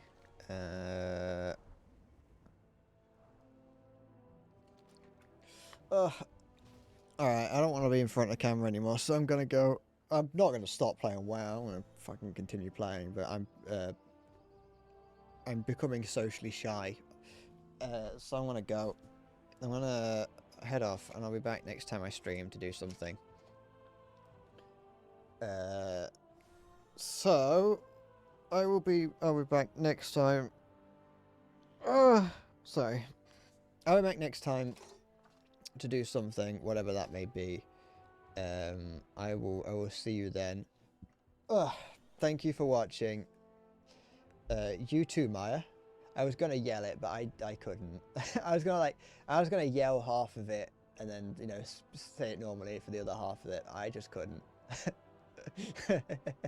You know, actually, sorry, just on that, remember the shift key. I told my friend the other day that you can use shift instead of caps lock. He never knew. He's the same age as me, and he didn't know you could. He didn't know you could use shift instead of caps lock.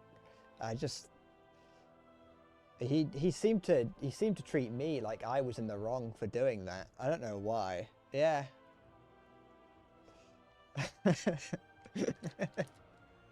He seemed annoyed that I told him that, and I was like, stop using caps lock. but yeah, that's the story for today. I didn't say I don't think I gave any stupid like Joe Biden-esque stories today, so that's that one. I will be back next time. Hold on. What? Hold on. I'm not angry. Yeah, one sec. Yeah. Oh, hi, Jeffy. Yeah, just give it. Thank you. I'm not interested in what you do. No, it's alright. Yeah, come on, Jeffy. yeah. Come on. Go on. I can't do. I don't know what you Don't worry.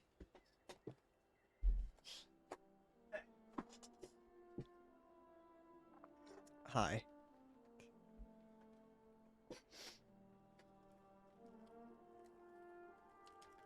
She's gone. Hold on. There we go.